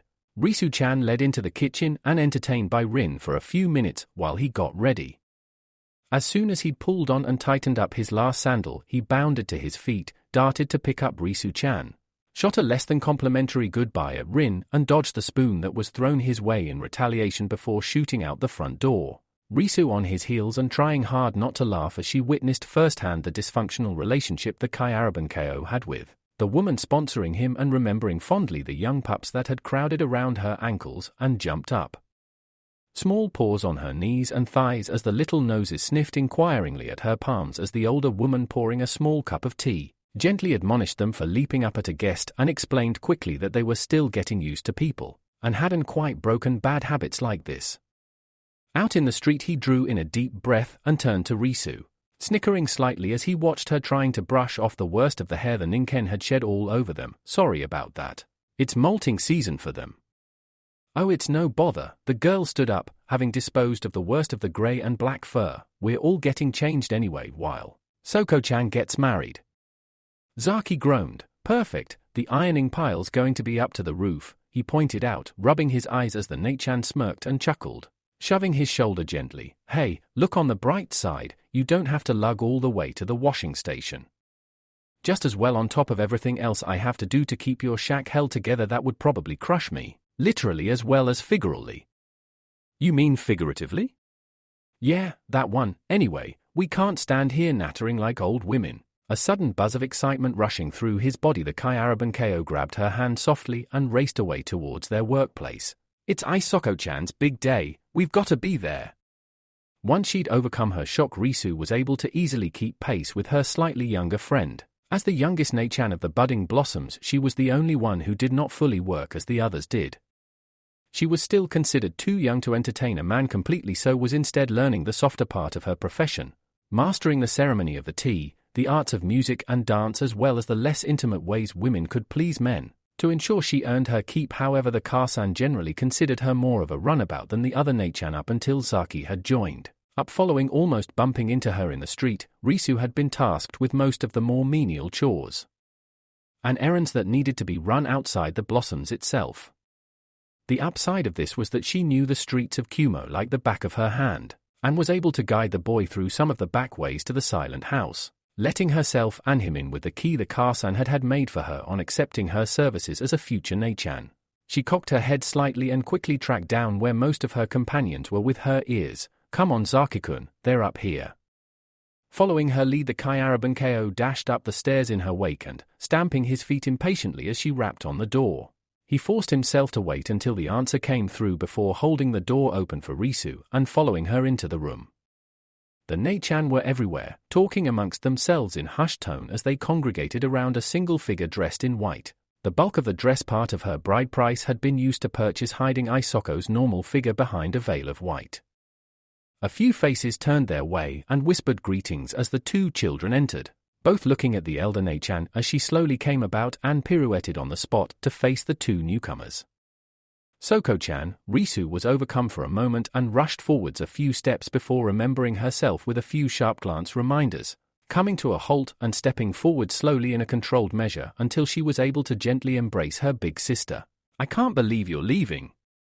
I know, Risu-chan, I can't either, the soon-to-be wed woman murmured, squatting down awkwardly in her dress. Though it wasn't particularly big or ornate, it was slightly more confining than the clothes she was used to wearing, and placing a hand on her shoulder, don't cry, Imuto, not like the rest of this lot. Risu hastily stifled a smile as several of the other Naichan hissed and glared faux death at their companion. I'm sure one day you and everyone here will be stood where I am. I hope so. Risu stepped back and pawed at her eyes, trying to deny her tears as it finally collapsed in on her that this was real and it was really going to happen. Isoko was going to leave the budding blossoms and it was very likely that they'd never see her again. You look beautiful, Isoko-chan. The older woman smiled slightly, leaning forwards to softly brush her lips against the girl's forehead and whisper a soft but sincere thanks for her compliment and confidence before standing tall for a moment. Zaki was about to step forwards, thinking she was looking across at him before realizing he was now cast in shadow and looking behind him. As soon as he did so, he scooted hastily to the side and allowed Isoko to approach the matriarch of what had been her home for many years unimpeded, giving only a low comment of "Go knock him dead, Naichan," as the Karsan spread her arms wide and stepped out to meet her departing charge. My child. Karsan, Isoko half stepped, half fell into the older woman's embrace. The two were united for a long period of seconds before the Karsan stepped back, as unwillingly as a true mother letting her daughter go as she looked Isoko up and down, finally nodding her assent to the work her sisters had done on her face and her ceremonial robes, offering a few last words as she tucked a small strand of hair back behind one of her crystal blue hair clips. Be proud and strong, Isoko-chan, you will make a fine wife for your favorite, just never be ashamed of where you came from. Though Zaki couldn't see her face, he saw the back of her head bob as she nodded at the wise words and then stepped away. through the door as the Kar-san stepped to the side to allow her to pass as expected in a ceremony such as this. Only the Kar-san would accompany Isoko to the temple and oversee the wedding itself. Glancing over his shoulder at the other Nei-chan, as they watched their contemporary leave, he saw what he'd half been expecting to see. They were all pleased, ecstatic even for their compatriot, and excited for the celebration to come, but even so, none of them could quite quash the sense of jealousy that smoldered within them. Still, it's not like I can't understand it. I always felt the same when I saw someone get adopted, even if I was smiling at the time. Isoko-chan's done what they all aspire to do, so it's natural to feel a bit cheated, but as long as they don't do anything to ruin the night, it's not a bad thing. In fact, it might inspire them to try harder to impress a potential favorite, especially amongst the samurai coming here tonight. Watch her well, my precious little beauties. The voice almost made him jump. Up until the broken-faced man had spoken, the Kai Arabanko hadn't even realized Zanchu was in the room. The trade veteran speaking from the heart as he heard the front door close softly behind the departing duo. She was smiled upon by Kamisama to find a favorite so early, but don't begrudge her today of all days. She will never forget you and all that you've done for her, so, enough moping around. He clapped his hands sharply and made everyone, Zaki included, jump a foot in the air as his tone became more authoritarian. We have a celebration to get ready for. Zaki, get the fire lit and then see me. Risu-chan put the word on the street that I'll need a hand in the kitchen tonight, then start wiping down those old instruments in the lower storeroom. And the rest of you start getting changed. With any luck, the last thing Isoko-chan will do for you is help you find a husband of your own.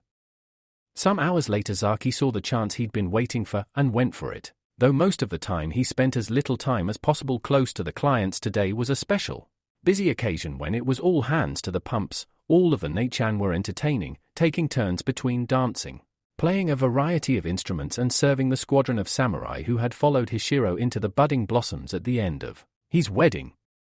There was a broad brushstroke of the daimyo's warriors present, the eldest being a hoary old veteran with his topknot looped around his shoulder, while the youngest, currently doing his best to try and hold a conversation with the Nei-chan serving him without stuttering and fumbling like a fool, looked barely older than Risu-chan and was obviously experiencing his first time in a pleasure house. Sticking to the edge of the room under the guise of collecting empty sake bottles and dishes, Zaki carefully crept around where Isoko was speaking to her husband and nodding softly, pouring him a saucer of sake as he stood up carefully and edged towards the outside, the tips of his fingers lingering on the back of the woman's hand throughout the motion. Zaki smiled fondly at the motion before carefully depositing all the empties he'd found in a semi-concealed recess in the wall he was skirting around, walked behind where Shola-chan was sat next to one of Hishiro's comrades and skillfully running her fingers along a konghu, a small angled harp that sang in accordance with her movements, and finally followed the now-married man outside to the rear of the budding blossoms. Here he paused slightly, regarding the back of the man who'd wed one of his Nei-chan, while Kumo had quite a large samurai presence. The same wasn't true of Konoha, and therefore it was a chance for the future shinobi to see one of the daimyo's troops up close. Though he'd be the first to admit he knew little about this elite cadre of fighting men, the cutting edge of a feudal lord's blade, he did know that they lived their lives according to a code they called Bushido, far more than just the art of fighting he'd originally taken it for. He now knew it was an entire way of living a life in preparation for an honorable death. Rather a morbid idea, but then again these guys do fight on the front lines, so I guess it makes sense to pave the way to the afterlife as best they can. By the light shed from the nearby lantern and the gibbous moon that bloomed in a crisp, cloudless sky, the Kai Arabanko could pick out a few distinctive features of the warrior before him. Unlike all other clients of the Blossoms, samurai were not required to leave their weapons at the door, as to do so would insult their honor. However, that same honor prevented them from raising those same weapons against people who had no way to defend themselves, such as innocent Nei-chan, and for a samurai to even threaten to do such a thing would be considered a dishonor redeemable only by seppuku. Hishiro's topknot, long enough to reach just below his ear but not quite to his shoulder, was another custom of the samurai, but why this was Zaki didn't know. What he did know, and had been made clear to him by the Nei-chan who consorted with these warriors, was that samurai were considered honored clients who always treated the Nei-chan with respect and paid generously for their services, and that they considered ninja to be honorless dogs who were, nevertheless, good at what they did and mean as hell in a fight. In most cases, so he'd heard, shinobi and samurai rarely had anything to do with each other, but in Kumo the situation was slightly different. Apparently the daimyo liked to remind the incumbent Reikage exactly where the true power lay in the land of lightning, and therefore always had a section of his troops bivouacked in Kumo proper. Not that it would help the poor saps if the shinobi decided to revolt, but a statement of intent nonetheless. Because of this, there had been a small amount of overlap between the different branches of the military. A large proportion of the shinobi of Kumo were well versed in kenjutsu, and many samurai, whose bushido encouraged meditation and perception of the world in general, learned to sense chakra to a degree that often came as a nasty surprise to an enemy shinobi who was sneaking up on them expecting an easy kill. For this reason, the samurai of lightning were often considered the finest in their trade save those of the frigid land of iron. Truly professional samurai who were trained in chakra techniques and therefore fulfilled the dual roles of ninja and samurai for their country. Even now, with his back to him, Zaki was under no illusion that Hishiro knew exactly where he was, and before the tall man became suspicious, he stepped forwards and cleared his throat. Sorry if this is the wrong way to go about doing it, he began, the samurai he was addressing glancing over his shoulder as he filled up a long-stemmed pipe with tobacco. Not even looking, having performed the same movements for most of his adult life, but it needs to be said hurt Isoko-chan in any way, shape or form, and I don't care how much stronger than me you are, I'll find a way to make you pay for it. Man and boy both regarded each other for a long moment before, to Zaki's well-hidden relief, the samurai gave a gruff snort of mirth and nodded, having tamped his pipe contents down enough and reaching for a match. And what would you consider my Isoko-heim to be to you? Thrown off a bit by this question, the Kyarabunkyo thought for a minute and, trying hard not to shake and keep his voice clear, he responded as bravely as he was able to under the circumstances. She, and all the other Neichan in there, are all precious people to me. Growing in confidence, he swallowed down the last of his fear and met the samurai dead in the eye. And I won't let anyone hurt them, no matter what. Hishiro chuckled once more, his face cast into orange relief from the match he struck and then lowered into his pipe. Good. It takes a strong man to raise a blade on behalf of someone weaker than themselves, and a brave one to stand up to someone stronger than they are, knowing their most likely option is to die doing it. That is the way of Bushido. Isoko-heim has mentioned you before, Mamoru Zaki, the samurai commented, idly taking a deep drag from his pipe and releasing a smoky breath before carrying on. Should the traveling life not agree with you, you do worse than enlisting in a daimyo's legions, though insult to one's liege ran contrary to his code of honor. Hishiro felt a little friendly advice wouldn't go amiss. Our particular daimyo at the moment, we're slightly oversubscribed. So I've heard, Zaki commented before reaching to clear the few outside tables in the area. Still, thanks for the offer, but I've got road dust in my blood, can't deny it, I don't think. Anyway, I know Isoko-chan thinks the world of you, and your Bushido wouldn't have let you marry her had you not intended to keep your word and cherish her. I just thought I'd better do the brotherly thing since there's no one else who could, and old Zanchu's busy in the kitchen. The mention of the Chusan of the budding blossoms made Hishiro chuckle, the embers of his pipe flaring in response. Another brave man who could have easily earned his top knot. Still, I assure you, Zaki-san, the day I insult or raise my hand to Isoko-heim will be the day I cut off my top knot, break my sword over my knee, slit my throat with the broken shards, and pass into the afterlife as honorless as a ninja, a shame for my entire family to bear forever.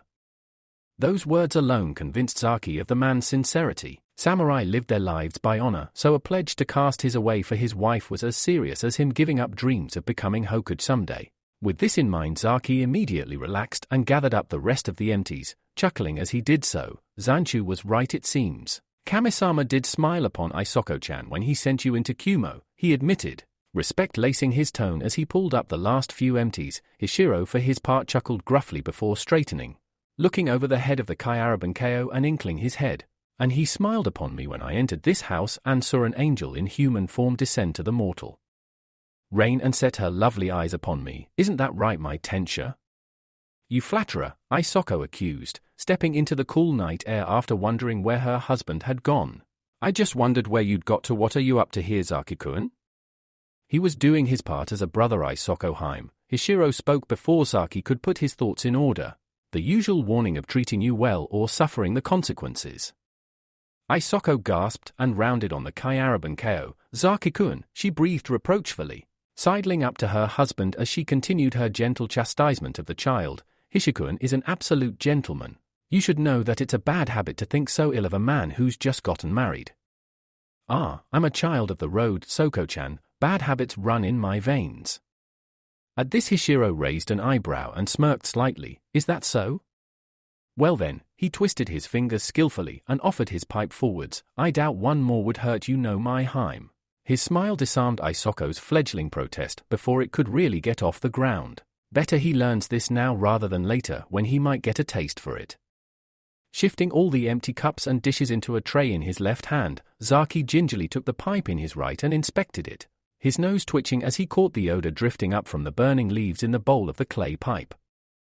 Brief inspection completed, and having seen how Hishiro had partaken of the vice before him, not to mention the number of times he'd seen Jiji smoking in the office, Zaki gently drew the stem of the pipe between his lips and drew a small breath in.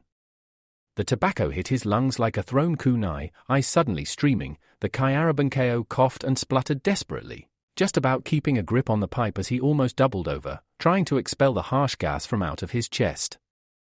Wheezing, Zaki thrust the pipe towards the fuzzy outline of the samurai he could see before him, Hishiro chortling as he accepted his return pipe and took a draught himself. Kami damn, he started, just about managing to himself back under control. How do you survive that poison in your lungs? Poison? Hishiro questioned, expelling the smoke through his nose in a plume of dragon smoke. In my eyes there's nothing more mouth-watering than a decent pipeful of tobacco. But in my mouth there's nothing more eye-watering, Zaki riposted, glancing across at the former Neichan. And you kiss this guy? Yes I do, and if you don't mind, entwining her fingers around those of her husband. Isoko nestled her head into his muscled shoulder, rolling her eyes around to see the Kyarabunkeo out of the corner of them. I'd like to do so again.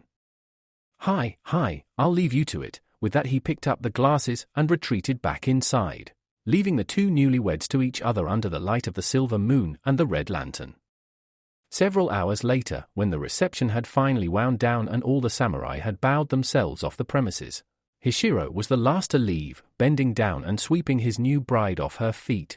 He carried her out over the threshold of the budding blossoms, symbolically removing her from her life as a Neichan and into her new world as the wife of a samurai. Watching from the doorway with most of the other Neichan, several of them with tears in their eyes, Zaki saw the Neichan held in her new husband's arms, looking lovingly into his face before breaking contact for a moment to glance over his shoulder. In that instant Isoko looked back to her sisters, her mother and her father, and mouthed a single, heartfelt word that summed up her ambivalent feelings. Her joy at her new husband weighed against the loss of her former family. The word she spoke was a word Zaki would grow to understand and loathe bitterly throughout his later life as very few times he heard it did it bode anything other than ill. Goodbye. Right, how exactly did I not see that this woman was once a ninja?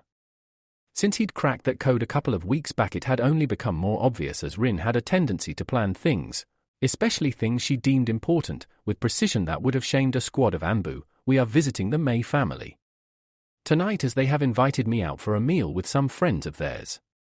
Me attending this meal means I won't be around to keep an eye on you, hence they've employed their younger daughter and their son for that pleasure.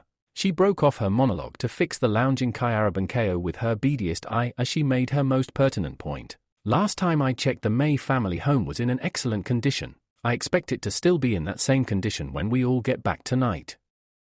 Are we clear on this point, Zaki? Hi, I know the drill. The youngster waved off her concerns, clearing out his ear with a convenient pinky. Sit down. Sit quietly and say a prayer for the poor sap the Meis are trying to set up with you during this dinner. Rin disguised her own discomfort with a snort, already knowing this was more likely than not exactly what her friends were up to. Love them as she assuredly did. The day they both finally got the message that she really didn't need or want a man in her life couldn't come too soon. Maybe not. She shot over her shoulder, opening the back door and giving a whistle to bring all the Ninken back in from where they'd been roaming the back garden, necessary as they'd be spending most of this Saturday night indoors while their carers both went out. Just behave yourself while I'm not there. All right, I will, just don't chew my ears off. Luckily Rin was turned around as he said this and therefore missed the evil grin that slipped over his face as the nefarious little gears in his mind started spinning into overdrive. After all, he subconsciously rubbed his stomach. Memories of the punch the eldest of the Mei siblings had pile-drived into it still fresh and rankling in his mind. I said I'd behave, but I never said I wouldn't behave badly. Oh yes, he'd had the plan in his mind for a while and now it was time to get his own back. Time for some future kunoichi to learn that when people mess with the road grubbers, they have a nasty tendency of getting run over. Of course, no plan survives contact with an enemy unscathed, and the first wrinkle was thrown into the mix by the presence of Yujito in the house. The Chunin having finished her recent escort mission surprisingly early after the client had pointed out a shortcut he knew that, while impassable for a small caravan, a small squad of shinobi could use with impunity. Still, this wasn't too much of a problem. In fact, it would almost be a bonus, as he hadn't forgotten her harsh dismissal of a show that brought back many fond memories of times in the Hasuwada household, and he was reasonably sure he could get them both with the same trick. A slightly more intractable issue with his grand scheme came in trying to convince his would-be accomplice that the successful completion of a prank of this magnitude was well worth the virtual certainty of being messily ripped limb from limb in the aftermath by the aggrieved parties. Atsui shook his head slowly from side to side, having heard his friend's plan for the third time and still not believing what he was hearing. No. No, never, and absolutely no way on Kami's good green earth. There's nothing you could say or do that would ever convince me to go along with this, hell no. Was, Zaki accused from where he was lying down on the youngest May sibling's bedroom floor, having been reading a brightly colored comic book before dropping the bombshell that had left his friend reeling. Come on. You have to admit it's a good plan. What's the problem? How long a list do you need? Fisting his hands in his hair, Atsui fought off the idea that was certain to damn his friend to the hell of his sister's wrath, and was threatening to drag him along for the ride. First off, Yugi-chan's a ninja. She'll see through this like a shuriken through tissue paper. Even after that, one or other of them will probably not agree, and if I try anything with one of them still in the picture, I'm history. Just know, Zaki, don't do this. At his friend's folded arms and wry smile, the youngest of the May siblings was forced to carry on explaining himself. Just let it go. It's not worth the risk. This plan is mad, idiotic, and virtually suicidal. It was at that point that the inevitable happened, and Zaki was forced to stifle a breakdown into chuckles as his friend dropped his hands and hung his head low, almost in tears as he finished his words. So if the plan's all those things and more, what does that make someone who's going to have to help carry it out like me?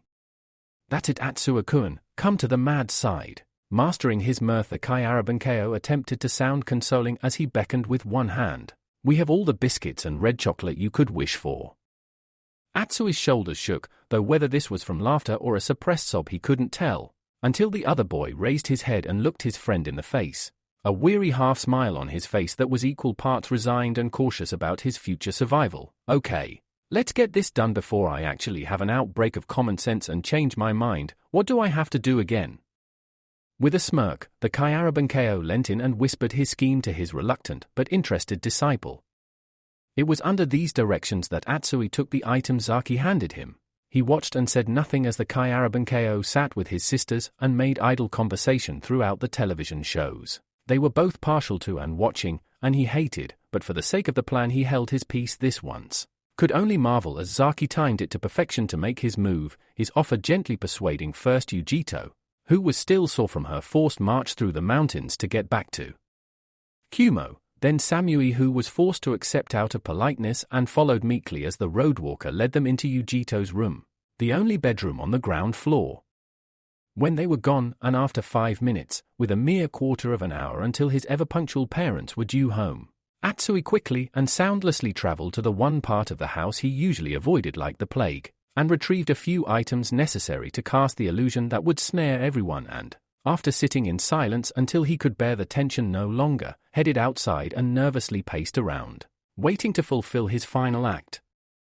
Fortunately, as he heard a babble of amiable chatter grow steadily louder in the distance and, shortly afterwards, the front gate open, he didn't have to wait all that long. Just as he heard the main door to the house open, he dived into position and quickly stuck his head over the parapet for a split second, enough to make sure Zaki had the message, and, as he heard the sudden groans of his sisters get louder, he did his best to block them out and held the talisman the Kyarabankeo had given him close to his chest, a small, devious smile seeping over his face as he realized belatedly that yes, if this went according to plan, it quite probably would be worth what his sisters would do to him in the aftermath. On the contrary to their son, the first inkling the elders of the May family had that all was not as it should be was when they opened their front door, and immediately came to a juddering halt, the sight of what looked like a badly crumpled shirt haphazardly discarded in the side of their hallway crashing their mental processes for a moment. Rin, having followed on behind and run into the back of her friends, looked over their shoulder and felt her blood simultaneously freeze and boil as she saw the garment and put two and two together. Oh no. Not even he would, but as the trail of discarded clothes became ever clearer and more risque, prompting a low moan of horror from the proud mother of the clan as the horrifying truth dawned on her, it appeared he had. Please tell me that's not a BR before she could say anything more. The final curtain was torn apart forever as a low, happy-sounding sigh issued from the nearest bedroom door. Lower, just there. He'd seen just a flash of Atsui's characteristic hair for just a second, but it was enough. Luckily neither of the two girls he was currently entertaining could see the evil smile on his face, as he realized the hour of reckoning was at hand. Shifting his attention from the elder to the middle sibling, Zaki reached down to the expanse of skin below him and hit some of the sweet spots the Neichan had shown him, grinning like a fool as he heard the blonde-haired girl under him gasp and writhe in response to his touch. Lower, just there. He would have said something to this, in fact he had his mouth open to do just that. But before he could react there was a thunder of feet from outside, the bedroom door was hurled open and several things happened at once. The words that had been on the lips of the mother of the two girls died on her whitened lips as she took in the scene before them. Yujito and Samui both let out yells of sudden fear as they threw themselves as upright as possible. Rolling over on the bed they were sharing and crossing their arms over their partially uncovered chests as Zaki, his work done, bounded to the other side of the room and snickered, trying desperately to contain his laughter at a prank well done. All in the room were suddenly blinded by a white flash of light. As they blinked the spots out of their eyes, they were confronted by the sight of Atsui stood at the window, camera still in his hand, pointing into the room and declaring dramatically, "Caught in the act." It was just after this as Zaki, about the only one who managed to keep his wits through all this, ran to the window, wrenched it as high up as it would go and all but dived outside to join his friend, the two of them cackling madly as they haired away from the scene of the crime, that the first few grains of sense filtered into a situation gone completely to the dogs. With the sudden departure of the two victorious boys all that was left was silence, an awkward, billowing silence that ended only when Rin, face on fire as she suddenly leapt to a guess about what had just happened and mentally swore a furious, bloody revenge against her sponsored child, cleared her throat and broached the topic at hand as genteelly as possible. Would you mind putting your things back on, girls? I think you, and we, have all been had.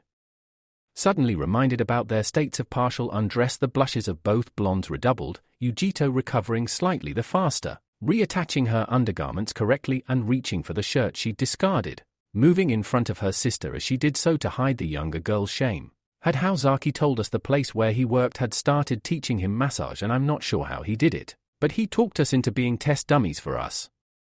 What's Atsui done? She didn't finish, she couldn't as she saw her stepfather, hiding a grin behind one hand as he saw what his son and friend had done, and it tickled his funny bone no end. Step to the side and reveal the carnage on the other side of the hall. The sight of one of her favorite t-shirts lying in a crumpled heap by the door stunning her to silence. But how I never put that there. It was in the airing cupboard. How did it? Oh, they didn't, even as she realized that yes, they both must have. There was a creak of bed springs behind her, and, just as she looked over her shoulder, she saw her sister losing her grip on her legendary cool and bellowing out of the window at the rapidly retreating backs of the boys. "You're both dead," Samui shrieked, not hearing as both her sister and her Karsan let their furiously flushing faces fall into their hands, her Chusan erupting into full-blown laughter, and Rin retreating into a quiet corner and silently praying for the floor to split asunder and swallow her whole. "You hear me, dead." Good times, and indeed they were, so good that he didn't realize he was being called until Rin snapped her fingers in front of his eyes, jerking him back to the present. What? Oh yeah, I'm back in Konoha now, no more Kumo, Naruto-kun. Reeling his concentration back in, the unaware Jinchuuriki forced himself to tune into the Hokage's question. "Did you hear Inoichi-san?" No, sorry Jiji, he offered abashed before turning to the Yamanaka clan head. "What did you say, Yamanaka-san?" "Would you mind dropping that henge of yours, Naruto?" Inoichi repeated himself, explaining his reasoning as the unfamiliar boy furrowed his brow at the request. "The sooner you stop acting as a mask, the easier it'll be to discard it completely. It's not healthy for someone, least of all someone as young as you, being masked up for too long." "Oh, okay." There was a characteristic clap of hands and explosion of smoke as Naruto reappeared, Mamoru Zaki banished forever as the younger child blinked from where he was stood next to Rin on her seat. There, that better? Much, Tsume assured him, glancing between him and the woman on his right. So when did you break the ice in the end? You must have worked together to get out of there. I assume he didn't kidnap you. Rin gave a harsh laugh. Yeah, right, Oba-chan. Even with no chakra and one leg screwed up, I could still take this runt on with one hand behind my back, she assured her pack leader. Missing Naruto's nasty glare following the jibe at his height, still or actually he, came clean in about the nick of time. Had he left it too much later before confiding in me, it'd have been too late to plan our way out of there in the immediate aftermath of the prank that would never be spoken of again, following. Both boys sidling cautiously back up to the house under a flag of truce made up of Atsui's shirt wrapped around a convenient twig they'd found, lying about and showing both aggrieved girls that there was and, according to Zaki, had never been any film actually in the camera. Rin and her delinquent lodger had returned home in expedient circumstances. During the whole trip not once had the Inuzuka loosened her death grip hold on the Kyarabankeo's upper arm, or stopped a nearly silent stream of vicious vitriol from boiling out from between her teeth. And by the same token neither had Saki said a word in protest or let his Victoria smirk slip from his lips. Throwing open her front door with one hand and Zaki inside with the other, Rin stepped inside, slammed her door behind her, and finally took off the volume controls. Never, in all the 21 years of my life. Like all women, Rin wasn't above a little creative accounting when it came to her age. Have I ever been so embarrassed and humiliated as I was tonight? My good name is now mud because of you. I've half a mind to go to Meiba-chan in the morning and get you exiled for that stunt you just pulled. And I've no doubt Reikage-sama would agree due to the fact Yujito-chan's a ward of his clan.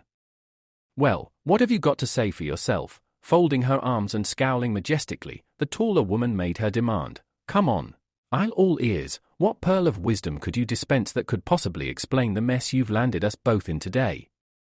You're just jealous I got more action than you did. The response came after a minute of thought on Zaki's part and stunned even her, who by this point had had almost 2 months of exposure to a Kyarabankeo's humor, to mortified silence. Though if you're interested, I've probably got one more massage left in these magic fingers of mine tonight. What do you say?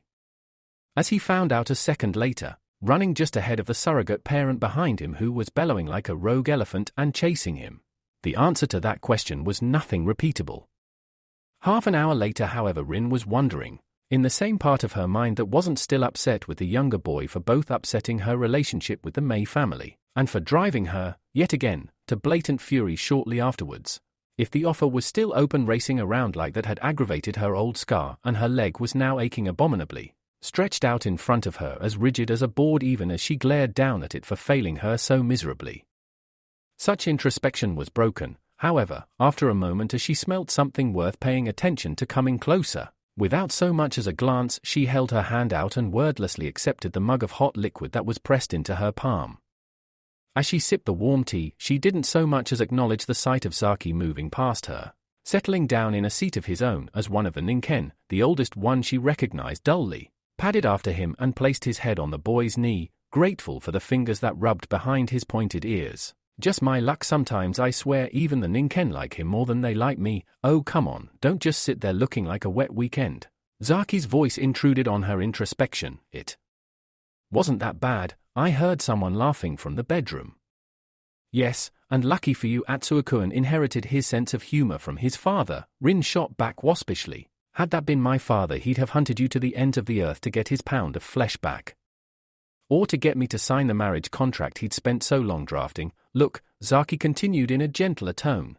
Knowing family was a sore subject for Rin at the minute, though if all goes well in the next few minutes, he wrestled down last-minute nerves, recognizing the point of no return was fast approaching, hopefully not for that much longer. I know you don't believe me when I say it, but I can tell a few things about people just by looking at them.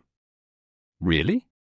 Rin looked dubious at this, so, emboldened, the Kyarabankeo went on. Yep, like tonight for instance. I could tell you Jito-chan was tired and sore after her mission, so she'd be interested in what I was offering. And Samui-chan thinks the world of her sister, so she was more likely to fall into line if Jito said yes.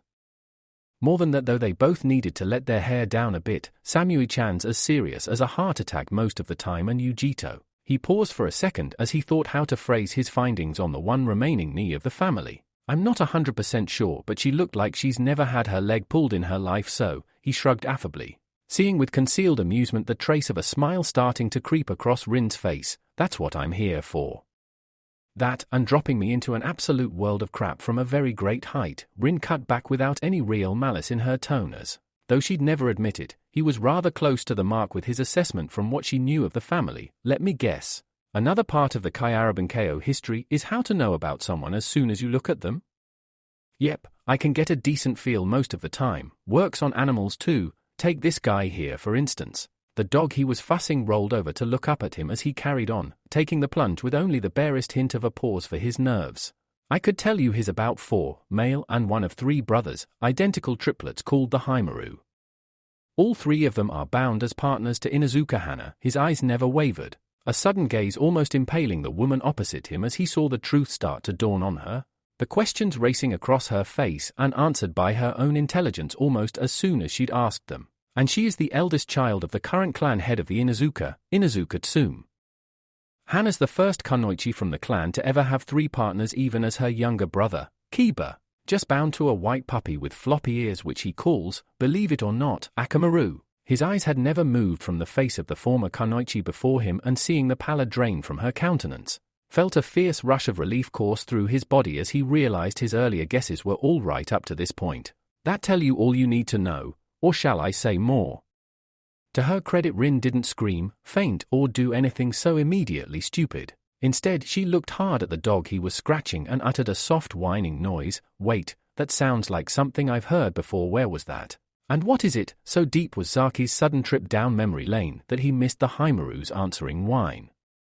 By the time he came back to himself, he found Rin staring directly across at him. An expression on her face he'd never seen there before. It was intense, penetrating, but, apart from that, was there also a hint of hope behind the stony facade? Who are you?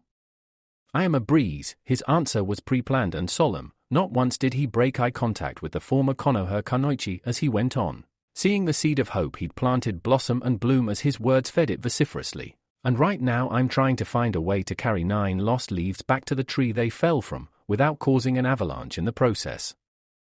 And she had to take another rapid gulp of tea to wet her suddenly dry lips. And have you seen a way to do this yet? He shook his head. Not entirely. I've some ideas, but they need work, and we've only got about 3 and a bit weeks left.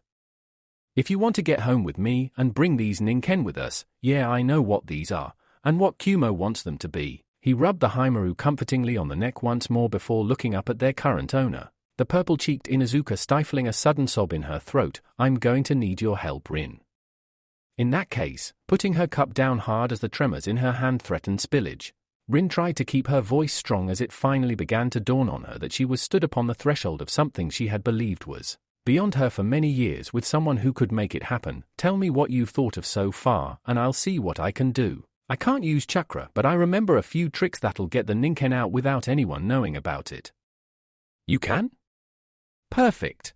Just the thought of that was a great relief in Zaki's mind, as for the longest time he'd been wrestling with the fact that he might have had to leave them behind to get word back to Konoha. A cruel, terrible fate, but one that, if what Rin was saying was true, she could help him avoid. Apart from that though, what do you know about the trash removal in the village?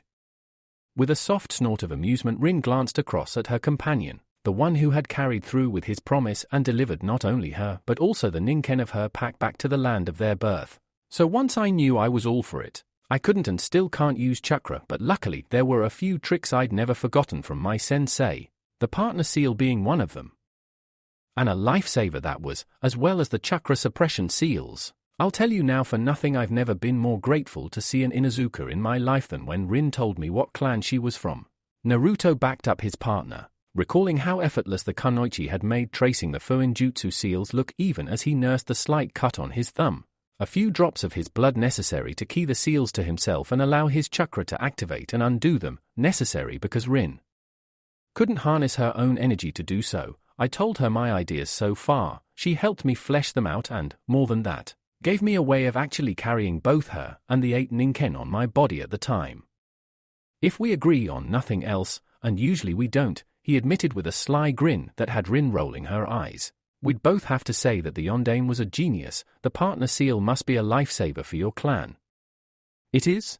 Had Yondaime-sama not been an adult in his own right when he presented the seal to us, the Inuzuka would have adopted him, and had their first ever Hokage when he ascended to the robe, Tsume assured him. Memories of the charismatic young Jounin pointing out the finer points of his creation before requesting a test run. For a second she'd been tempted to push Kuromaru forwards as a semi-willing volunteer in the hope of getting to know her fellow Jounin slightly better, as at that time she hadn't been aware of any romantic attachments the future fourth may have had, but she'd been pipped to the post by her own mother, who was sealed into the scroll and released a moment later to great celebration by the entire clan. In one stroke of an inkstick he solved a problem that had vexed us for years and annoyed me for months, Naruto chipped in, remembering his feelings of relief when Rin had shown him the seal and explained exactly what it did. Kumo. In fact, anyone else really would have given their eye teeth for that seal, even if it's not perfect to carry people in. The fact it let me seal up the Ninken almost indefinitely and Rinchan for at least a few hours meant I had a fighting chance of getting away, and the suppression seals Rin could draw around me allowed me to change out of my henge and use other techniques. He flashed a guilty look towards the Sandaime, who nodded slowly with a wry smile as he realized exactly which technique the Jinchuuriki was talking about, without lighting up the senses of every sensenin within 300 yards. So we had our plan, just as well really, because by the time we were happy with it the circus was almost in town, and all that was left for me before we put it into action was a small heist, a proposition and a near-death experience. He was walking back home in rather more of a daze than usual, and not just because if all went well it'd be little more than a week until Liberation Day, though he wasn't quite as innocent as everyone believed, not that someone who worked where he did could be expected to preserve the purity of their eyes or thoughts all that easily. He'd still been caught off guard by the smirk on Zanchu's face when he'd helped the old man douse the kitchen fire just before being dismissed for the night by the Kar-san. The conversation he'd had with the old man, and the information he'd laid bare for the Kyaraban-Ko was still echoing around in his head even now, preventing him thinking straight as he meandered aimlessly home, scooping the last of the ashes out of the iron grate. Zaki ran a hand over his face and scowled as he smudged the flecks of grey soot stuck to his cheeks, tipping the ashes into a box. He turned around to see Zanchu hovering over him like a vulture with a crooked beak. Right, reckon. That's about it, he stated, standing up and knocking some of the dust off his clothes. Unless there's anything else you've got stuffed up those sleeves of yours, you old reprobate. For his part the Chusan sucked his teeth for a moment before nodding. Nay, nothing left, though before you go. The tone of his voice made Zaki pause and turn back around. Are you aware that Risu-chan has been talking to the Kar-san recently?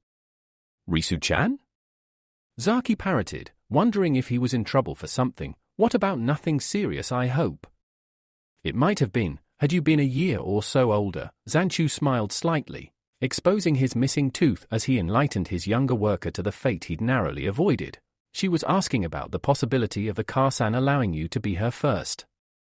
That knowledge had been enough to almost snap Zaki's mind in two, straight down the middle between relief and frantic, tingling excitement that he might have been able to know Risu-chan as something more than merely a Nei-chan. To be a first was considered a great honor or a matter of great expense depending on the Nei-chan in question, and the idea that Risu was so fond of him that she didn't want him to leave Kumo without having a permanent memory of the budding blossoms to take with him wherever he went was at the same time touching and terrifying. Not to mention a terrible source of guilt in the knowledge that when he did leave and the illusions all came crashing down, an innocent Nei-chan was going to suffer because of his duplicitousness.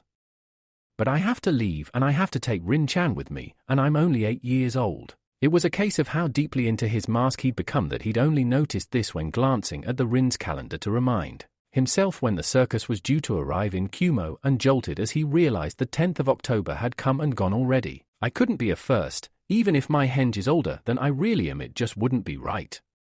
He couldn't deny his curiosity though. What would it be like to be with Risu-chan like that, as a client rather than a friend?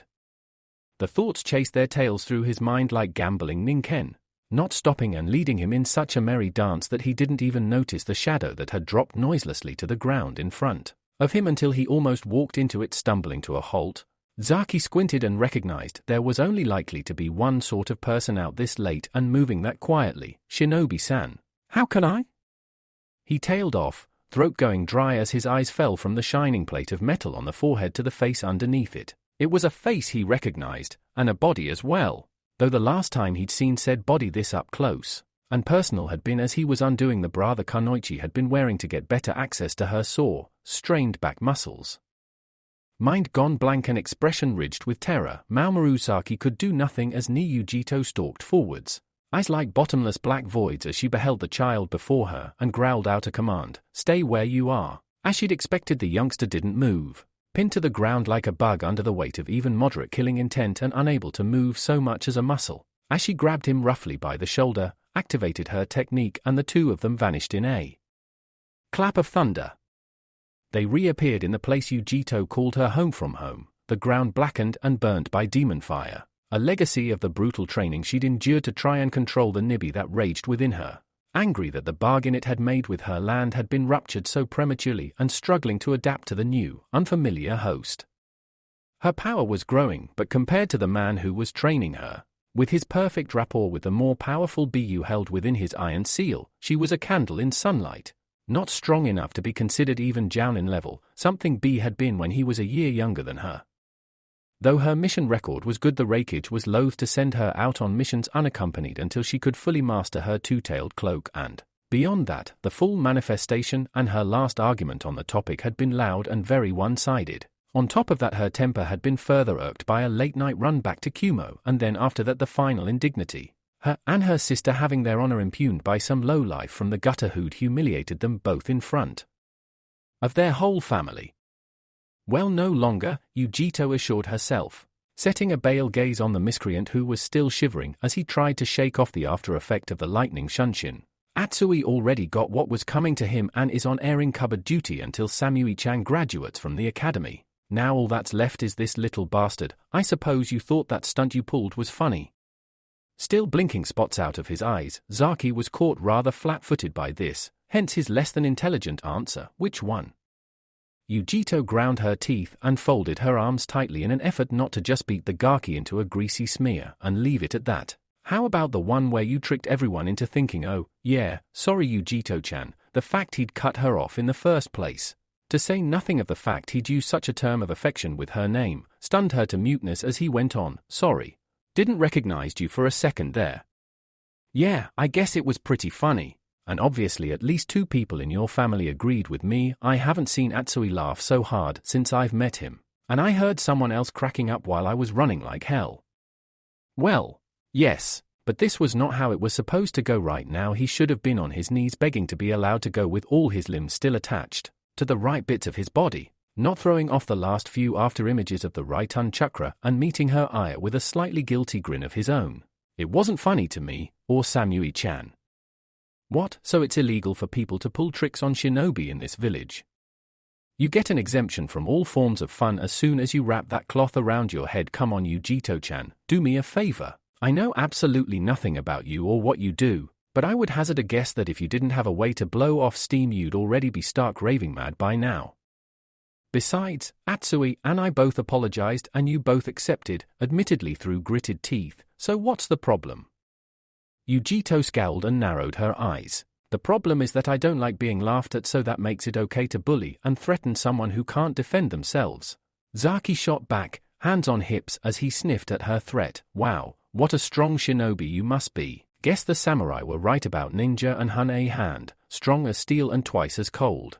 Clamped around his neck and cut off his last words, heart hammering and trying hard to breath, Zaki kicked out frantically but gained nothing save a pain in his toe as Yujito, despite her deceptively slender frame, appeared to be carved from marble, absorbing the flailing punishment without so much as a grunt as she leant forwards and hissed her answer into his face like a poisonous mist.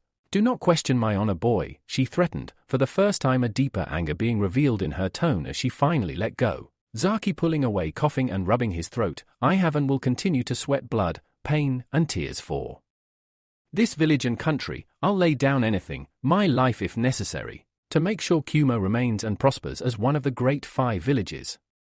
What I won't do, she threatened as Zaki looked up at her, green eyes strangely piercing in the darkness as he heard in the back of his mind a disembodied voice speak to him in a grandfatherly tone. A ninja must always look underneath what's going on with you, Yujito. Why are you so mad over such a simple prank?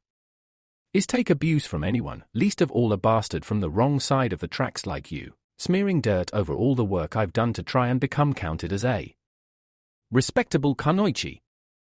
Zaki said nothing to this, merely continuing to stare for a moment as the sole remaining me in Kumo didn't back down following her rant. However, just as she was about to demand his reasons for staring, he eventually spoke, leaving aside the comment about my parentage. Mostly for the fact it's probably true. What's up? What? With a sigh, Zaki sat down, crossing his legs and motioning for Yujito to follow suit as she just watched on perplexed. I'm first to admit I don't know anything about shinobi, or kunoichi, or what it is you guys actually do. What I do know is that in your family you've got a bona fide joke cracker in your brother, but for some reason he's never so much as looked at you sideways. He and Samui-chan are both very respectful to you. If I didn't know you so well, I'd say they were afraid of you. The wince that raced around the kunoichi's body was a definite tell that he could see even in the moonlight. But why? You're a kunoichi, and a good one. Fine, I wouldn't mess with you, but why not Atsuo-kun? Even if it's something silly like pulling your ponytail out once or twice, he should have done it. You'd never beat him up, would you? Due to the darkness of the night, Zaki would never know just how close to the quick that question had cut. To her credit, Yujito gave away nothing more than a soft swallow as she relived her earlier nightmares.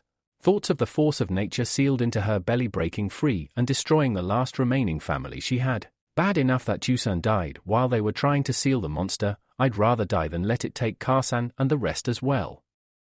For that reason, their protection, she had kept herself aloof from her family. What few friends she had, hell, virtually everyone was kept at arm's length in case she wasn't strong enough to hold the nibby, and through her it lashed out at them. But if what Zaki was saying was right, had that intent been misrepresented, misinterpreted as standoffishness even by her own family?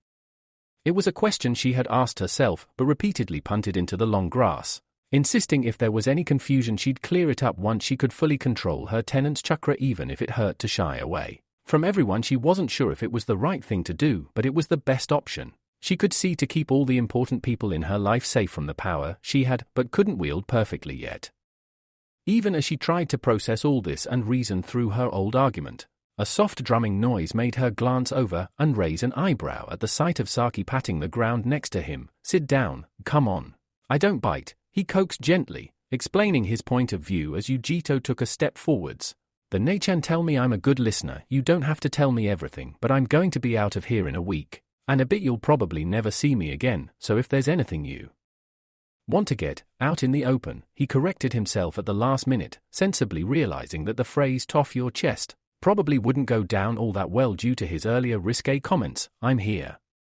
After a long moment of mulling this over, Yujito took a half step forwards, hesitated, made another shuffle in the Kyarabankeo's direction before seating herself opposite him and starting, haltingly and with a few embarrassed pauses, to talk about herself. The art of conversation. Zaki remembered the wise words of Shikaku in the back of his mind, as he interjected here and there with snippets of his own memories or examples of his own to spice up the kunoichi's story, is one part listening, one part speaking, and many, many parts of knowing when to keep your mouth shut, smile and nod in agreement. Right now though, having assured Yujito he could empathize with her to a certain degree as, while she'd lost her father, he had never actually known his, he decided to see if he couldn't cut through to the core of matter. Is the time to ask a question or two. So, sorry if I don't phrase this right, but why do you think your brother and sister don't treat you like what I'd call a normal, or at least as normal as Kyarabankeo can get, sister? In our little world, we were forever hiding things, getting in each other's way, and generally doing our best to drive our carers and other siblings into an early grave. Why don't Atsuo-kun and Samui-chan do the same? I can understand if you've just got back after a mission or something, and Samui-chan's never one to rock the boat anyway, but it looks like they're all hanging back for some reason. The reason? Yujito grated after a long pause, not sure exactly how much she wanted to give away without potentially giving away a secret of her state, and trying hard not to let the other kid know that, despite it all, she actually was finding it quite relaxing and different to just talk about something other than a mission, training, or her bijou. Is that they, and everyone else for that matter, are smart. I'm not like most people, Zaki-san. Sometimes I can be dangerous without meaning to be. Yeah, some of the older girls at the home were like that, Zaki commented, not able to hide his grin as the kunoichi gaped at his seizing her innocuous words. Usually happened once a month or so for a few days, but they never said why. Yujito spluttered for a minute, absolutely agog at his cheek before, almost against her will, She sniggered and squinted across at him. Having worked where you have for the better part of 3 months, I trust you figured it out now? Yeah, one of the first things I figured out there, BR. He shivered as though remembering bad memories before leaning forward slightly. Still, you're a kunoichi, you've been literally trained to kill. No wonder people would be nervous around you, especially as you're still young and probably quite a high rank if your jacket's anything to go by. There are lots of people higher ranked than me, Yujito sighed dismissively before shaking her head, but you're right and wrong, Zaki. I am dangerous because I'm a ninja, but it's more than that, she admitted, looking down and letting an arm drift over her midriff. Shielding the seal that had scarred her since that darkest night when she had been a mere 2 years old, there's something inside me, something that makes me a monster at times, even to people I really care for like my family. Silence fell for a moment before, with a sigh, Zaki shuffled forwards on his rear end, reaching forwards and patting her knee awkwardly. His voice as steady as he could make it as he realized what was going on and exactly why Yujito was afraid of letting her family in too close at the minute. I see, I understand that, you do. Yujito glanced up at such unexpected acceptance to see the Kai Arabankeo gazing at her, his eyes serious but still radiating compassion as he kept his warm hand on her knee.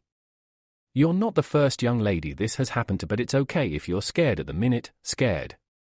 Yes, the nibby did scare her at times, but mostly she thought of it as an annoyance. So what was Zaki? But I've seen your family and hell, they love you even if you're a bit of a stuck-up princess at times, so I'm sure they won't kick you out for making a little mistake like this. The Car-san always tells the girls if it happens to them the best thing they can do is tell her as soon as possible so she can start getting the place ready for the baby.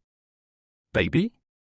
Yujito echoed blankly before her mind put the pieces together and she recoiled, face flushing a boiling scarlet as she sought to correct the Kai Arabankeo's delusion. I'm not pregnant, you prat. You're not?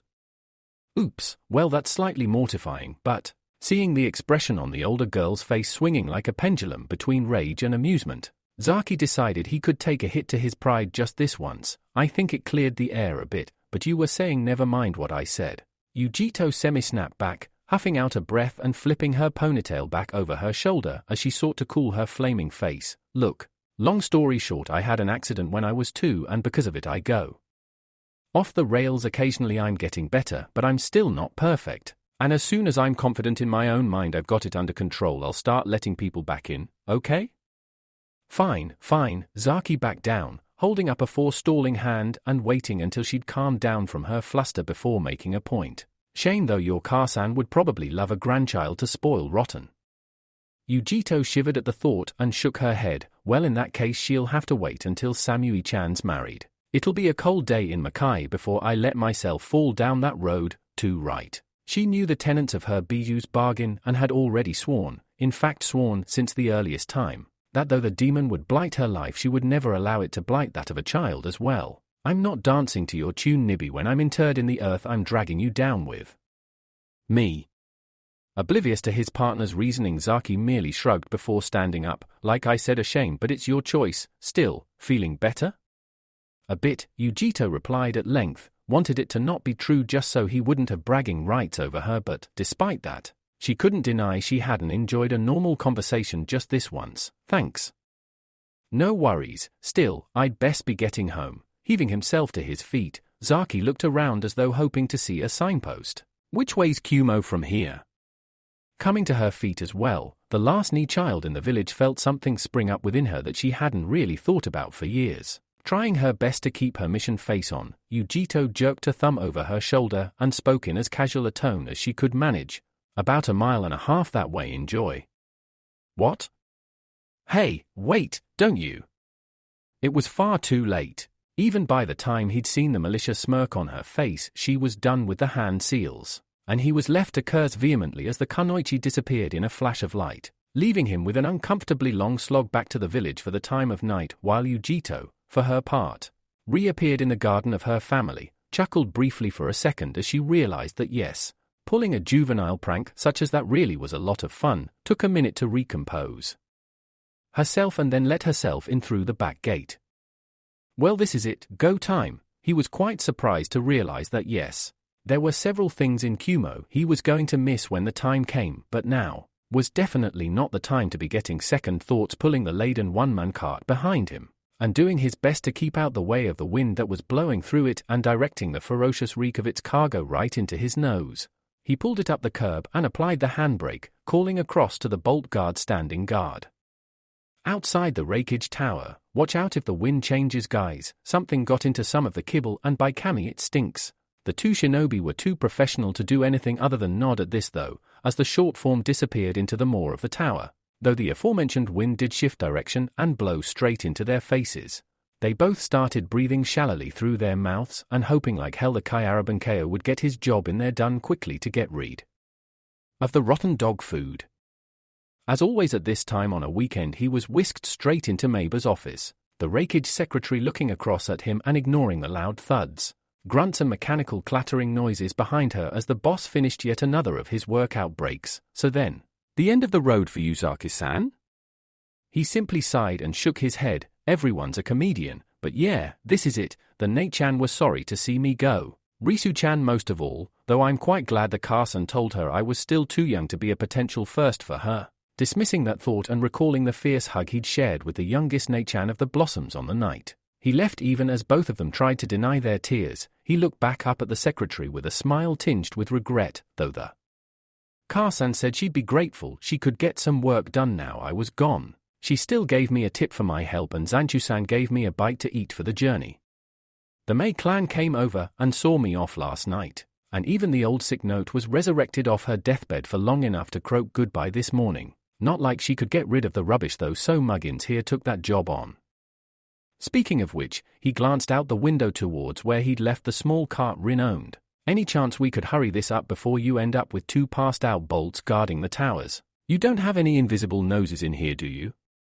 Luckily no, and we also have excellent air conditioning in the building. The Roketa Scion informed him as she quickly let her pen dance along the paper that would release the Kyarabankeo back into the world. Under the guidance of the carnival he'd managed to impress and get apprenticed to, so just get this stamped off, and there was a thump from nearby that made the inkwell on her desk overflow slightly, and a second later as Maber was glaring down at the mess on her desk, the intercom crackled. "Ah, hi Maber-chan, please send through the refreshments." Biting back a sigh as she cleared up the mess with a handy piece of blotting paper, the secretary thumbed the button and answered, "Hi Raikage-sama. Be right there, Zaki-san, would you?" "Way ahead of you." Indeed, he was already opening the small fridge that rested next to one of the bookshelves of Maber's office, and withdrawing what looked to him like a plate of sandwiches containing half a cow each. "What flavor does he take today?" "The yellow one. He likes bananas, but they're hard to get here, so it's a treat for him working hard and getting the paperwork done," she explained, opening the door to the lair of the beast and allowing Zaki in, the large lunch held forwards like a talisman as the rakeage, now toweling himself down behind his desk and with the fan on full blast to avoid any lingering odors, turned to face them both. "Ah, excellent timing," the great man rumbled, sitting down on his chair with a thump that made Zaki wince. "So then, you're off?" "'Fraid so, Raikage-sama," the Kyarabankeo shrugged as he handed the tray over to Maber-chan. Though he wasn't exactly scared of the village leader, he was still wary enough to show complete respect for the man and a mere villager approaching the desk of such a powerful shinobi with food they may have had a chance to tamper with would be a mark of grave disrespect, so handing the meal over to a loyal shinobi first was a safer way of going about things for all concerned, much to the celebration of Maber-chan and several of the bolts, I'm sure. The grizzled Ka-Gay raised an eyebrow as he nodded at the secretary, draining his carton of banana-flavored milk with a lusty sigh and smacking of lips before answering, "Well, I'll be sorry to see you go. The memories of you and Maber-chan's conversations will linger for a very long time in my mind. My short-term memory might be shot to hell, but there's nothing wrong with the long-term one." Maber cringed at the reminder while Zaki did his best not to splutter with laughter. Of the two of them, the Kunoichi recovered first. "Yes, Raikage-sama. But unless you'd like to see if that situation could be rectified via cranial trauma with a tea tray, please don't mention it too much in the future." The older warrior raised a hand in mock supplication, the devious smirk still not leaving his lips as he answered her threat. "Ma, I'm only teasing Maber-chan. The last thing I need to do right now is anything that'll hack you off. The paperwork's already getting massive enough as it is." Of course, after such a proclamation, karma simply had to play its hand. As always, after finishing his post-workout drink, the Sandame slammed the empty carton on the top of his desk to crush it flat enough to fit in his bin correctly. However, on this occasion he'd slightly misjudged the hit, and one of the heavy bands of iron around his wrist clipped the flat face of his family ring, taken off prior to his workout to avoid breakage or injury. All three occupants of the office could only watch in muted silence as, with a musical ting and a flash of gold light, the ring flipped majestically through the air and landed somewhere in the middle of the rake's weight training equipment. There was a succession of further pings that grew quieter as it ricocheted around the pile of steel, then silence.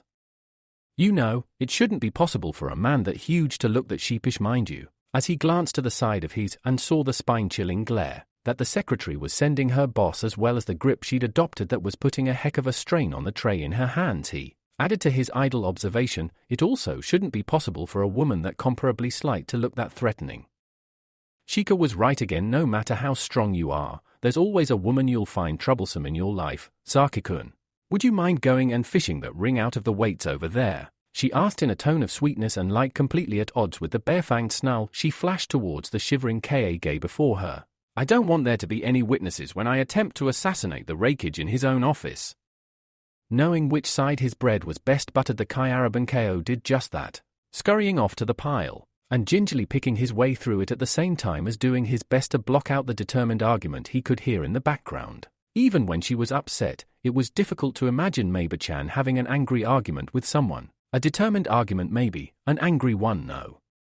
Scouting to and fro amidst the pile of obscenely heavy materials, it didn't take Zaki all that long to find what he was looking for and, as he reached towards it, to notice that only a short distance away from where the ring had landed, in fact just over the next set of haphazardly set dumbbells, was a small gap between the office floorboards. Why would Meiba-chan said they needed access to make sure this part of the office floor had been properly strengthened. That was lucky, another few feet and we'd have most ideas, like the one that was currently ongoing to smuggle the pseudo-Inuzuka clan out of Kumo, were the result of lots of hard brain work and batting of ideas between a variety of parties. In some cases, however, ideas could simply seem to spring from nowhere and catch even the one who had them completely unawares. Huddled over in the weights area, Zaki stiffened, then swallowed softly, glancing over his shoulder and checking that neither of the two other occupants in the office had a clear line of sight to him. The idea he'd had was madness. Surely it was insane to even try, but, on the other hand, there were no other ninja here save the two that were currently having stroking during a one-way conversation on the proper way to treat important articles of state, even those invisible eyes Meiba-chan was so proud of and had told him about. They couldn't rat him out straight away like a shinobi could. Someone had to actually move past them to trigger them, hence why they were placed around all the windows and doorways rather than in the open. He had but a second to make his mind up and prepare a story of excessive blagging to get his ass out of Kumo in one piece should this not work, but, despite all of that, he forced himself to look relatively calm as he appeared to carry on searching the pile, surreptitiously reached down and rolling the ring over so that he could see the tracking seal stuck on the rear side of the ring's face. Leaning down as though scrutinizing the ground and hunting for a trace of the ring, he carefully picked at the seal with his thumbnail, expecting a shout for him or, worse, a heavy hand on his shoulder at any second, but nothing came.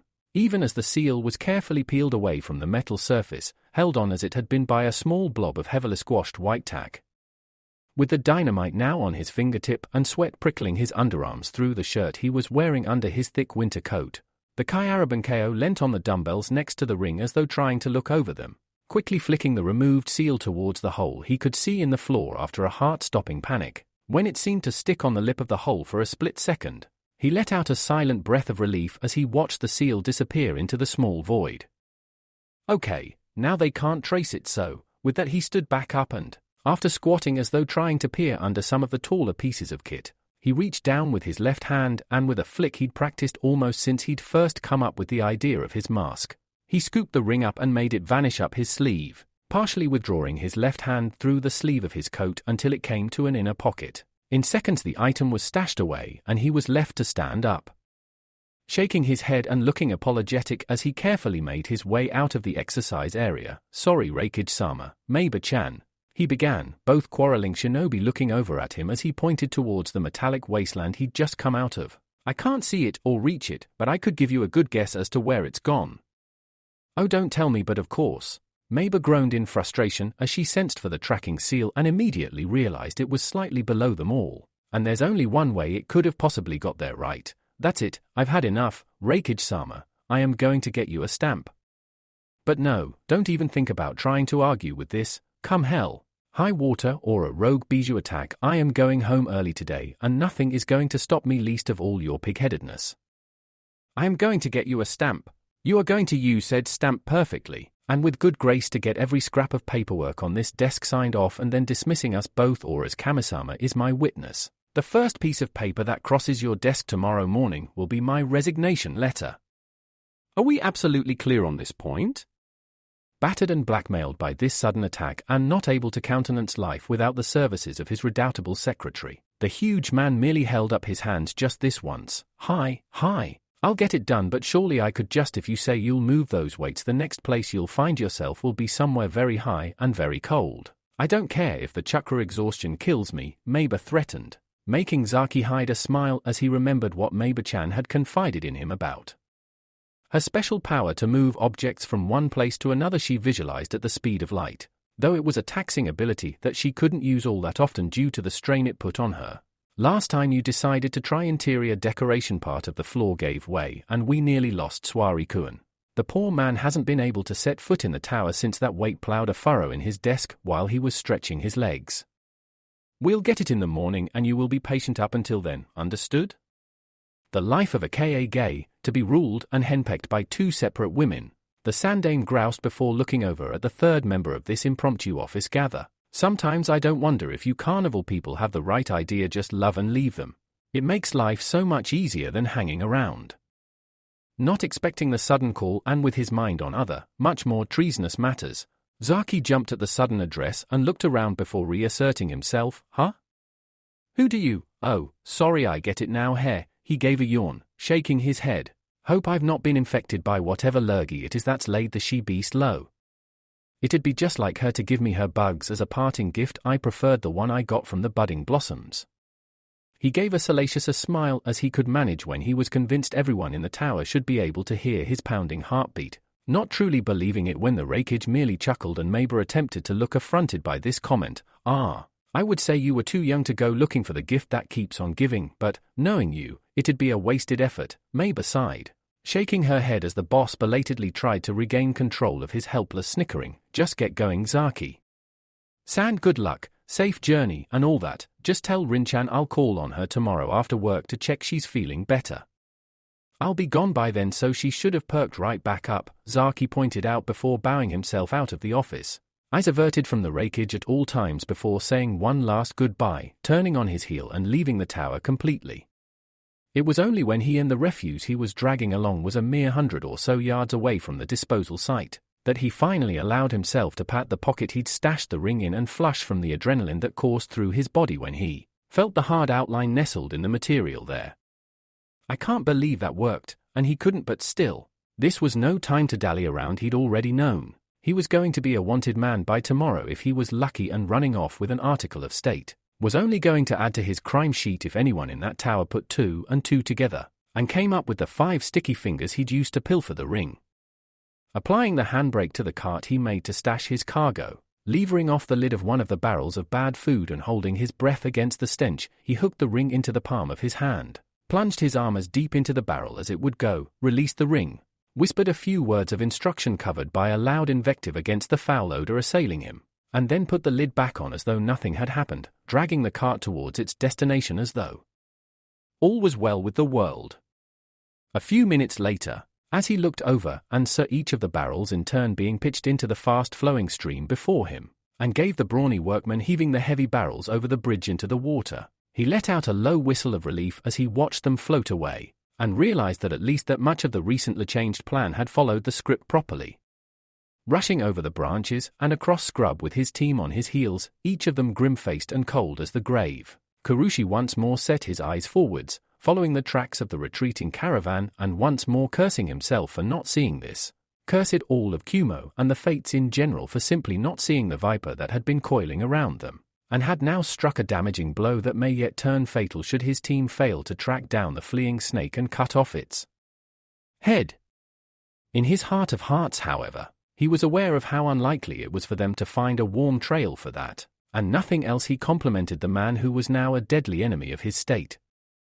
The most galling thing was that he himself had been there, right there in front of the foe. Hell, the man had even laid a hand on his daughter and he'd done nothing, completely suckered by the false face he'd worn as he'd accepted Karua-chan's apology.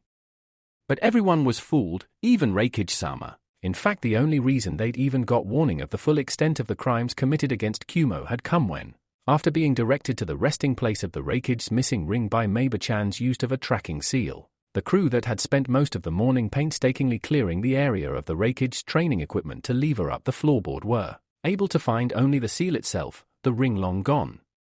With worry mounting that the ring had been lost deeper within the structure of the tower itself, it was only when the head of the Bolt Division asked to review the security tapes that the theft was revealed. In a fury that shook the mountains themselves, the Sandaime demanded the sponsor of the false Kyaraban KO be brought before him to answer his actions. It was only when Meiba, as the ninja sent to summon her friend, returned looking way-faced and ill did the full scale of the crisis become shockingly apparent. The house was deserted and Rin was gone, and along with her the Ninken were gone as well. At this news the Reikage had flown into an epoch-ending conniption of rage, though such a rage was tempered by fear of what the potential ramifications of such a theft could be. If the Ninken were ever returned to their home, to say nothing of what Rin might say after being held under what was technically illegal arrest for over a decade, Konoha would have valid grounds to go to war with the mountain village, and there was already bad blood following the Hyuga debacle some years earlier. To prevent this from happening, virtually every hunter nin in Kumo's borders had scattered to try and track down the enemy, and Kurushi, Kumo's Fukushunomi and right-hand man of the head of the hunter nin who was forced to stay behind in the village to coordinate the chase, was to lead a team to hunt the most likely route of exit, and because of that, as he dropped in front of the caravan that had left Kumo's gates not a day before, he put his game face on and spoke with a tone devoid of all warmth. "Where is Mamoru-zaki?"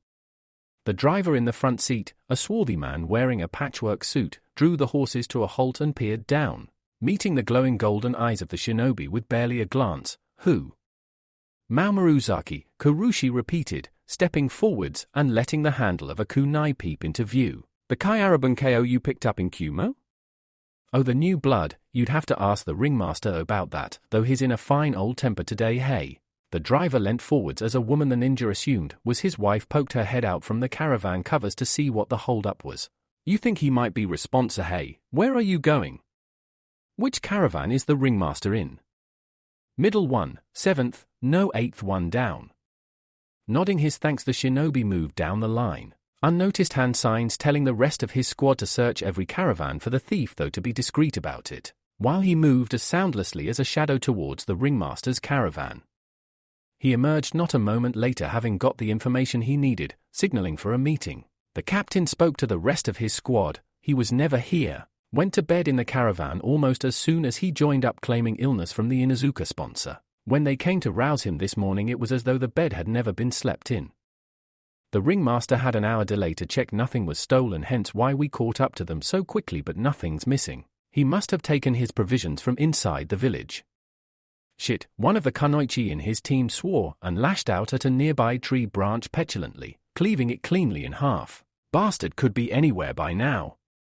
"Not necessarily. To get out of Kumo he'd have to go through the border, which would be suicide, as Meiba-chan's already sent the orders to search everyone who attempts to pass out, and our sensors will track him down. He's more likely to go via sea.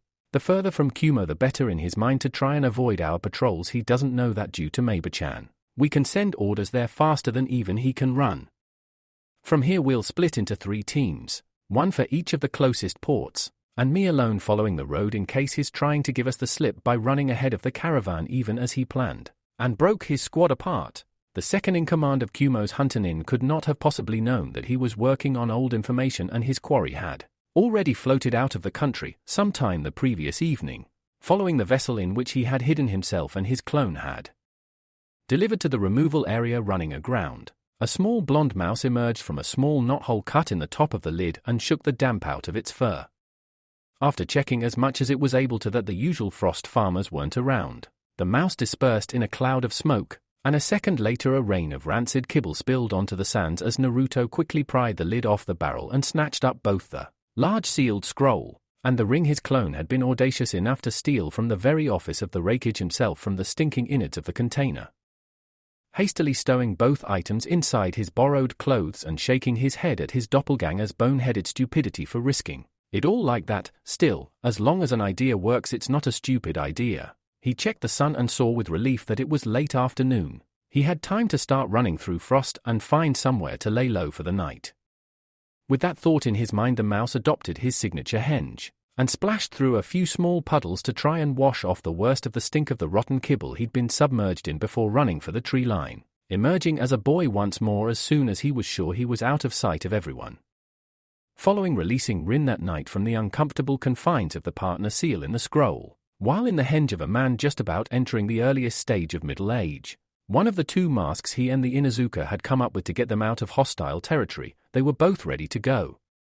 As the Inuzuka stretched out the cramp as much as she was able to in the small cave he'd found, he unsealed a few cosmetic articles he'd borrowed from the budding blossoms as well as some others Rin had brought, while she'd been in town to complete the illusion, and waved her over to sit down before skillfully applying the disguise to his soon-to-be employer. Because of that, and after a night spent in a relatively cheap, but still decent hotel in the Frostport city of Okan for a hot bath to get rid of the last vestiges of the stink of rubbish Naruto had been forced to reside in to get out of the mountain realm. As the elderly, but still sprightly old woman who insisted everyone refer to her as Heinebarchen clambered up the gangplank of her old cargo ship with a few passenger cabins on the next step of her journey to visit every temple and onsen in the elemental nations, accompanied by her walking stick and faithful manservant Kitaro-kun, no one so much as batted an eyelid. You escaped Kumo by floating down the river in a barrel. What? Straight into Frost Country? Yep, worked like a dream, Naruto said before nudging Rin slightly. After all, this was mostly her idea, even if the fact she didn't know about my mouse form meant she was trying to build a fake bottom in one of the waste barrels she had. Actually, Rin-chan, you best tell them the next bit, cause I don't really understand it myself. How did that work exactly? Catching a glimpse of the kid from the corner of her eye, Rin allowed herself the ghost of a smile as he recognized him, giving credit where it was due, and, seeing the interest in her part of the story, spoke succinctly. It worked because, as you all know, it's not easy to grow many crops in Lightning, and because of that it imports a lot of food. Frost is one of its biggest suppliers as, despite the name, the climate there's not too bad for rice as long as the soil's well fertilized. To help with this, Lightning has had a system since before there were shinobi to help Frost grow its crops. Most of the rivers of Lightning flow into their neighbor, so every village in Lightning has a communal, if you like, waste disposal system whereby anything that could be broken down to compost is sealed in barrels, like the one Naruto-kun hid in, and tossed in a river. Once it flows into Frost, the farmers there pull the barrels out and take all the waste to be mulch to feed the rice fields. A normal person would never be able to hide in one of these barrels as they're not that big, but with this little Gaki, just out of fondness' sake, she cuffed her partner again, though much more softly this time and in the manner of Inuzuka affection rather than discipline. Space isn't much of an issue. Yep, I sealed all the Ninken and Rin into the scroll, bunt it up so that it was waterproof, and only released Rin when we were safe and free down the river. Naruto took over. Leaning an elbow on the back of Rin's seat, we moved slow until we were sure we were in Frost, then used another mask, a slightly crazy old lady and her long-suffering butler, to gain passage on a ship to Fire Country. Once there we headed home for here. Well, he smirked slightly, making Rin scowl as he ruffled her hair with his free hand. We did once. I snapped SWMBO here out of her trance after I did her a favor. Pulling on his sandal, Keitaro stretched up and looked across at the younger woman most people assumed was either his daughter or, some envious voices had whispered, his very young wife, the Kaina, mask having disappeared as soon as Rin stepped foot in her home nation for the first time in over 10 years. Though to her credit, she held back the tears until her faithful servant managed to find them some lodgings for the evening. So then, Rin-chan, ready to go? Should be about a week until we get to see those great gates again. Excited? The Inuzuka said nothing for a minute, still not quite believing that after so long away she was home. Though if that was the case, why did she feel something like homesickness fluttering in her stomach? Yeah, though before we move on, she suddenly stood up, a calculating gleam in her eyes as she beheld the taller form before her. Show me what you really look like. Not expecting this, the butler figure turned around. Huh? What do you really look like? Rin repeated herself, looking at him askance. I just realized I've been living with you for nearly a third of a year, and I still don't know anything about you, or at least the real you. So drop the henge and let's see what my knight in shining armor is under the iron. Keitaro for his part scratched the back of his neck for a moment before, with a shrug and awkward smile, he brought his hands together. Well, okay then Rin-chan, you might be a bit surprised through, with that fair warning given. He clapped his hands together and smoke shrouded his figure. The Inuzuka wasn't sure exactly what to expect when the cloud dispersed, but, finding herself having to look down at the shape that emerged, not even she could stop her jaw dropping at what appeared to be a miniature version of her old sensei with a chubbier face, and 3 slashes on each cheek grinning up at her, almost hidden within the voluminous folds of Keitaro's clothes as he spoke. So then Rin-chan, this is me, name's Uzumaki Naruto. Why you in the flesh, he assured her, thinly amused by her bulging eyes and swaying state as she tried to comprehend his appearance and the fact he was literally a child. So, what do you think? You're AA or inspiring, amazing, a future Hokage, yeah I know. He waved off the words that appeared to be stuck in the Inuzuka's throat like a bone. I'm all that and much more. You're a chibi.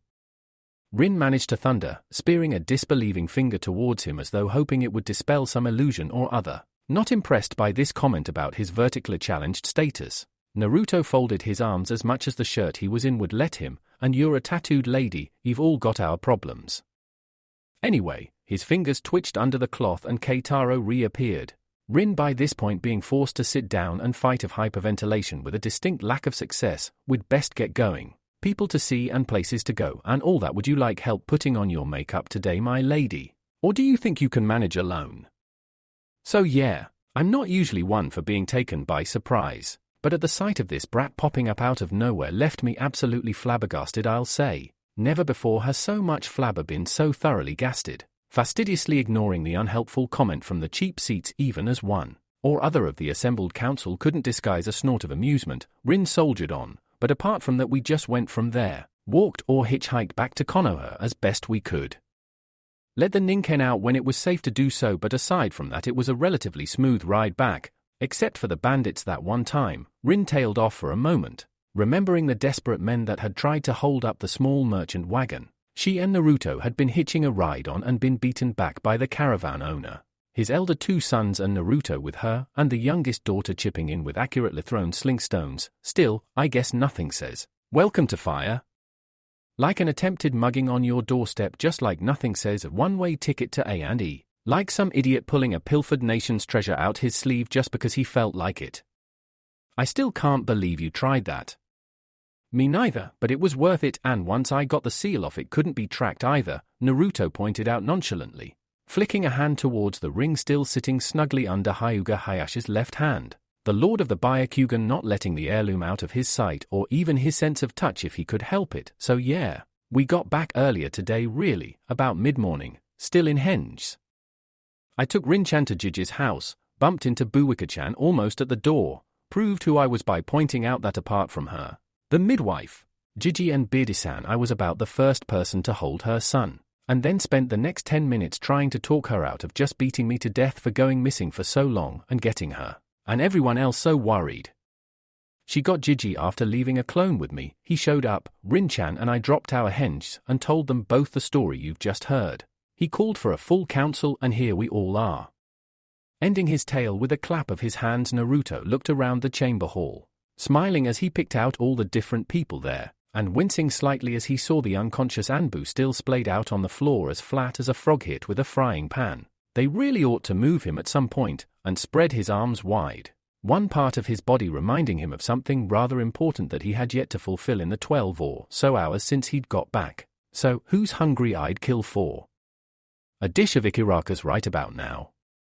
Silence fell for a moment as all present tried to absorb, for the first time really taken exactly what the 2 people, neither of them active shinobi and one merely a child of 8 years old, had actually managed to do. Most, however, didn't have the luxury to think on it too deeply before the Sandaime rapped the table in front of him smartly and stood up, most of the others in the table mimicking purely out of reflex as he spoke. This council is dissolved until further notice. Everything discussed here is an A-ranked secret, but Sandaime-sama no, Koharu-chan, he said gently but firmly, looking at his old teammate with a stern but not harsh expression. I will not make a move for reparations from Kumo until I'm certain of all the facts, and none here are in the right mind for reason now. he pointed out, gesturing to the two shinobi most affected by the events of the night to emphasize his point. I will, however, call a war council for tomorrow, 8 sharp, after a night's sleep.